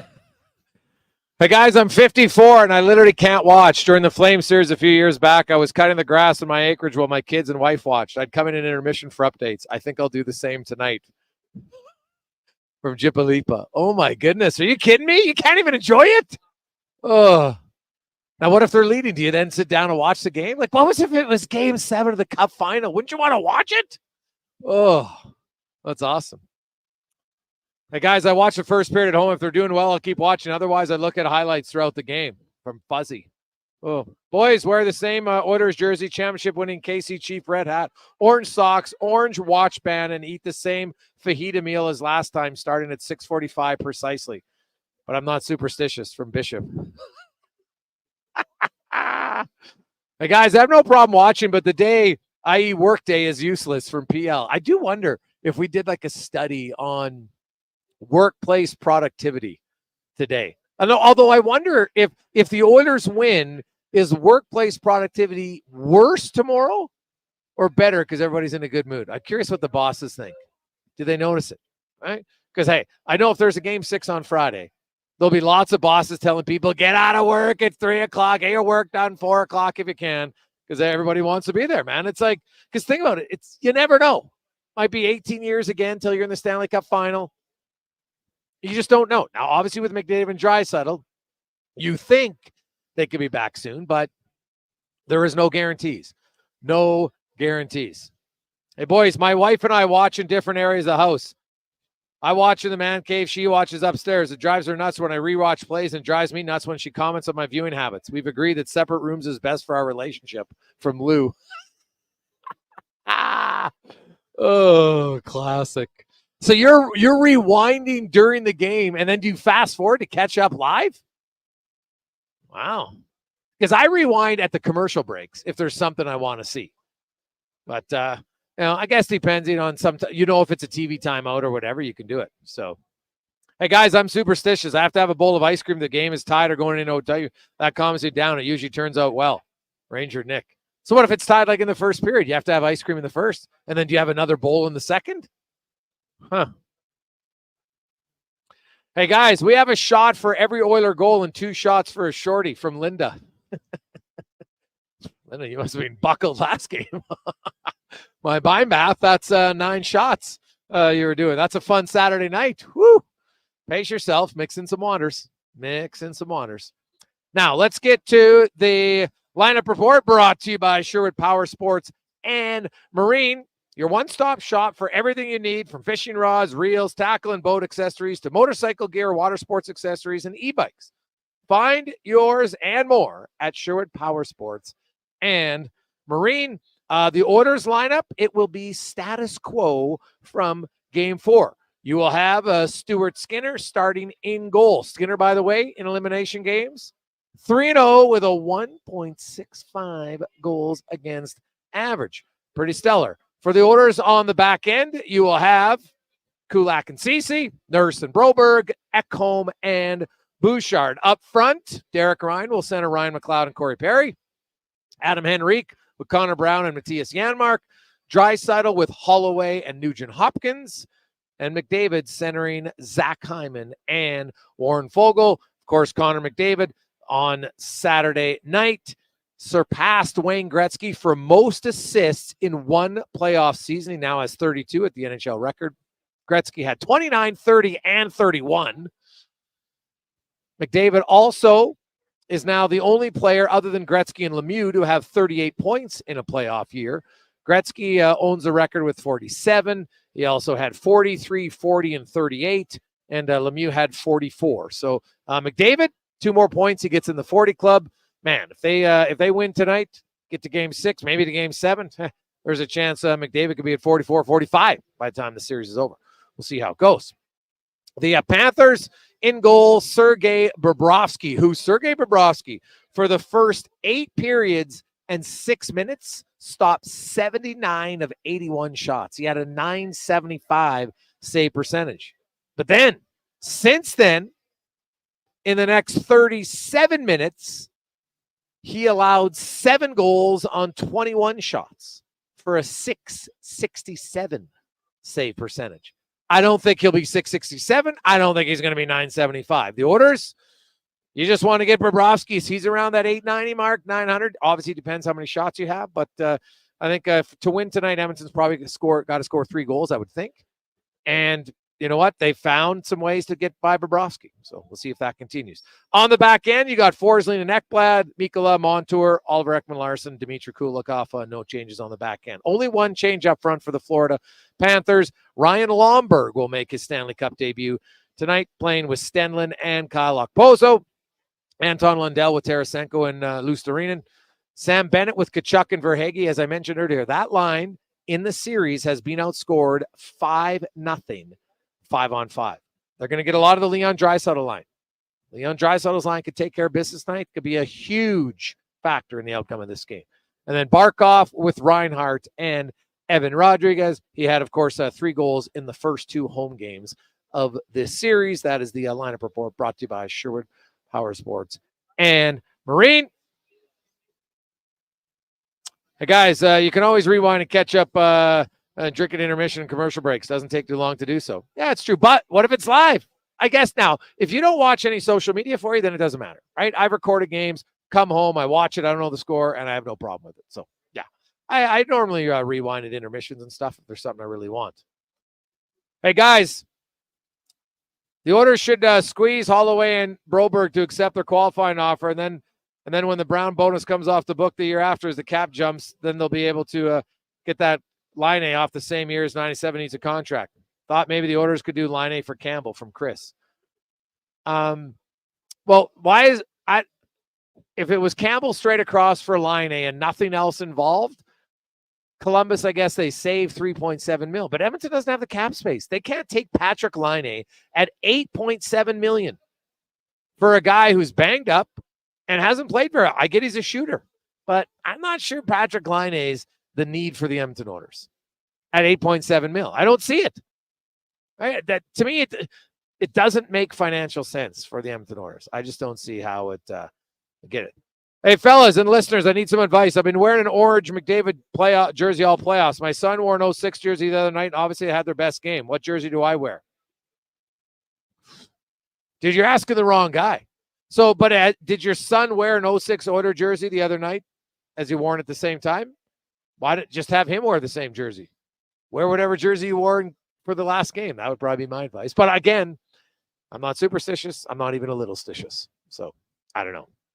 We'll see where it goes. Hey guys, it's my 10th anniversary on Friday. My wife, not a hockey fan, and I have a whole weekend planned. Kids away, etc. But if the Oilers are playing, I get the work tickets. What do I do? JR in Red Deer. So your wife says she's not a hockey fan, but is she like an excitement fan? I would at least ask her, say, hey, honey, we got tickets to Game 6 of the Stanley Cup Final.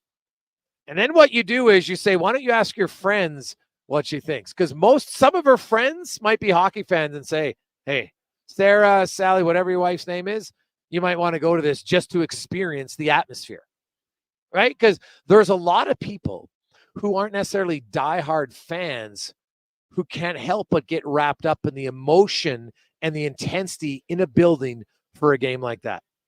I still remember Game 6 of 2006 because I had a pair of tickets and I gave them to my brother and his wife, my sister-in-law. She wasn't a huge hockey fan at that point.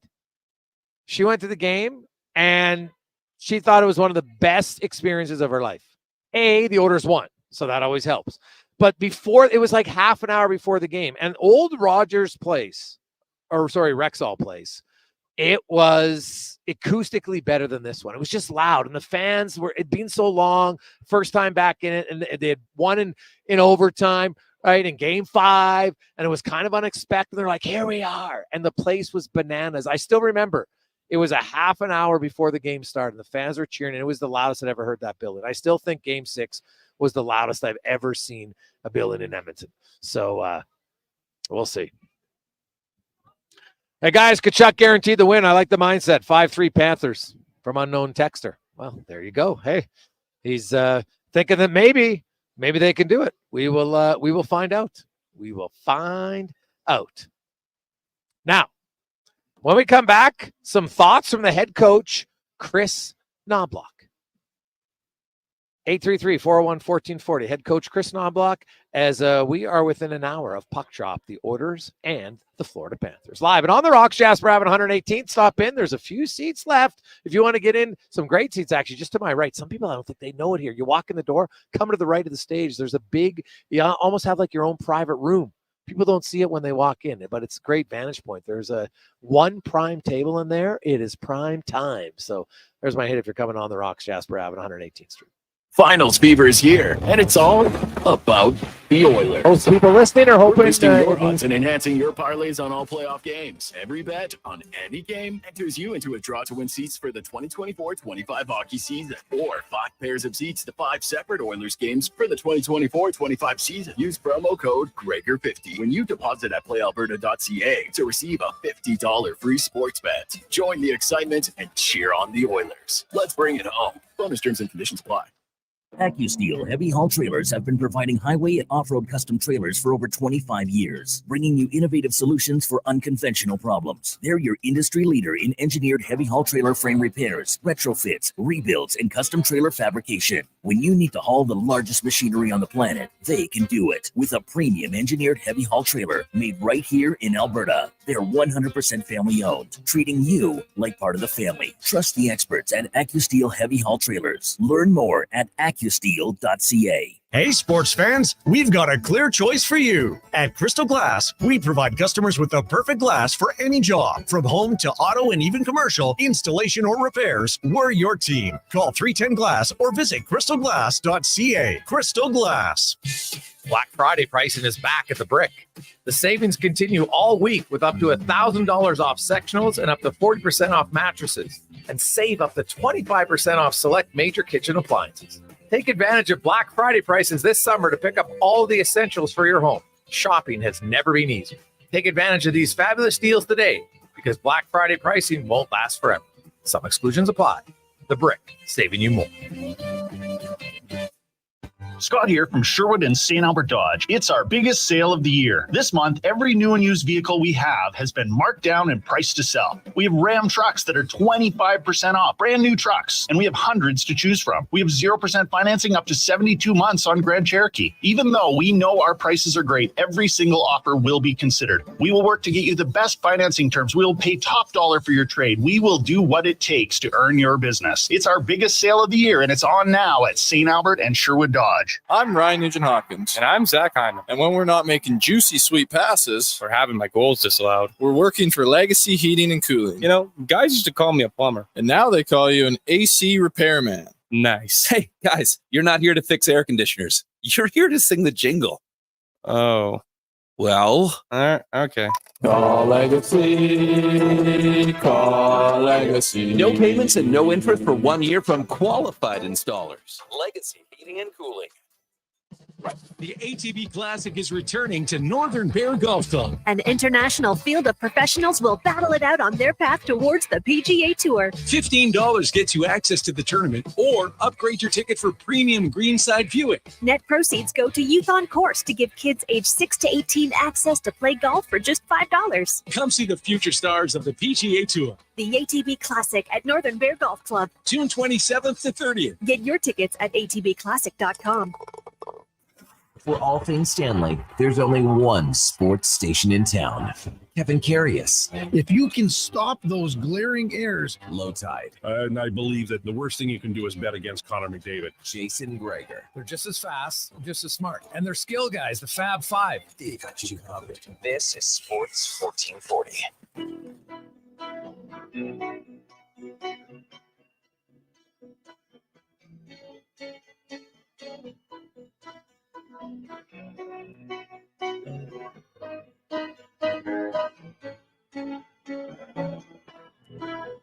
Just a small town girl living in a lonely world.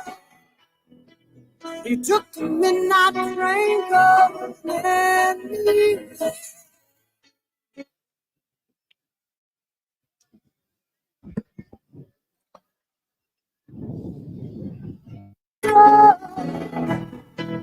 You took the midnight train going anywhere. 5:42. Welcome back, Jason Gregor, Connor Halley with you on Sports 1440, Oilers Nation, YouTube and Facebook. We haven't talked about it. Other news, but hey, of course, but we should mention it. A big contract extension today in the National Hockey League for a guy who was a pending RFA. Could have went to arbitration, but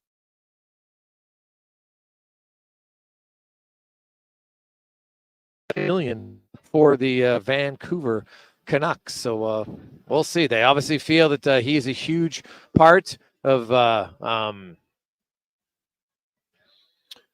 their defense core with Hughes, but man, he had an unreal first half. Second half, not so much. So we'll see where it goes. But I get why. He had an unreal case for arbitration. He would have got that probably more in arbitration. That's just kind of how it goes. Now, let's hear from Chris Knobloch as we get to the oil report brought to you by VolvoCarsEdmonton.com. He just talked about, the depth he's seeing, and the production he's getting from his bottom six guys right now.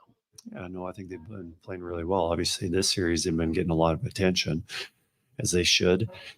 But throughout the playoffs, they've been really big for us, whether it's been on the penalty kill or 5-on-5 minutes. Rico hasn't showed up as much in offensively through the playoffs as he had through the regular season, and a lot of that had to do with his injury. Now that he's feeling a lot better, he's obviously feeling a lot quicker and making better plays. And but yeah, those three have been really good. And then also you look at our our fourth line. Derek Ryan's been a big part of our penalty kill. We've been getting a lot of attention on how well the penalty kill's been. Derek Ryan's been big part of that, and so is McLeod. And McLeod's got 2 goals in his last 2 games. So yeah, we're very comfortable with our depth. Yeah, well, they should be. It's been rather productive for them. The numbers don't necessarily back up that Ryan's been a huge part of the penalty kill. Just saying. He's only won 1 of 6 faceoffs on the penalty kill. He's out there for a little bit, but Brown and Janmark kill a ton. Nugent Hopkins, McLeod, and Fogle, being solid. McLeod, Fogle, Ceci, and Nurse haven't been on the ice for 1 power play goal against the entire playoffs. It's not bad. Not bad at all. I know there's some guys in there that people get a little upset about, but hey, power play goals for the opposition usually are easier to come by, but not when those guys have been on the ice. He was asked, assuming the Panthers are coming out flying at home, what's the key tonight for him, and what does he need to see from his team early tonight? Just play with composure. There's going to be a lot of excitement in the building, and they'll obviously want to come out with a big statement, period.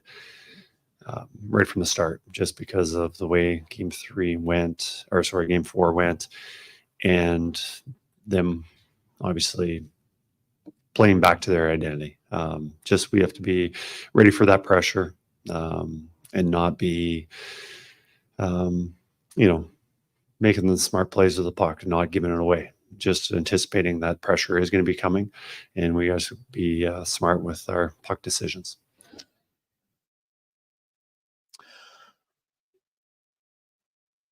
Does he feel like he's found a configuration with these new lines, right? He put Henrique with Brown and Janmark. He moved Nugent Hopkins up with Draisaitl. Or is this just everything still open for movement? It's going to change with, line matchups. Obviously, we're in Edmonton. We've got last change. And now that we're here, they'll have their last change, and they'll have their matchups that they'll want. And, that'll dictate maybe a little bit what we want to do, whether we're changing a winger or whatever it is. But the fact that we scored 8 goals, I don't think it had anything to do with the lines that I put together or anything like that. I think we were just ready and capitalized on our chances that we had. And so capitalizing on chances that we had, I don't think has very much to do with the line configuration that I put together. I think he's accurate in that, right? Like if you look, McLeod, the one goal they scored was with Fogle and Holloway. Those guys are on all three different lines, and they got put together in the third period. They scored a goal, but the McDavid pass to Nurse. I have noticed though, if the one change, I don't know if you guys have subtly noticed it, but Nurse and Broberg have been getting more ice time with the McDavid line at times. And so maybe they're trying to get Bouchard and Ekholm with Draisaitl to try to augment their offense a little bit. So watch if that continues tonight. That is something to watch for. They've really liked Philip Broberg and how he transports the puck, how he moves the puck out. And they feel that, hey, obviously, they're not Bouchard, but Darnell Nurse is a pretty good 5-on-5 productive defenseman. Actually very good. And so if he gets going, they feel like, hey, maybe Nurse and Broberg, there's not that much of a drop-off 5-on-5, and then we put Bouchard with Draisaitl's line. Maybe we can get a little bit more offense going from that line. So I did notice that we've seen a little bit more. It's not like, massive amount, but just, a few shifts here or there. And he talked about his team as good as they have been historically when facing elimination. What's he seen from his group? It just gives the team a lot of confidence. You need your best players to be your best players, and your goaltender obviously has to be that, and your two superstars have to be that. And it's pretty tough to win when your best players aren't your best. You can't. You need to find ways to win other ways, but the recipe for success is usually having your best players perform. And those guys, when backs up against the wall and team needed them to play well, they've absolutely done that.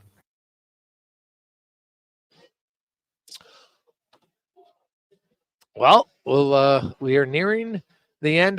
One last one that he was asked about was just is the chance to play in front of Edmonton again a motivation for his players? Those are more just about the chance to stay alive in the Stanley Cup playoffs. That'd be great. I certainly don't think that is our main goal, just to get back to Game 6 so we can experience that again. Obviously there's a bigger thing, but it was a great atmosphere, and we'd love to experience that again. Absolutely love that, because it was.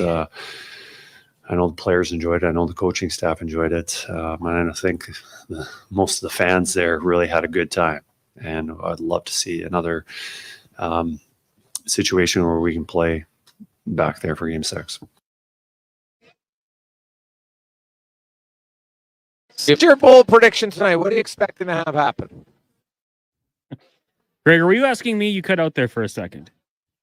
I was asking me. Yes. Bold prediction. What do I expect? You know what? I'm looking forward to the Edmonton Oilers trying to continue what they did. And maybe there was a little bit of a mental hurdle just thinking, man, this Bobrovsky cat, he's pretty solid. He shut us down. And they broke right through that. They chased him on Saturday night. So bold prediction. I think we're going to get the over. We talked about that with Play Alberta, 5.5 points.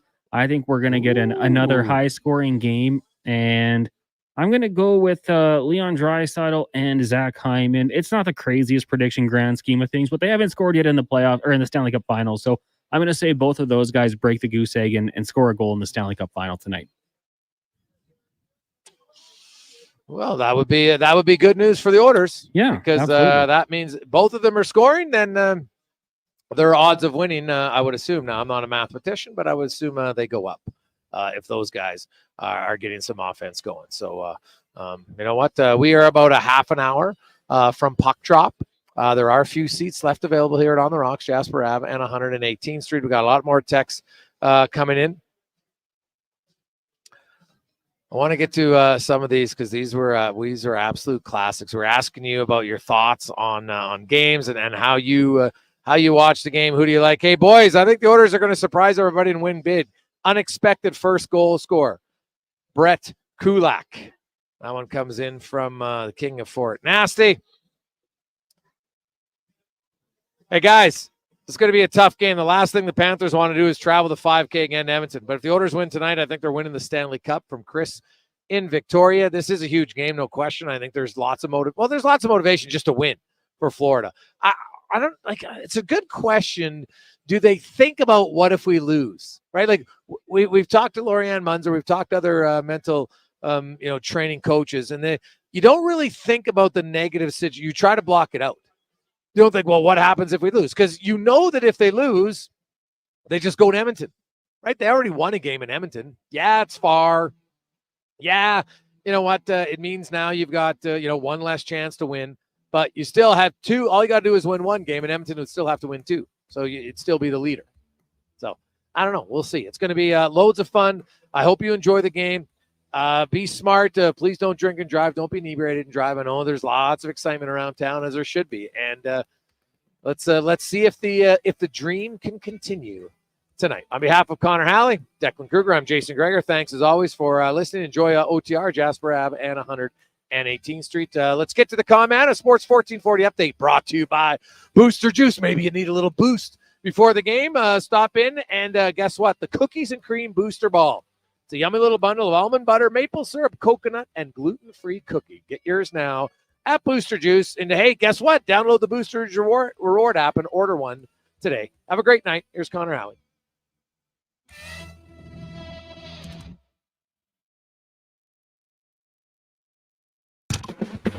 This is a Sports 1440 update. Game day, the Oilers set to take on the Florida Panthers in about 25 minutes down in the Sunrise. Of course, the Panthers lead that series 3-1. If the Oilers can find a way to win, the series returns back to Edmonton for Game 6. Off the ice, Vancouver Canucks have signed defenseman Philip Hronek to an 8-year, $58 million contract extension. The 28-year-old was a restricted free agent. He had 5 goals and 43 helpers last season in 81 games played for the New York Rangers. They placed Barclay Goodrow on waivers. He has 3 years left at $3.64 million. He also remains a buyout candidate if he is not claimed. And one day after firing head coach Pascal Vincent, the Columbus Blue Jackets have a nice list of potential candidates, including Todd McClellan, Dean Evison, Jay Woodcroft, and Jeff Blashill, according to Pierre LeBrun of TSN. In Major League Baseball tonight, the Jays are in action midway through the third in Toronto. They lead the Red Sox 2-1. You've also got the Yankees up on the Orioles. Diamondbacks lead the Nationals 2-0. Mariners up on the Guardians 5-1. And the Phillies have a 1-0 lead over the Padres.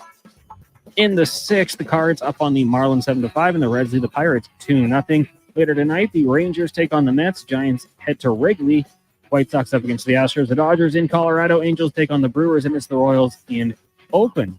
Euro 2024, earlier today, Turkey knocked off Georgia 3-1, and Portugal scored in the 92nd minute to defeat the Czechs 2-1. Got a full slate of games tomorrow with Croatia taking on Albania at 7 a.m. At 10 a.m., Hungary takes on Germany, and then at 1, Scotland up against the Swiss. And in the WNBA, at halftime, the Sun lead the Sparks 39-28. Later tonight, Liberty taking on the Mercury. That's going to do it for us here on the Jason Gregor Show. Up next, we've got Turn Sports. I'm Connor Halley. This has been a Sports 1440 update. It's Sports 1440.